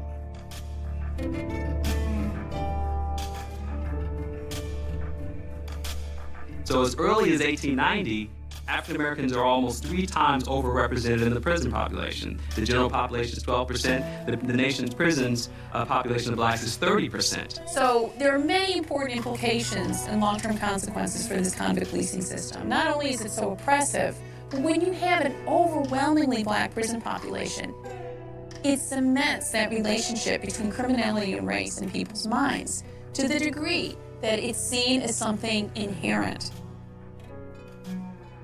Southern editorialists, sociologists, politicians are all saying that the statistics prove that black people are a criminal race and that freedom had been a mistake. If you were to ask most Southerners, white Southerners, what they thought of African Americans in the 1850s, the 1860s, even into the 1870s, one profile would have been of people who are loyal, dutiful, trustworthy. Those same people in the 1880s and by the 1890s have been demonized. They no longer are trustworthy. They no longer have the capacity for citizenship. By the 1890s, white voters had reversed the civil rights gains made during Reconstruction.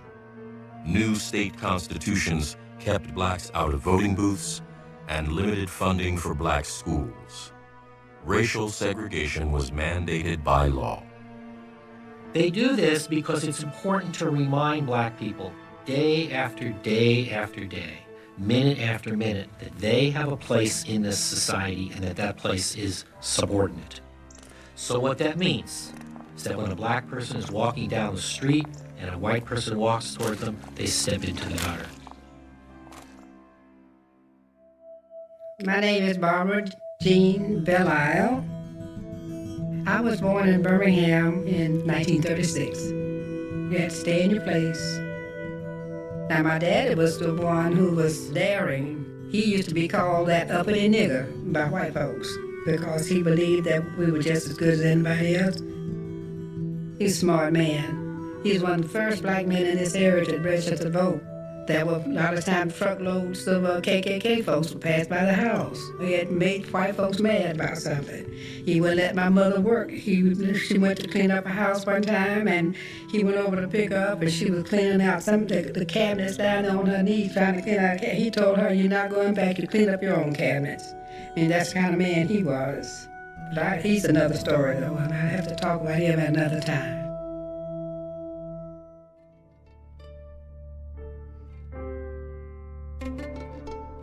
Segregation was not only mandated by Southern states, it was upheld by the U.S. Supreme Court in an 1896 ruling, Plessy versus Ferguson. And after that, white Southerners, white legislatures never had any reservation about imposing the most severe, the most repressive restrictions on black life.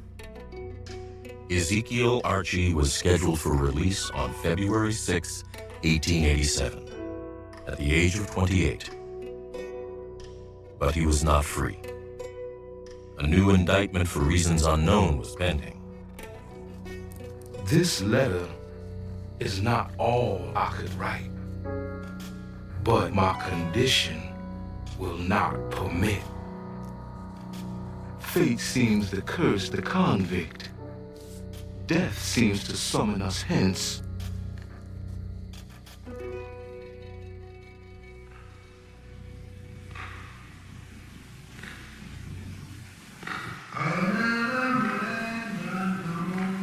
As the 19th century came to a close, and for many decades to come, the possibility of freedom was overshadowed by the constant threat of forced labor and violence.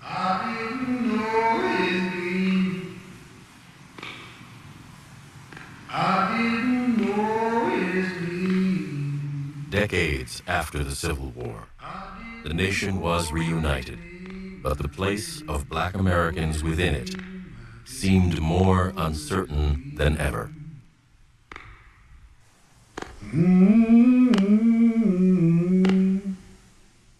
Many whites in the South are completely indifferent about whether black people live or die. They want to see them in their place. They want to see them as an exploitable system of labor. They want to see them as an affirmation of their racial superiority. And if they don't fulfill that role, then to hell with them.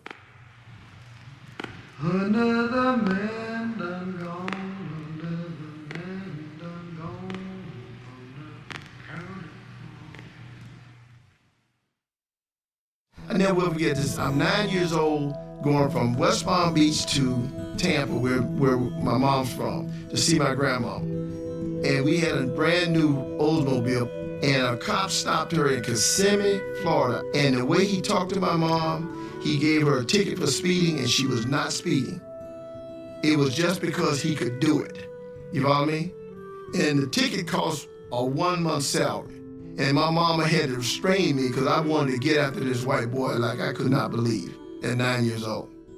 When you have to just kind of just tuck it in, like my mom would say, Bernard, you gotta just stop because we may not get out of here. And you can see the terror in her eyes. You follow me? Because we're in little old Kissimmee in the 50s.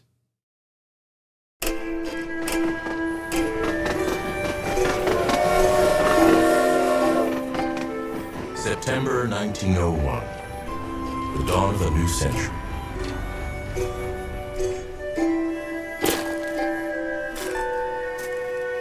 John Davis, now 23, and renting his own Alabama farm, was on his way to Goodwater, about 18 miles away. His wife was ill, being cared for there by her parents. It was harvest time, and Davis would have been careful to avoid trouble, eager to return safely to his own small patch of cotton. But trouble found him in the form of Robert Franklin, a local merchant and constable.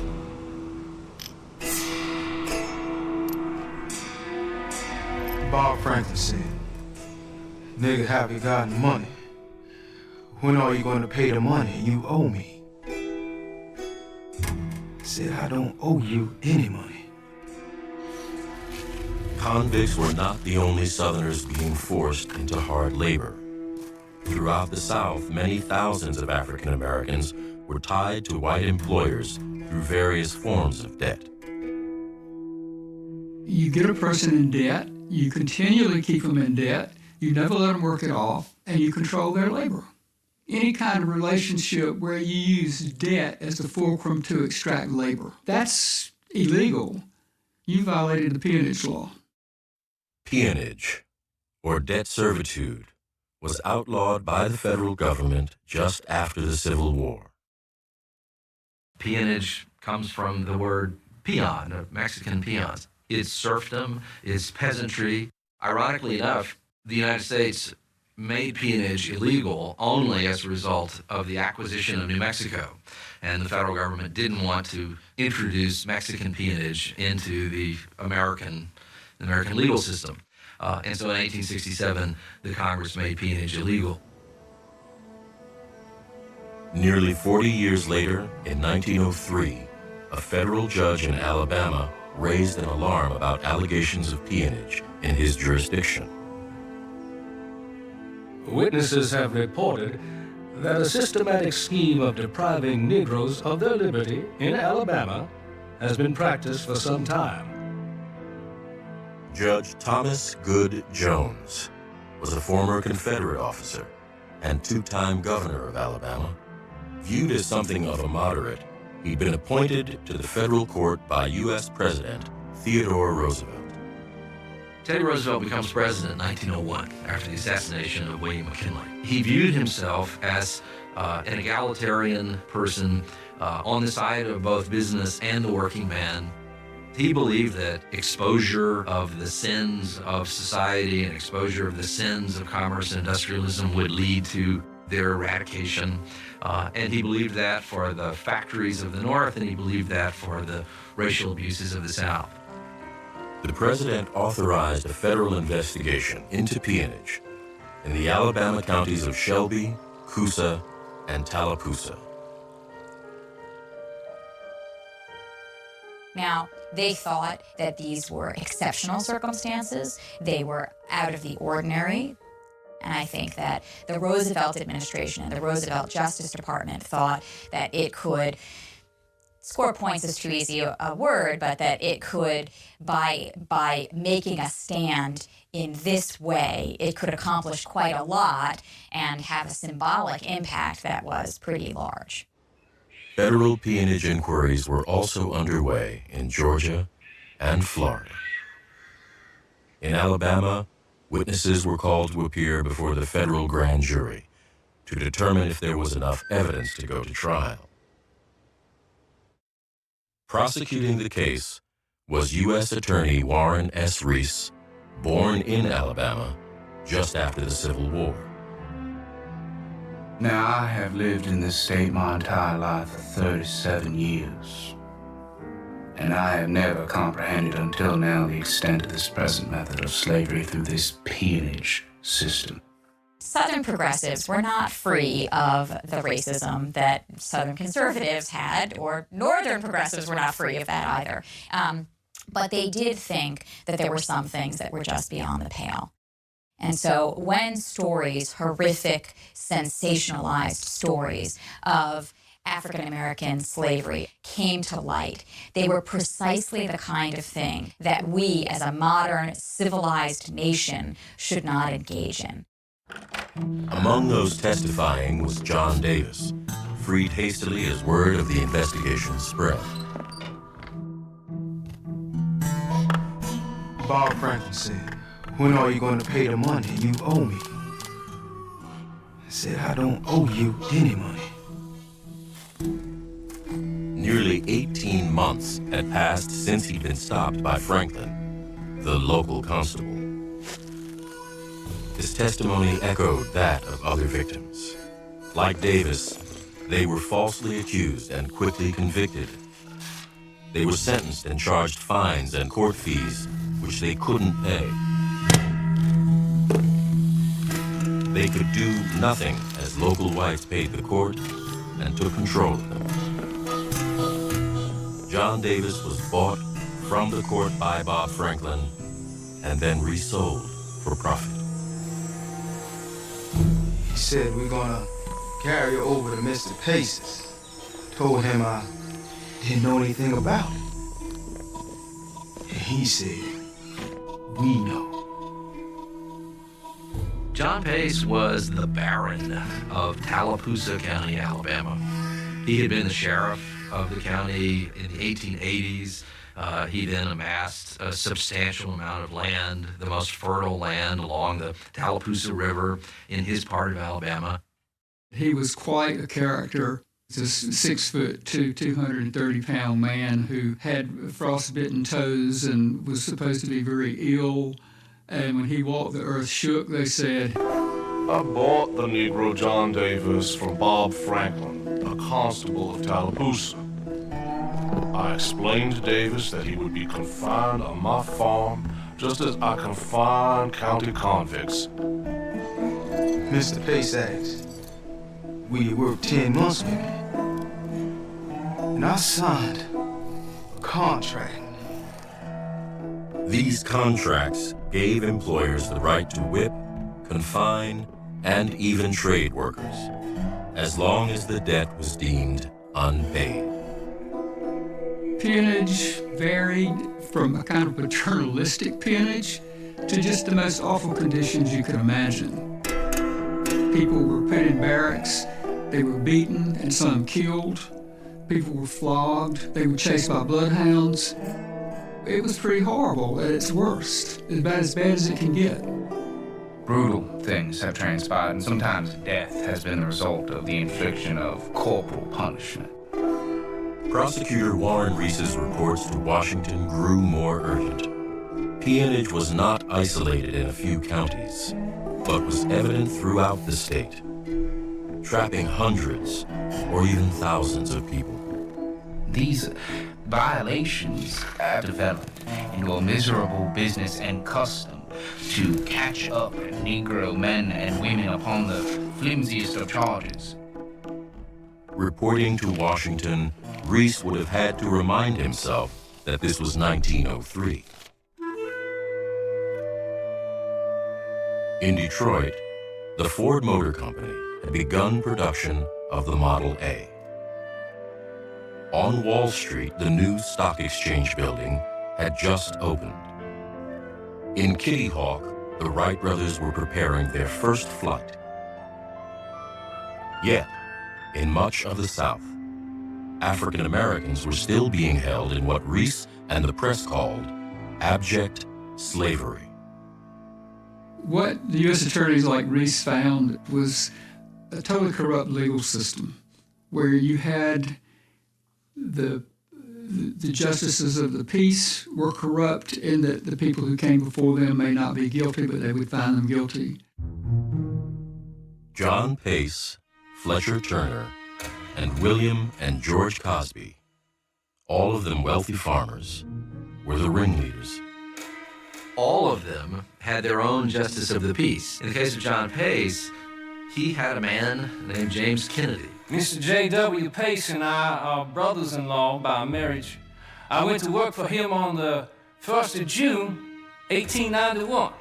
And if they wanted a man convicted of any particular thing, then they simply had their own justice of the peace or the justice of the peace of one of the other families declare someone to be guilty. Note, in none of these cases that I have spoken about did I receive 1 cent of costs, nor was I paid in any other way by Mr. Pace or anybody else for trying these cases. And after I worked that 10 months, my time was out on the 10th day of July, 1902. I told him, my time is out this morning. He said, go ahead to work. I said, no. I'm going home this morning. He locked me up for 3 days. And after that, he said, if I don't go to work, he'll put me in the river down there.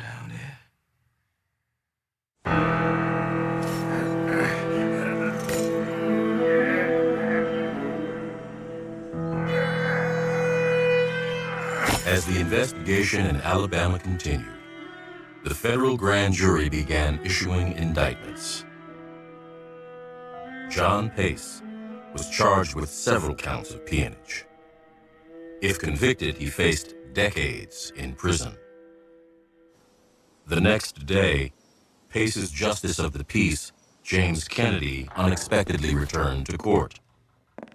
James Kennedy came to be terrified that he would be convicted at trial once he had been indicted. He's the guy who fabricated all the documents. He's the one who declared all these people guilty, and so he feels a great sense of jeopardy. Yeah, if anybody from the Cosby family wanted a Negro, they would send somebody before me and have an affidavit made. The Negro would be fined and made to sign a contract and sent out to the farm.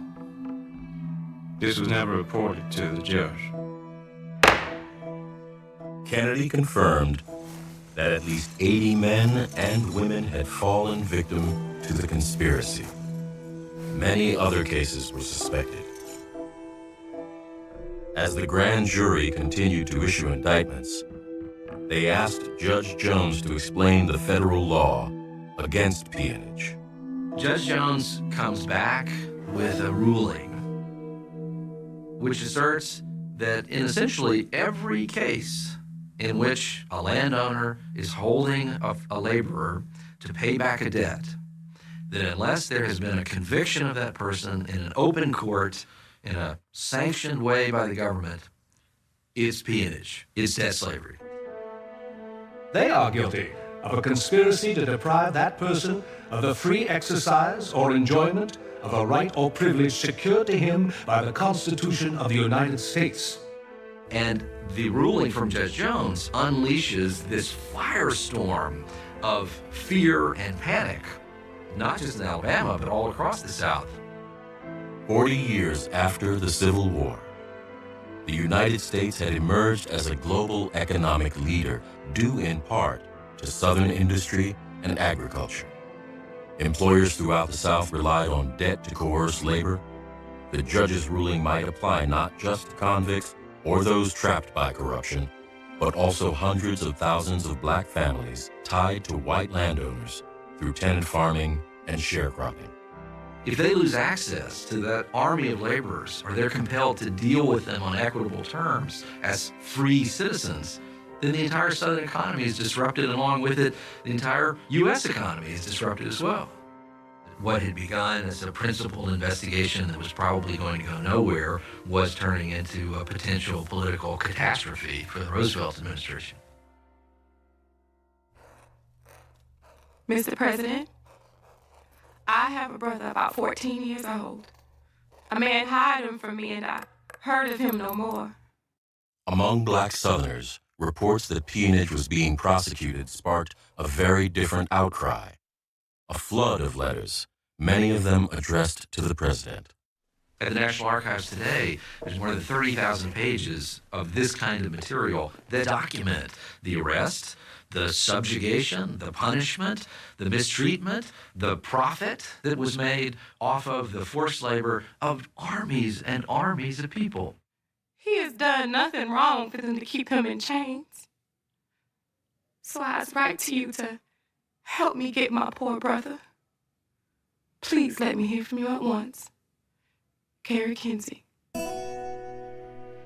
name is Bernard William Kinsey. Carrie Kinsey is a cousin.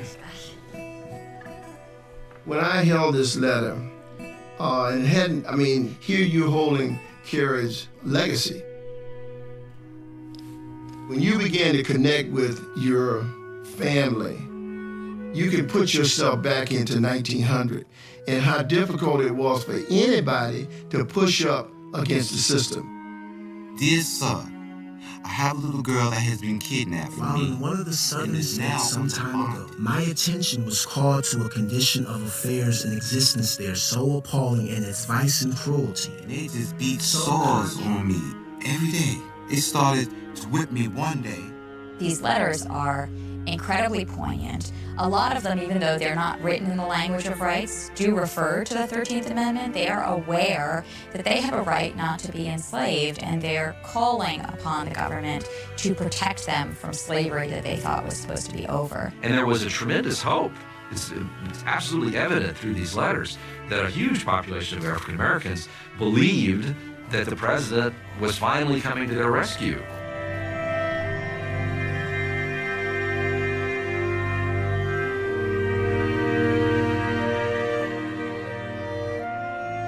But the Alabama peonage trials in the summer of 1903 were over almost as soon as they began. The federal government was eager to cap the investigation, punish the ringleaders, and move on. The Cosbys and Fletcher Turner pleaded guilty, and Judge Jones imposed minimum sentences. Judge Jones really believed that if you convicted these people, some of them got fines, a few of them even served a little jail time, that would furnish an example so that people who were doing this would no longer do it. Pace also pleaded guilty and was sentenced to prison. He remained free on appeal as his lawyers prepared an outrageous argument. They said Pace was not guilty of peonage because his victims did not owe him money. And while he may have been guilty of slavery, in 1903, that was not a crime.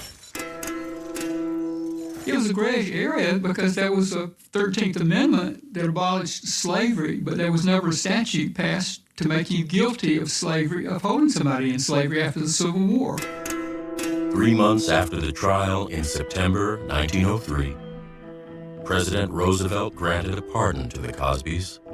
3 years later, in 1906, he also pardoned John W. Pace. Pace never went to prison, and the federal government turned a blind eye to the forced laborers he continued to hold on his farm. The federal government really pulls back from doing these cases in a big way. There was a lack of will to do what would be and prove to be very hard work of actually uprooting the tremendous systems of involuntary servitude that existed in the South. And I don't think that the federal government had that political will.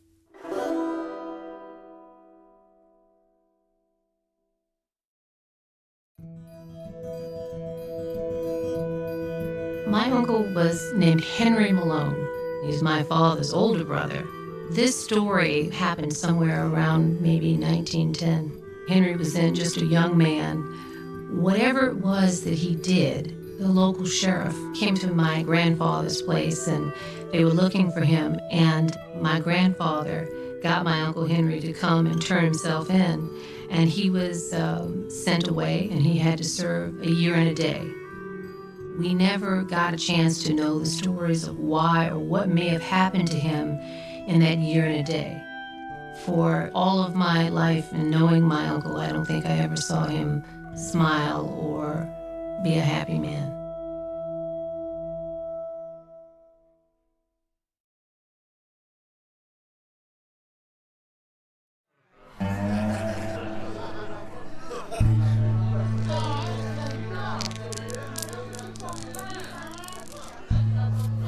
In 1908, 2 years after the pardon of John Pace, another young man would be trapped in the shadow of slavery. 22-year-old Greene Cottenham. The world he entered as a man, just as the 20th century was beginning, was completely different, in which already every southern state had passed rafts of laws designed to circumscribe the lives of African Americans, to limit their ability to work freely, to move freely, to make it almost impossible for them to live in true independence of the powerful whites, wherever it was that they lived. Greene was arrested with others outside a train station in Columbiana, Alabama. Within 24 hours, he'd been convicted of vagrancy. He was sentenced to 3 months hard labor and $38 in fines. To pay the fine, the hard labor was extended to 6 months. Greene was sent to the Pratt Mines, which paid the county $12 a month for him. It's important for us to now go back and re-examine that notion of what being a convict meant at the turn of the century. Greene Cottenham was just picked up, charged with vagrancy, which is a crime of no real import, but then thrown into this prison system. Just because you put a label on someone as a convict or whatever your label is, that doesn't justify not treating them like human beings.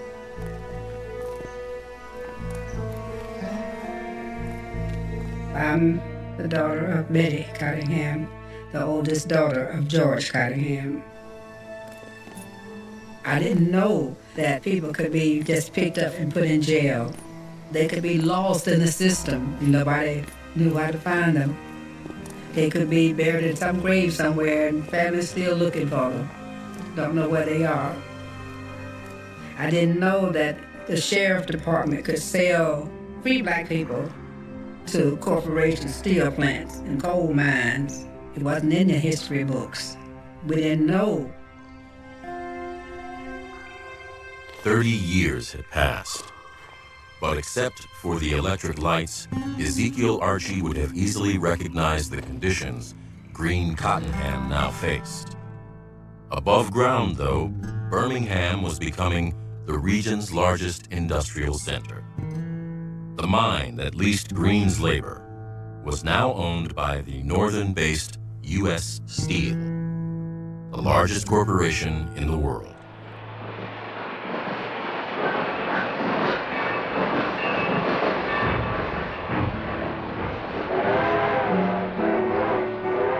And a growing number of African Americans, nearly 2 million between 1910 and 1930, were moving out of the South.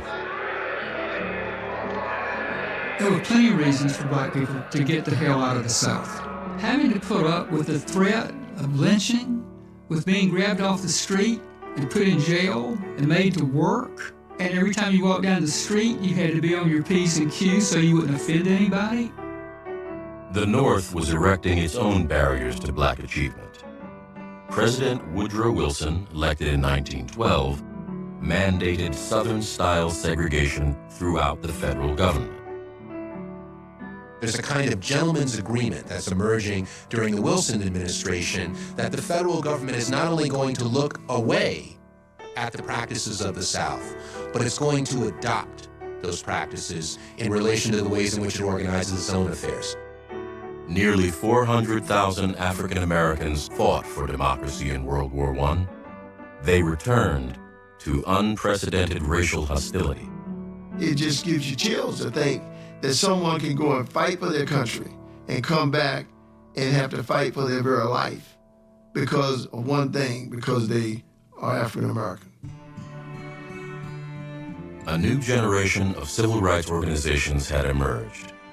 Among them was the National Association for the Advancement of Colored People, founded in 1909 by a group of activists including W.E.B. Du Bois.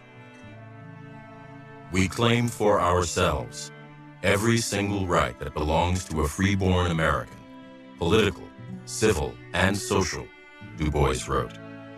And until we get these rights, we will never cease to protest and to assail the ears of America. This battle we wage is not for ourselves, but for all Americans. W.B. Du Bois is very clear that the ways in which Jim Crow laws, violence in the form of lynching, disenfranchisement, and overall discrediting, disrespect of black people's basic humanity is something that has to be seen as a force that holds black people down.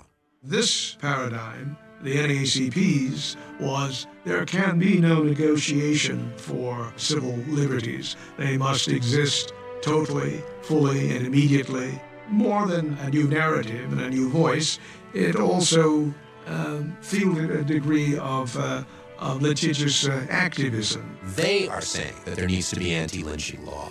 They are saying that there needs to be reform of the justice system.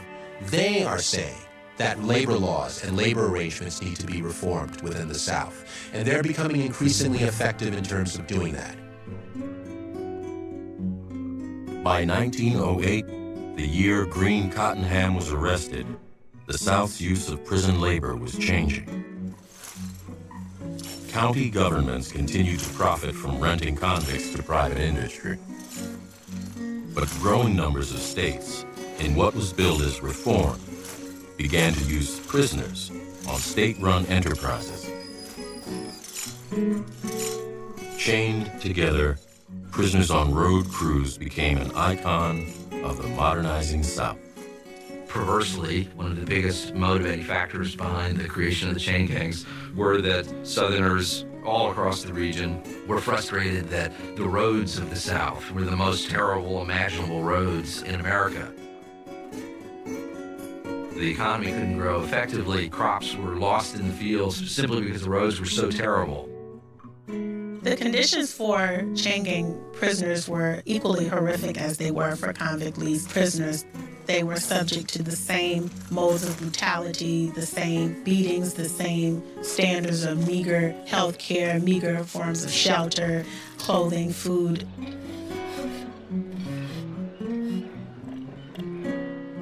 Chain gangs continued deep into the 20th century, along with other forms of forced labor, including debt peonage and sharecropping.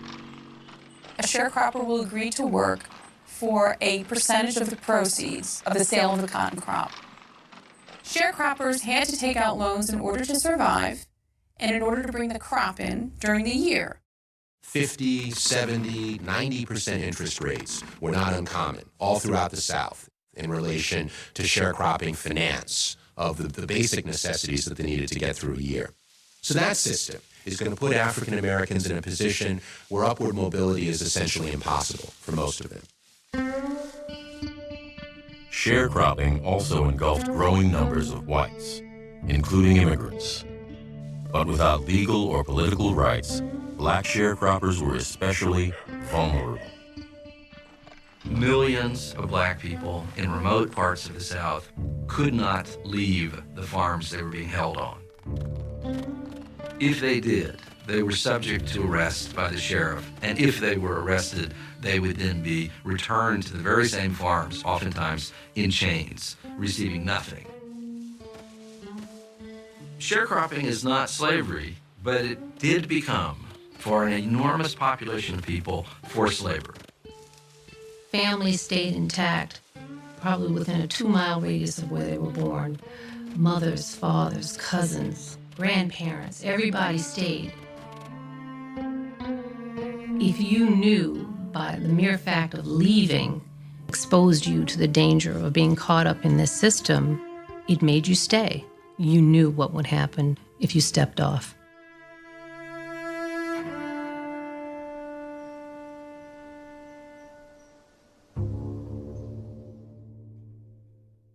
I grew up in Monticello, Georgia, which is a small town about 90 miles south of Atlanta. My paternal grandmother was the daughter of John S. Williams. He died long before I was born. But I heard from my uncles, from my father, from people who knew him that he was a wonderful man. He was well respected in the community.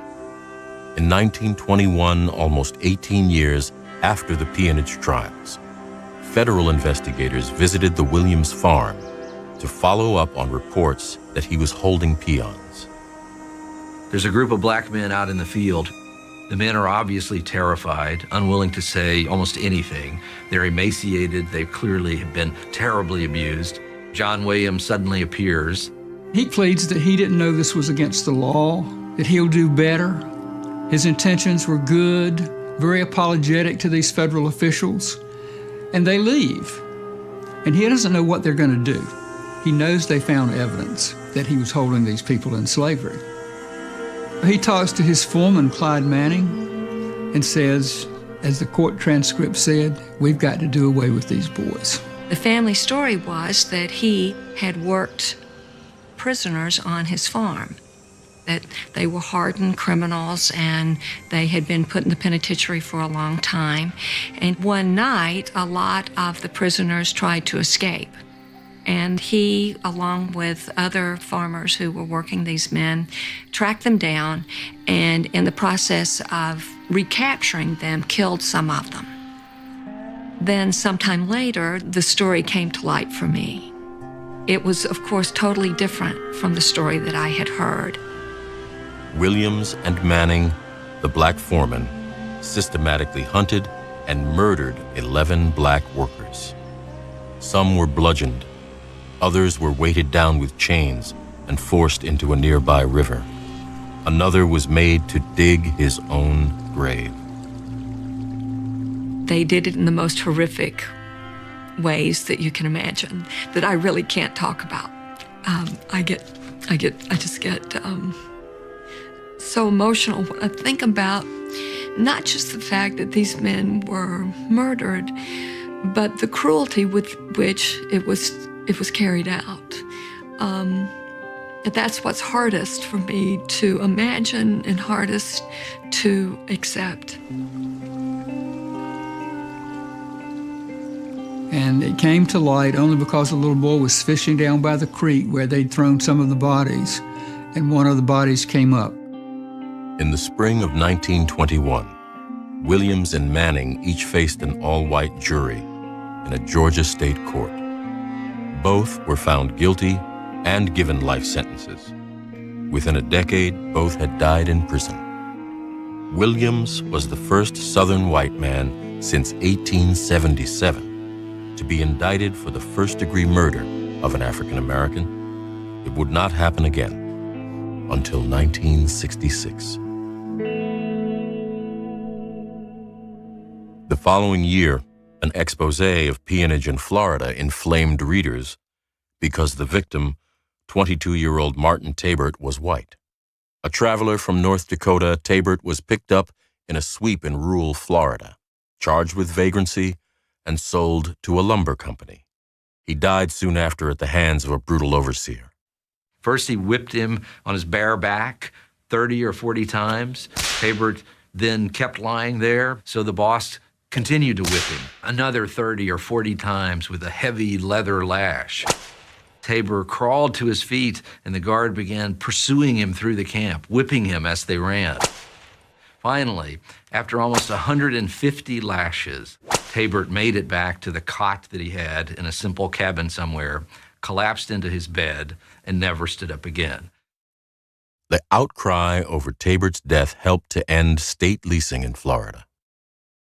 Shortly after, in 1928, a similar case led Alabama to remove its last prisoners from the coal mines. But these changes had little impact.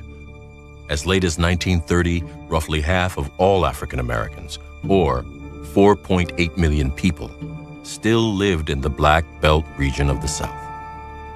The vast majority were almost certainly trapped in some form of exploitative labor arrangement. For those African Americans who remain in the South through the 1920s, 1930s, 1940s even, the conditions that they're facing are often desperate, and they find themselves more and more vulnerable if they try to rise up and create some sense of protest against the conditions that they face.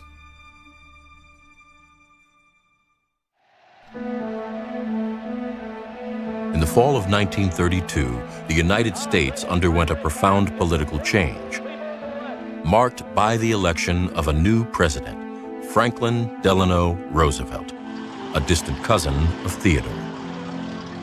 Much as Teddy Roosevelt was seen as something of an advocate for African Americans, Franklin Delano Roosevelt was 100 times that.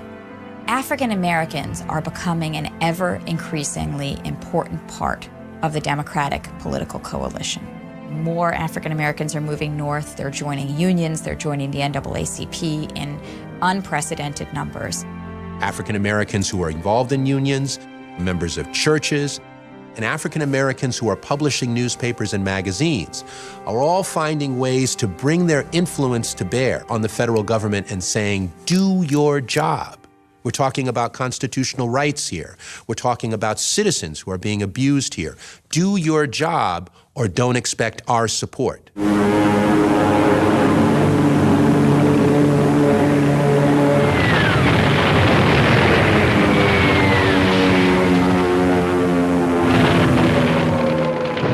December 1941, the Japanese bombing of Pearl Harbor brought the United States into the Second World War. President Roosevelt convened a meeting of the cabinet at the White House to discuss preparations to fight this war against Japan and Germany. The president asked, what are the things that the Japanese are going to attack us for in the course of the war that are problematic? Someone said, the treatment of the Negro. Months earlier, the Department of Justice had established a civil rights section, but its focus was on labor issues, not racial equality. Now, the president asked his attorney general if this unit might be used to demonstrate a commitment to racial change. And what stands at the intersection of African American rights and labor rights? Peonage and involuntary servitude.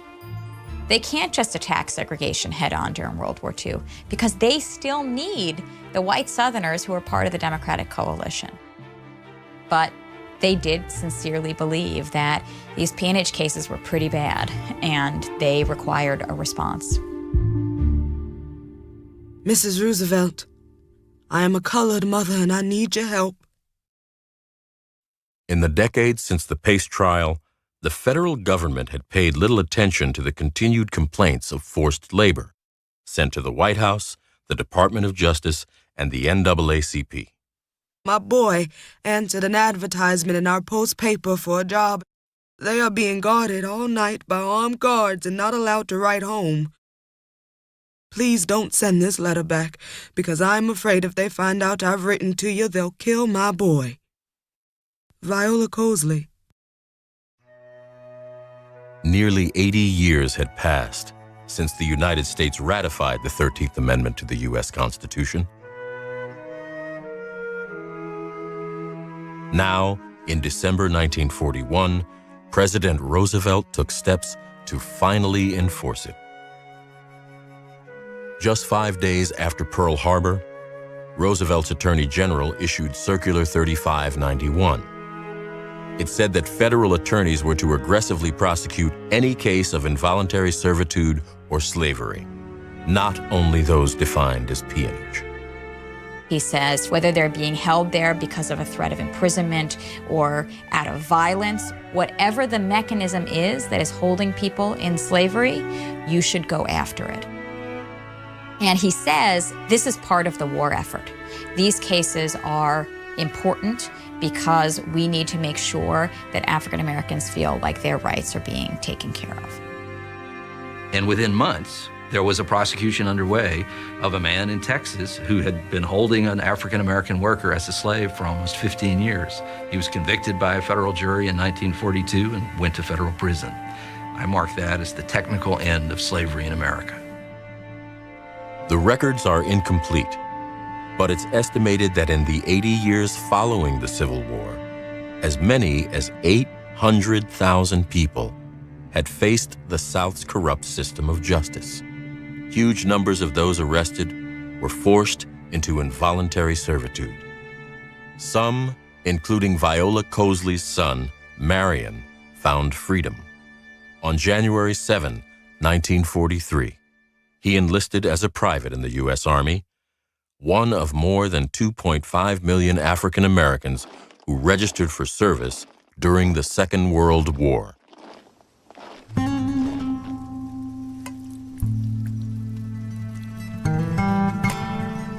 Green Cottenham, arrested in 1908, might have served in the First World War, but by the Second World War, he would have been in his 50s.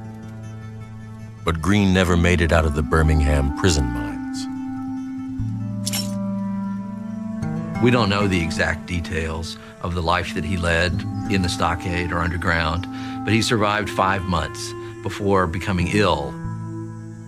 He went to see the doctor on August the 2nd, 1908. He never went back to the mine. 13 days later, Green Cottenham died. He is among more than 9,000 prisoners known to have died while leased to industry by southern states and counties. We want to think of some of these atrocities as things that happened occasionally, but you can imagine the turmoil if at any time your child could be picked up, never to be seen again. How that would impact a whole segment of people, how they view their opportunities and their future. In all likelihood, his body was dumped somewhere in these fields outside the mine, where hundreds of other prisoners also lie buried. This was real. These were real people. These were real lives, and they make us who we are. What's fascinating about Green Cottenham is the fact that he isn't special. He's not well known. He's not a historical figure of, importance. But that's part of the beauty. He is representative of all of these nameless, faceless people who disappeared during this time frame, who were deemed to be of no value. And then you realize the value isn't in being necessarily important. We all have interesting stories. We all have a life story worth telling.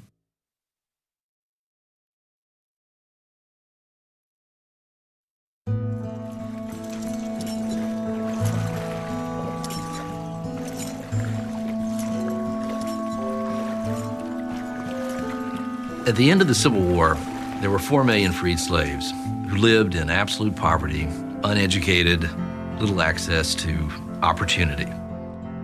We also know that there were an equal number of white Americans in the South, like members of my family, my ancestors, who were also impoverished, illiterate, no access to opportunity. Over the next 75 years, American society performed a miracle of sorts. Those 4 million whites living in those conditions became 40 million middle-class Americans by the beginning of World War II. That's what made American society the extraordinary superpower that it is today. All of that, though, was done in a way that excluded African Americans, brutalized African Americans at the same time. When you see how people's lives were truly stolen from them, their freedom was taken away, their fathers or husbands were taken away, you can understand how the difficulties and the disparities would persist for much longer than it seems that they should have. Without the appreciation of this history, you descend into fantasies that black people don't deserve equal rights because black people constitutionally, intellectually, morally are not the equals of whites, period. We have to recognize that in these awful, ghastly tales of the brutalization of black people in this country, the motivation for that was profit, from small landowners to major corporations. And so at the end of the day, that part of this country's legacy is still with us. When I think about Green Cottingham and what he went through, I think about a quote that comes to mind. It says something like, "The arc of history is long, but it bends towards justice."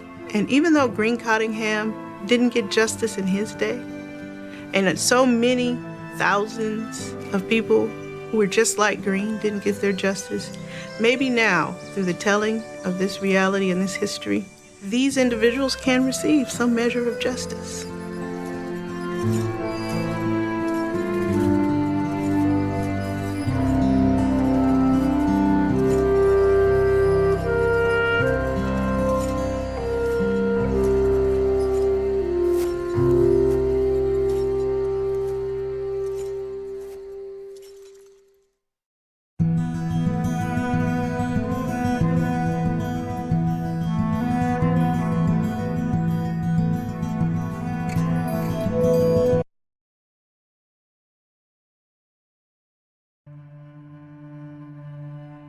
Mr. President, I have a brother about 14 years old. A man hired him from me and I heard of him no more. He went and sold him to McGree and they's been working him in prison for 12 months. I asked him to let me have him, but he won't let him go. For a period of nearly 80 years, between the Civil War and World War II, black Southerners were no longer slaves, but they were not yet free.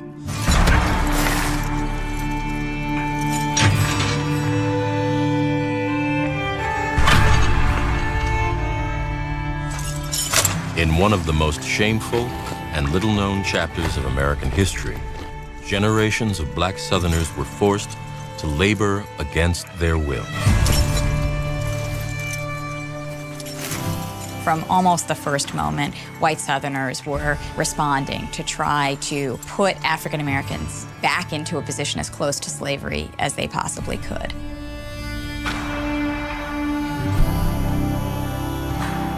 The Old South and what was quickly becoming the New South could not proceed without the work of African Americans. But if you had something for free in the past, you don't necessarily want to pay for it now.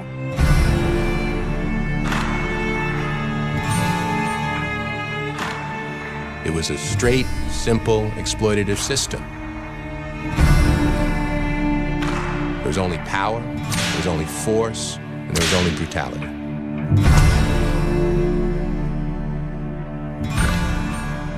What happened in that period of time was so much more terrible than anything most Americans recognize or understand today. The depth of poverty, the inability of African Americans to access any of the mechanisms of wealth achievement and growth are all rooted in this terroristic kind of regime that existed in so many places. Their ability to have what we call the American dream. That is what has been stolen from black folks all through the South.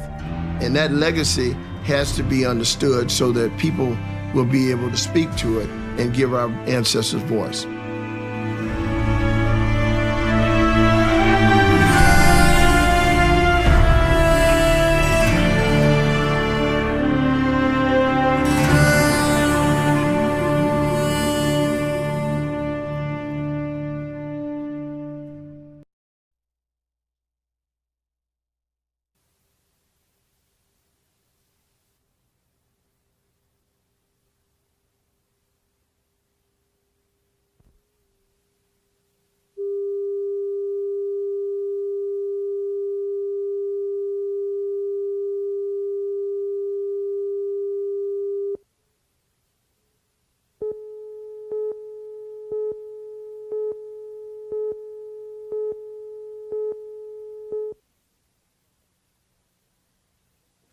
Major funding for this program was provided by the Corporation for Public Broadcasting, the University of Virginia, the William Penn Foundation, and the Virginia Foundation for Humanities and Public Policy.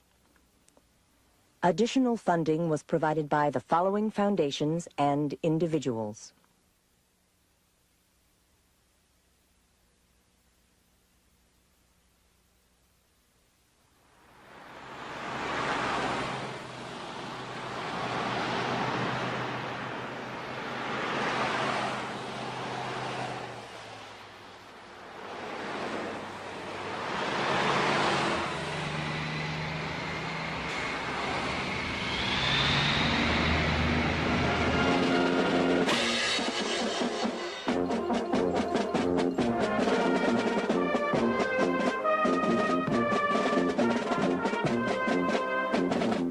Here, in Chester County, South Carolina, the high school population is half black and half white.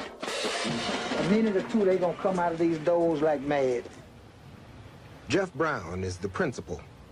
It hardly seems remarkable today, but only 35 years ago, an integrated school with a black man as principal, not only would it have been unthinkable here, it would have been against the law. Few of these students realized that once there were laws which would have kept black and white children out of the same schools, off the same buses, and not too long ago, they couldn't even legally share the same drinking fountain. This is Chester County then, during the era of segregation, the era of Jim Crow.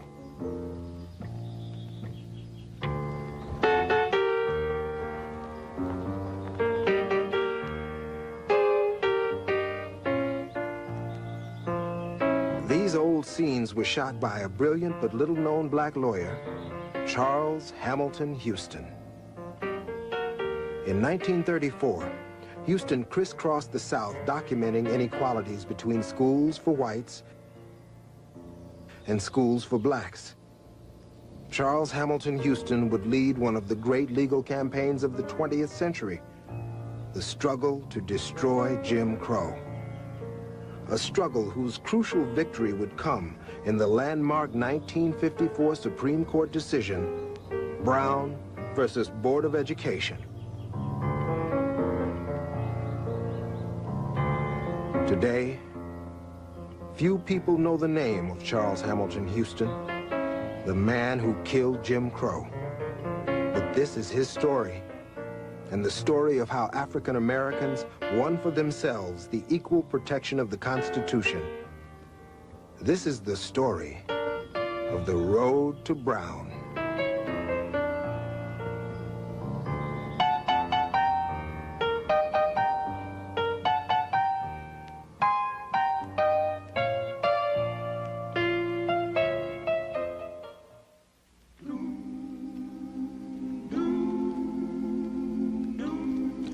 The road to Brown begins in Jamestown, Virginia, just 12 years after the first permanent English settlement in the New World.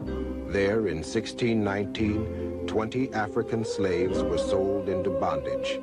It wasn't long before colonial laws were defining black slaves as property, not people.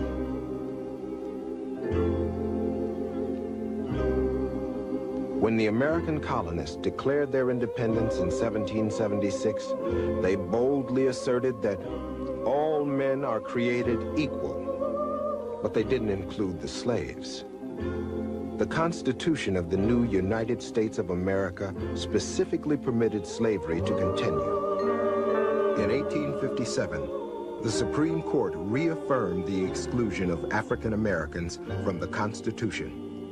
In the Dred Scott decision, Chief Justice Taney wrote that the framers of the Constitution believed Negroes were, quote, so far inferior that they had no rights which the white man was bound to respect.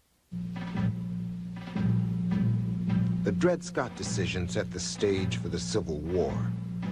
A war fought, as Abraham Lincoln said, to determine if this nation could endure half slave and half free.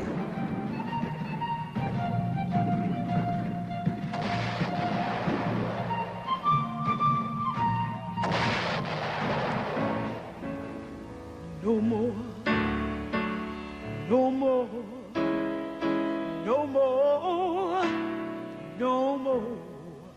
No more auction block for me, no more, no more, no more auction block for me, many thousand gone.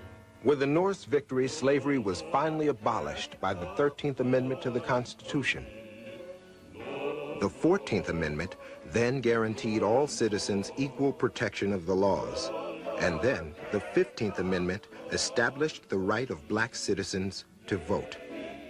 But in 1877, as federal troops were withdrawn from the South, state legislatures began passing new laws to undo the gains African Americans had made under the 13th, 14th, and 15th Amendments.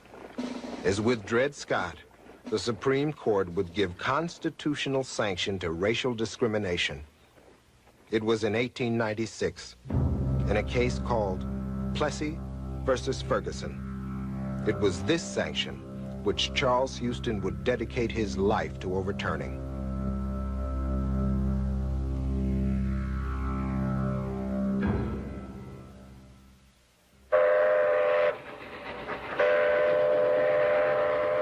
In 1895, black people in Louisiana decided to test the constitutionality of the new laws. One segregation law required separate railroad cars for Negro passengers. Homer Plessy sat down in a car reserved for whites and was arrested. Because of the 14th Amendment and its equal protection clause, Plessy never imagined the Supreme Court would rule against him, but it did. The court upheld his conviction in a decision which would shape race relations for half a century.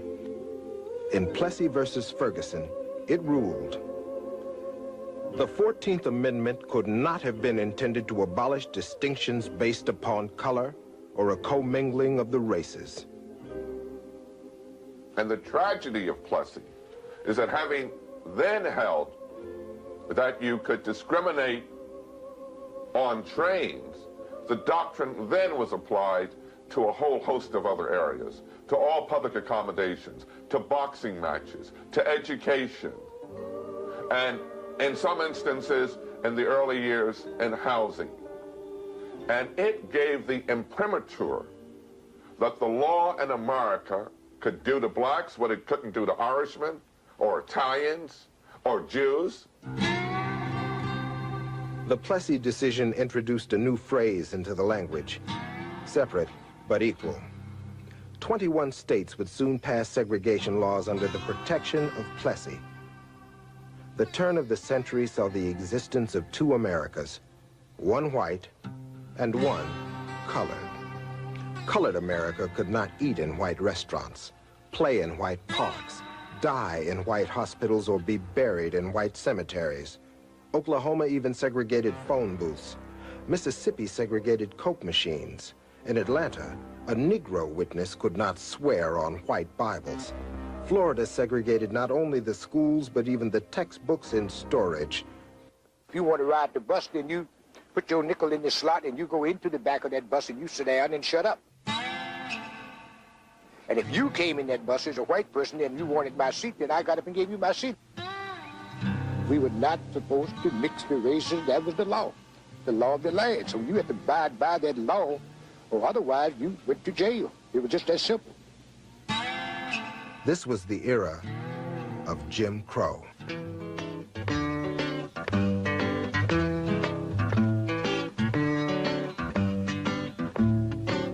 This little song that I'm singing about, people you all know is true.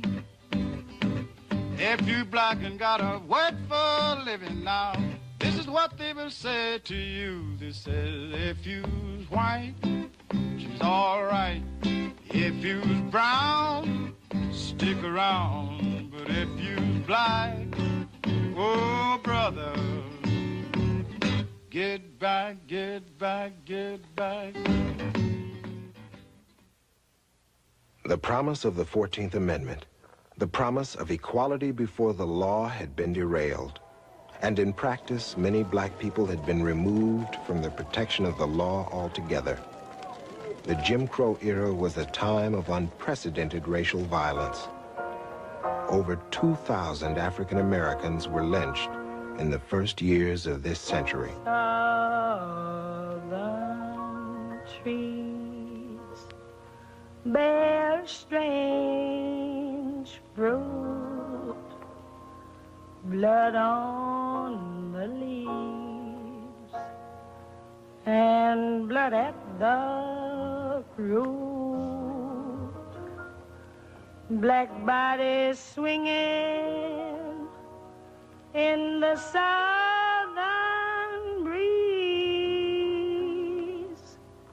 strange fruit hanging from the poplar trees.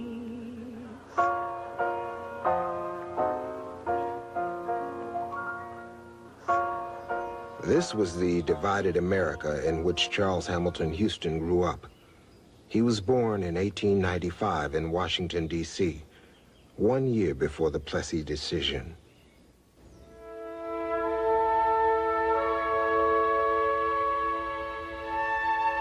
One of the interesting things about Charles Houston is that it was very clear from the beginning that he had come from a privileged background, privileged in relationship to the majority of African Americans in the United States.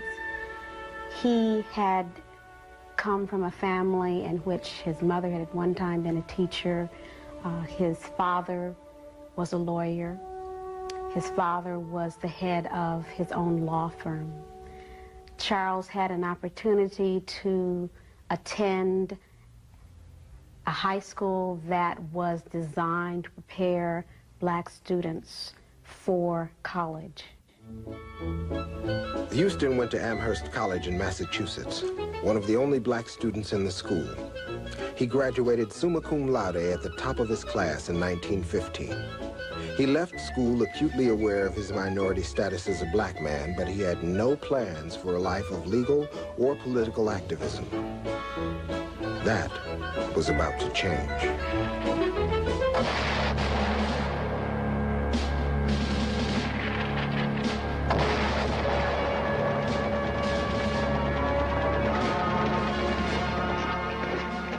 Along with 200,000 other black men, Houston volunteered for duty in World War I, the war to make the world safe for democracy.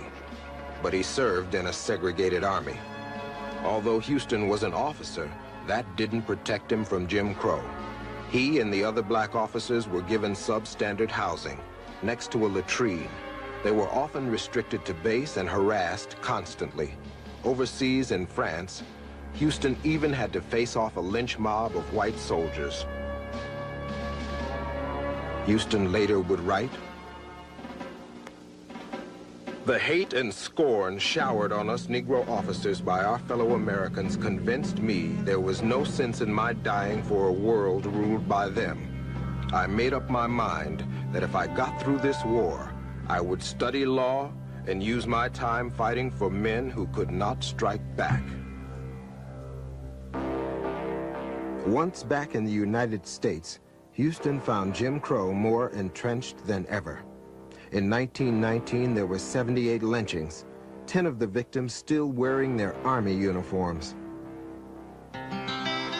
In 1922, the Lincoln Memorial was dedicated in Houston's hometown, Washington, D.C. The people for whom the Civil War was fought watched the ceremony behind a rope designated colored. Thus, Charles Houston began to see even more clearly that it was the administration of law, the lack of justice, it was a primary concern for him, so that when he went to law school, he fully intended to begin to study the law with a view towards being able to use the law to change that situation for his people. In 1920, Charles Houston took his first step down the road to Brown. He entered Harvard Law School. Houston became the first black editor of the prestigious Harvard Law Review and one of his professors, future Supreme Court Justice Felix Frankfurter, called him one of the most brilliant students he'd ever taught. After graduation, Houston undertook a survey of black lawyers. In the entire South, he found fewer than 100 black lawyers serving 9 million black people. Houston wrote in the Journal of Negro Education, "The great work of the Negro lawyer in the next generation must be in the South, and the law schools must send their graduates there and stand squarely behind them as they wage their fight for true equality before the law."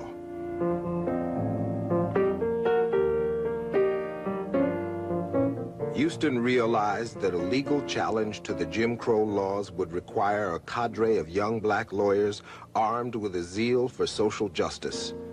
Houston got the chance to forge this team in 1929. He was appointed Dean of the Howard University Law School.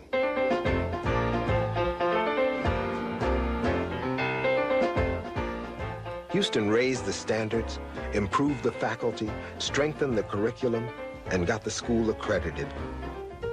From Maryland came Thurgood Marshall, a tall, gangly youth who would become the first black justice on the Supreme Court. From Virginia, there was Oliver Hill, who would become the first black to be elected to the Richmond City Council. Houston's own cousin, William Hastie, joined the faculty and would later become the first black federal judge. Charles Houston was gathering the forces to fight a war, a legal war, against Jim Crow.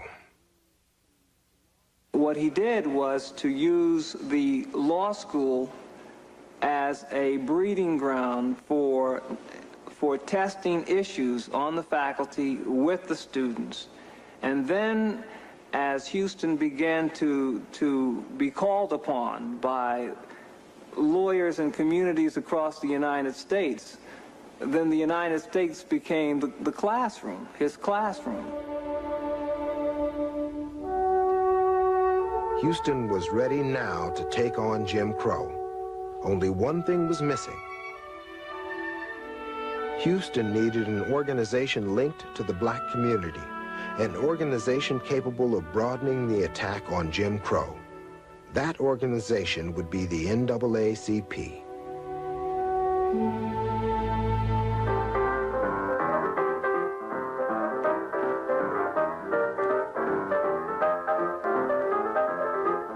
The National Association for the Advancement of Colored People had been founded in 1909 in a response to the rising tide of racial violence. Charles Houston was appointed special counsel in 1934. It was now almost 40 years since the Plessy separate but equal decision legalized segregation.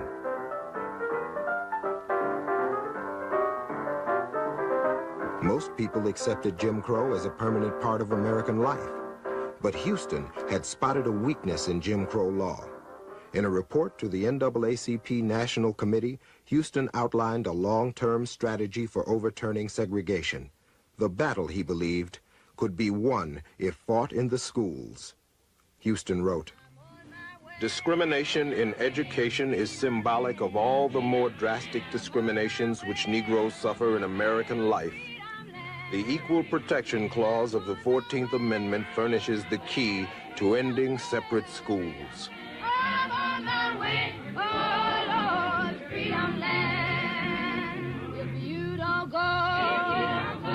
Houston proposed a two-stage attack on segregation and the Plessy decision. Rather than challenge the separate but equal principle directly, Houston would first file precedent cases demanding that black schools be made absolutely equal to white schools. Only then would he attack the principle of separateness itself. Charles Houston and other black lawyers did understand that you have to look at the entire system of the United States, and particularly the way in which the judicial system functioned. And it functioned in relationship to precedent. It functioned in relationship to judicial restraint. There would not be an immediate decision on the part of a Supreme Court justice to overturn precedent, to rule that something was unconstitutional unless some groundwork had been laid. He devised a strategy. First of all, when he attacked the separate but equal theory, his real thought behind it was that, all right, if you want it separate but equal, I will make it so expensive for it to be separate that you will have to abandon your separateness. And so that was the reason he started demanding equalization of salaries for teachers, equal facilities in the schools and all of that.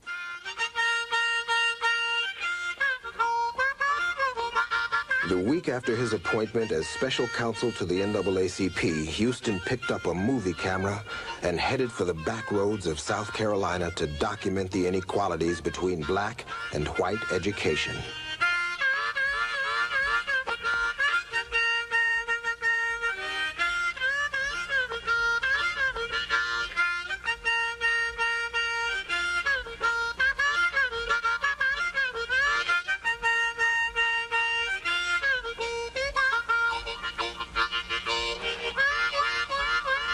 Within 3 months of becoming special counsel, Houston had made a film, got a strategy approved, and filed his first case against the University of Maryland Law School.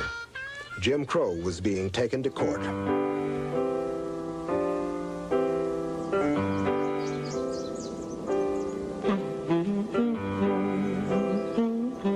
Donald Murray had been denied admission to the University of Maryland Law School, the only law school in the state, on the basis of his race. Charles Houston brought suit in municipal court. When the day came to argue the case, Houston asked the community to dress up and attend the trial. We crowded that courtroom on that day in June. I'll never forget it. And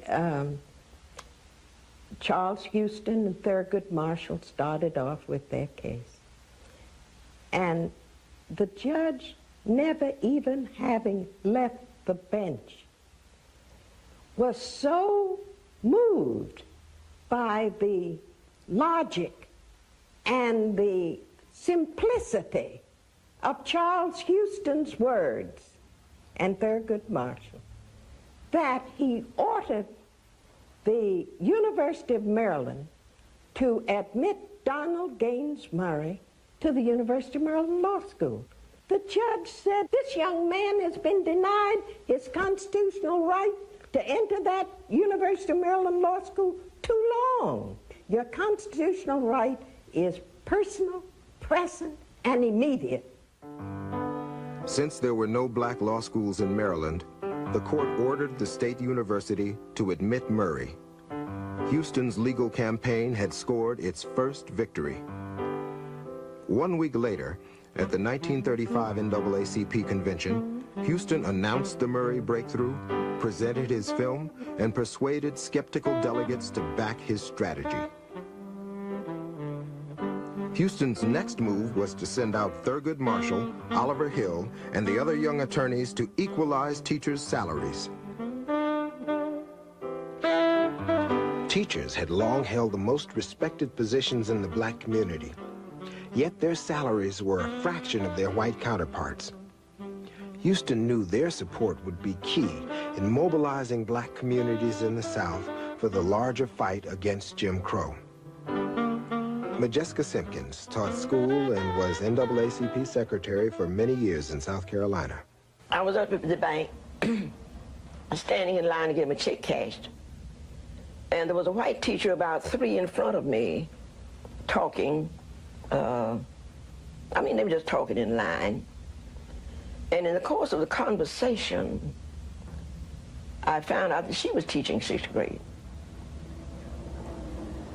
When they counted out the money to her, she was getting exactly twice as much as I was getting, and both of us were teaching 6th grade. But her hide was white and my hide was black. Now that went on in the South for years and years. Well, no matter what you were doing, the white man's work was just more valuable than the black man's work, no matter what category of labor or profession it was. So we went up for equal salaries. I made the call to Charles H. Houston In Maryland, school principal Stephen Wright was chosen by his fellow black teachers to ask Charles Houston and the NAACP to help them equalize their salaries with the white teachers. The next morning, Wright was confronted by the white district superintendent. And he sat and told me everything that had happened at the meeting the night before. And then said to me, now, Mr. Wright, you've got to make up your mind. You got to make up your mind whether or not you're going to be a good school man or a good NAACP man. I said, Mr. Oram, I don't see the conflict. He said, I'll do my best to see that you do, and shook my hands and stood up and ushered me out. Of course, he fired me at the end of that year. By the end of the next school year, which was 1939, Houston and Marshall had gotten enough cases to force the equalization of salaries at the entire Maryland state level. Right then, I decided that I would work for the NAACP from then on. And of course, at present, I'm the life membership chairperson of the local branch. And I just will be an advocate, because it might seem selfish to say this, but I think when you touch people's lives personally, it becomes real to you. And of course, it became real to me.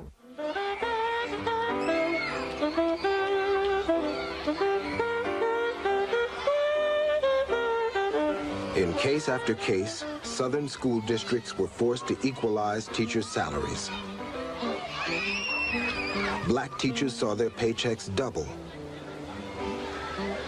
Support for the legal attack on Jim Crow grew.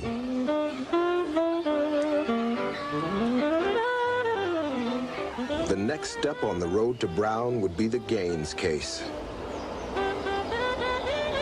Charles H. Houston brought this case seeking his admission into the law school. That is the only time in my life, grade school, high school, college, or graduate school, or professional school, that I ever cut class. But even though I was a teenager, I had heard of Charles H. Houston, and I had a lifelong ambition to be a lawyer myself. And when I heard that Charles H. Houston was coming to Jefferson City, Missouri, I cut class and went to the Supreme Court of Missouri that day, and I was thrilled. Gaines was a citizen of Missouri, and he had the temerity to believe that since the state had only one law school, that he should be able to attend it. But the Missouri Supreme Court, tragically, in a unanimous opinion, that state court said, that since there were schools available in Nebraska and in Illinois and in Iowa, which would accept blacks, that Gaines would have to go to one of the schools bordering Missouri rather than to go into his own native land. But now, Houston could appeal the Missouri court's ruling to the Supreme Court. Unlike the Murray case, a decision here would apply to all the states. And by a magnificent opinion by Chief Justice Hughes, they held that that was a violation of the Equal Protection Clause. That even if a state was going to provide separate education, it couldn't provide separate education outside of the state.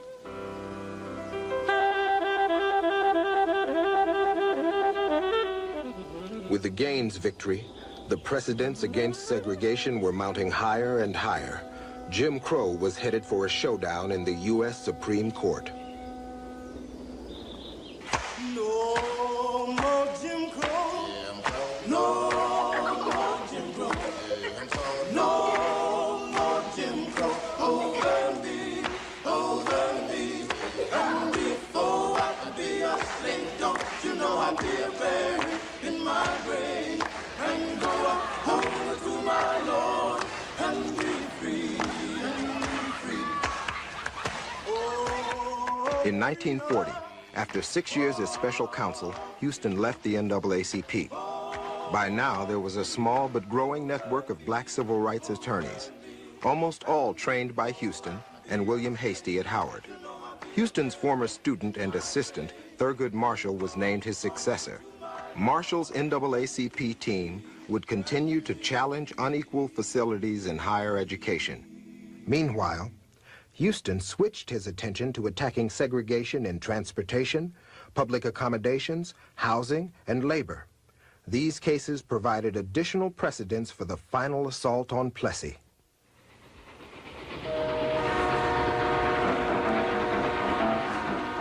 One of these cases attacked preferential hiring in the railroad industry. The reason that you had black firemen in the early days was because that was the lousiest job you could have. You're stoking coal. And it was an ugly job, and it didn't pay very much, but all of a sudden, you got diesel engine. All a fireman has to do is pull this lever, and sit and enjoy himself. Well, you can imagine what the whites, how quickly they went after those jobs.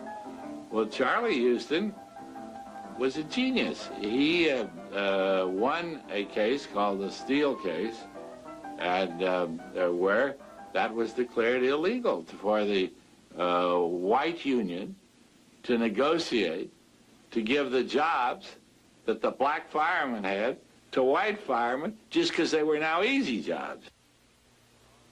It seemed as if Charles Houston never rested. He sued to integrate the armed forces and defense industries after World War II. He served on President Roosevelt's Fair Employment Practices Commission, wrote a regular column for the Baltimore Afro-American. He testified before Congress, led protests, marches, and rallies. In 1947, Houston wrote, "We may not win today or tomorrow.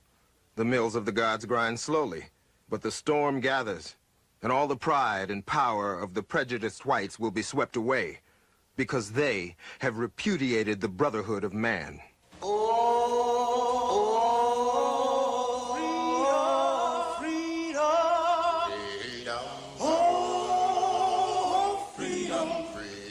Houston was cautioned by his doctor to cut back on his work.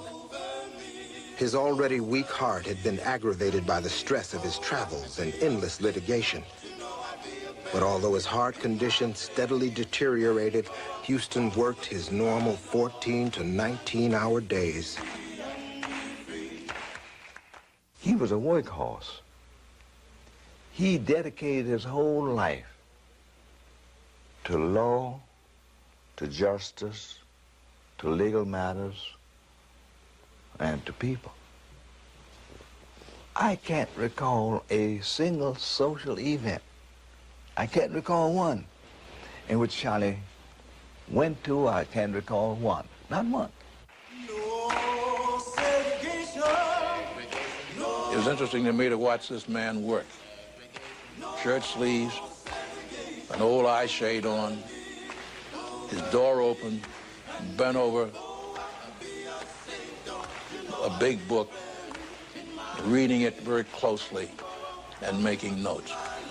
This was his method day in and day out until he had achieved what he wanted to do. The thing about Houston that impressed me so much was the fact that he did not realize his own greatness. And before I could be a slave, don't you know I'd be a buried in my grave and go up home to my Lord and be free and be free. Charles Hamilton Houston died of heart failure on April 22nd, 1950. He was 54 years old.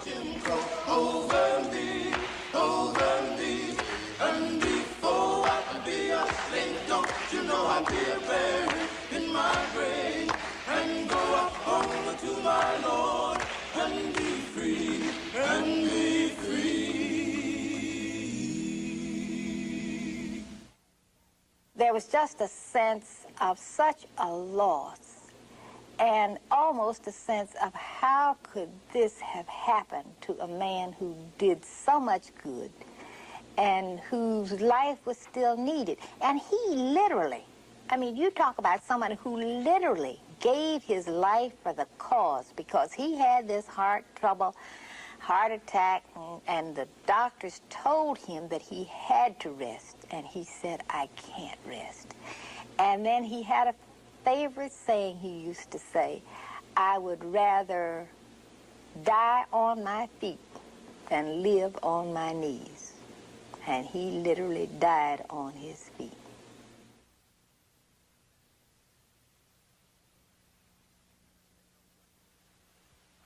Ebbets Field, Brooklyn.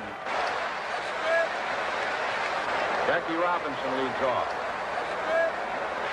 The 3-2 count. Just before his death, Houston had sensed the tenor of the times were changing.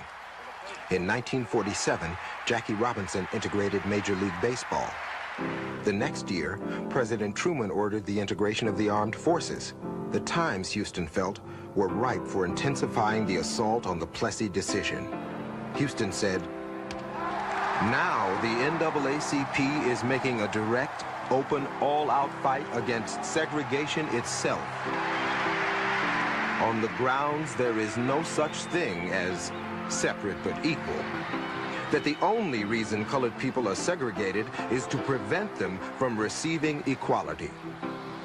The NAACP had taken the case of Haymon Sweat, a black male man who wanted to study law at the University of Texas.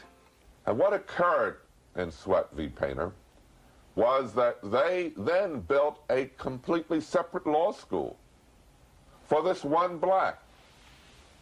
And the issue became whether that was a violation of his Equal Protection Clause. The United States Supreme Court, in a unanimous opinion, held that the denial of admission to Sweat was a violation of his 14th Amendment rights. Because they went on and they said, what makes a great law school? It's not merely a building. It's not merely a teacher. It includes its history, its alumni, its heritage. It represented a case in which the Supreme Court, for the first time in this century, ordered the admission of a black to a previously all-white institution.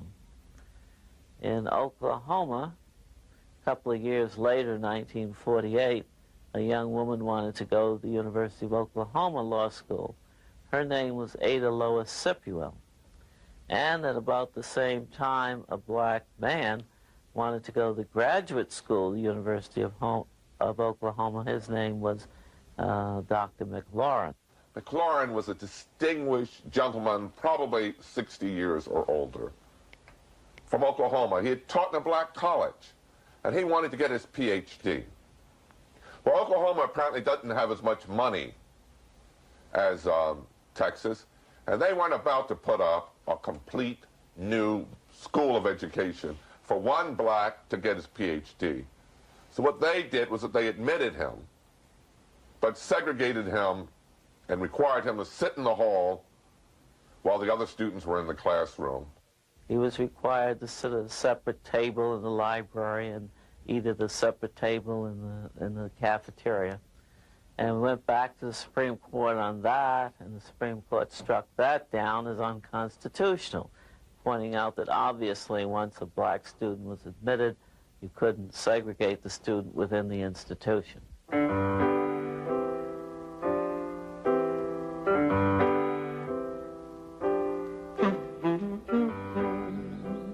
The groundwork was now set.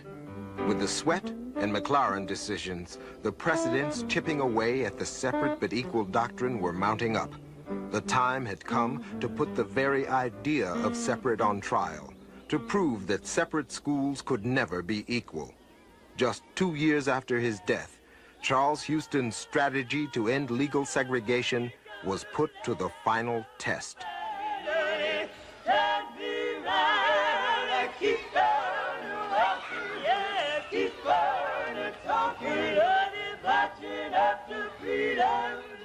Seven-year-old Linda Brown had sued to attend a well-equipped white school just 3 blocks from her home, instead of having to cross a railroad yard and then ride the bus a mile to a black school. Brown versus Board of Education was not just her case, but 4 other desegregation lawsuits from across the country, consolidated by the Supreme Court into one critically important national case. Fittingly, the last case included was a Washington, D.C. suit begun by Charles Houston. Thurgood Marshall had become the chief coordinator for the Brown strategy. Once Houston's student, now Marshall stood in Houston's shoes. He was chief counsel to the NAACP Legal Defense Fund. For this most important case of all, Marshall relied not only on his expert team of NAACP lawyers, including Constance Motley, Robert Carter, Jack Greenberg, James Nabrett, Oliver Hill, and Lewis Redding, but he called upon leading scholars and educators from around the nation. I never have seen such work, such commitment, such dedication, such energy as was put into that undertaking. They kept this up week in and week out, so that when the arguments began in December of 1953, they felt that they were ready. Opposing Marshall as chief counsel for segregation was John W. Davis. Davis had argued over 140 cases before the Supreme Court, more than any other attorney in this century, a formidable, world-famous legal opponent. On December 9th, 1952, spectators filled every seat in the Supreme Court, and 400 people lined up in the corridors, hoping to hear the foremost legal minds argue about segregation and the meaning of the Constitution. Thurgood Marshall and his team argued that segregated schools marked black children with a stamp of inferiority and affected their ability to learn. They argued that such suffering denied black people the equal protection of the law guaranteed by the 14th Amendment. John W. Davis's argument relied on the Plessy decision to justify segregation. He felt confident it would yield him yet another legal victory. He was of the opinion that all of the precedents were on his side. Well, what he really meant was that he had Plessy Ferguson on his side, because he had failed, it seems to me, in thinking that he could win the case, to consider the build-up by all of the other cases that the NAACP group and others were mounting. For 17 months, the fate of segregation in America hung in the balance.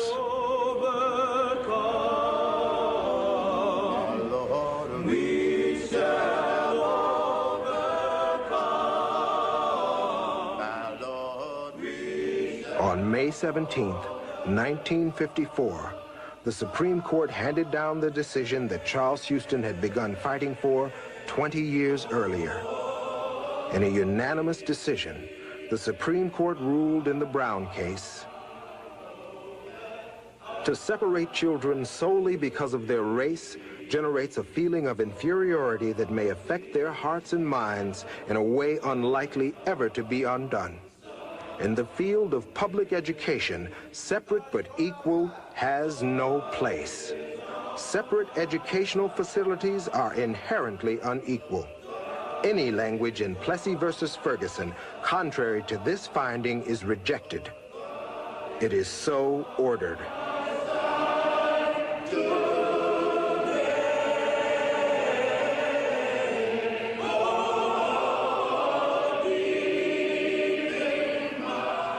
May 17, 1954, I was downtown, and over the radio came a unanimous Supreme Court.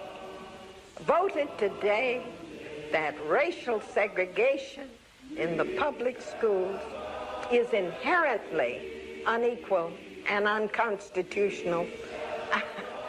I was so thrilled. It was just like being born again. It was tremendous. And the people were coming out in the streets. They couldn't believe that we had won. Oh, happy day. Oh, happy day. Oh, happy day.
Charles Houston once said, "Nobody needs to explain to a Negro the difference between the law in the books and the law in action."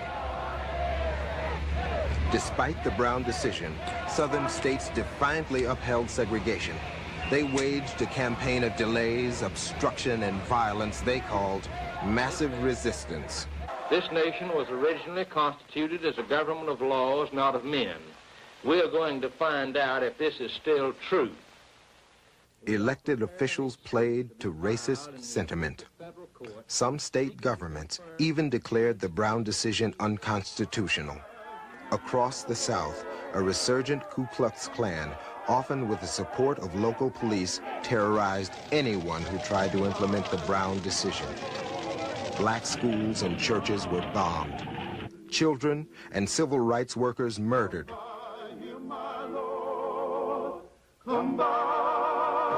Attorney Arthur Shores and his family were attacked when the court ordered Birmingham schools integrated. And the night after that order came down, one end of my home was blown off. And I just lucky, nobody was injured. Well, 2 weeks later, when the first black entered a white school, 2 weeks later, they blew the other end of my house off. Despite the violence and intimidation, there were by now dozens of able civil rights lawyers carrying on the work of Charles Houston. The Brown decision applied only to education, but these attorneys prosecuted Jim Crow in every other walk of life: housing, restaurants, transportation, voting, using Brown as a precedent. Now, once that decision was rendered by the Supreme Court, it was easy to get the court to strike down state-enforced racial segregation in all other areas of the public life of the American community, so that there wasn't a single area that anybody could think of in 1964, 10 years after the Brown decision, in which the Supreme Court hadn't rendered some kind of decision barring segregation. But it would take a mass movement. People willing to put their bodies on the line to give life to these new legal principles and trigger the social revolution which would transform the South and bury Jim Crow.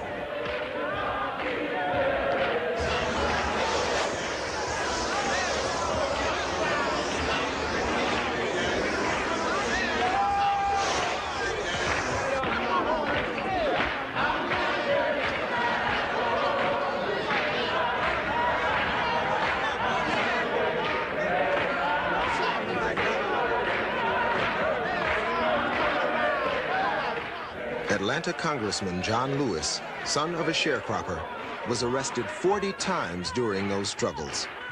During that period, I saw people literally grow up overnight. Young people, young black people sitting in at a restaurant on a lunch counter, ride on a bus to Montgomery, marching in Selma or in the streets of Birmingham, grow up because people start saying the law is on our side. Each night on television, the civil rights movement educated all of America about the meaning of the Constitution. The whole country had finally become Charles Houston's classroom. Charles Morgan was a civil rights attorney during those turbulent years. Major events. And all over the United States, every night was election night, and every night people in the United States watched the news, and every night they made up their minds. And as they made up their minds, they forced the Congress of the United States to confront the issue, make up its mind, and pass the civil rights bills. Ain't gonna let nobody turn me right. One by one, the barriers set up by Plessy and Jim Crow crumbled. In 1956, Montgomery buses are integrated.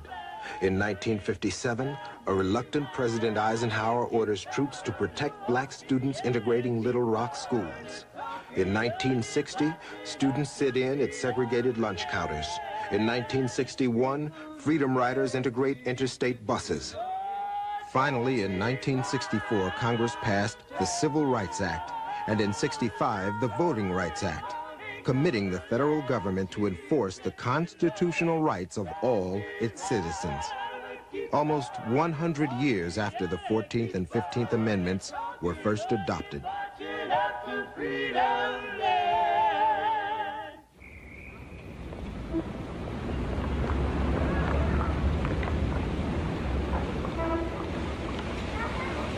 Birmingham, 1990.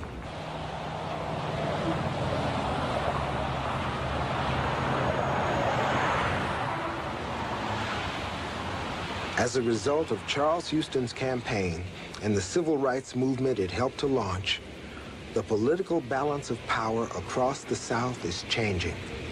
Birmingham, once the city where fire hoses and biting dogs attack civil rights demonstrators, now has a black mayor. Donald Watkins is special counsel to Mayor Arrington of Birmingham, as well as 3 other Alabama mayors. You know, we stand here in front of the governor's mansion and we can look right over there at the guard station, and you'll see black guards there who would not have been there except for litigation that was filed in the early 1970s, recent United States Supreme Court cases. So laws can change the quality of life. Civil rights lawyers can give life to those laws. We got plenty of laws on the book, but if you don't have lawyers who are willing to go in the courtroom and battle for these individuals, all you have is a bunch of empty words and phrases. The laws are different now. Thanks to Charles Houston and others, laws no longer keep these Chester High School students out of the same schools and off the same buses.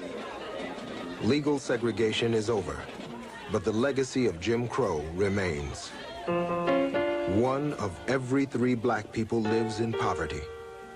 Only 2 of every 100 elected officials are black. 4 of every 10 black students do not finish high school. The road to a just society, the road Charles Houston took us so far along, did not end with Brown. It is a road present and future generations of Americans must continue to travel. I do it because I owe that to all those people who died, who got beat, who marched, who didn't have big names and fancy titles and fancy degrees, who held the doors open for me at the University of Alabama. I didn't get in the University of Alabama because I was the smartest black person. There were smart black people long before Donald Watkins who couldn't get in simply because of their color. And it's my obligation and it's my duty, just like I believe it is the duty of every black lawyer who's out here in private practice, to take up his or her fair share of the civil rights cases, and I'm gonna do it as long as I can talk, walk, speak, think, hear, and practice as a lawyer. I'm gonna make sure that I can keep the door open for as many other people as I can, just as the door was kept open for me.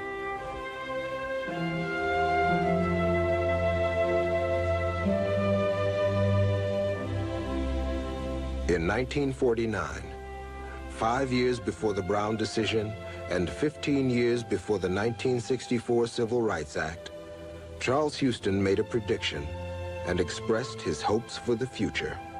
There come times when it is possible to forecast the result.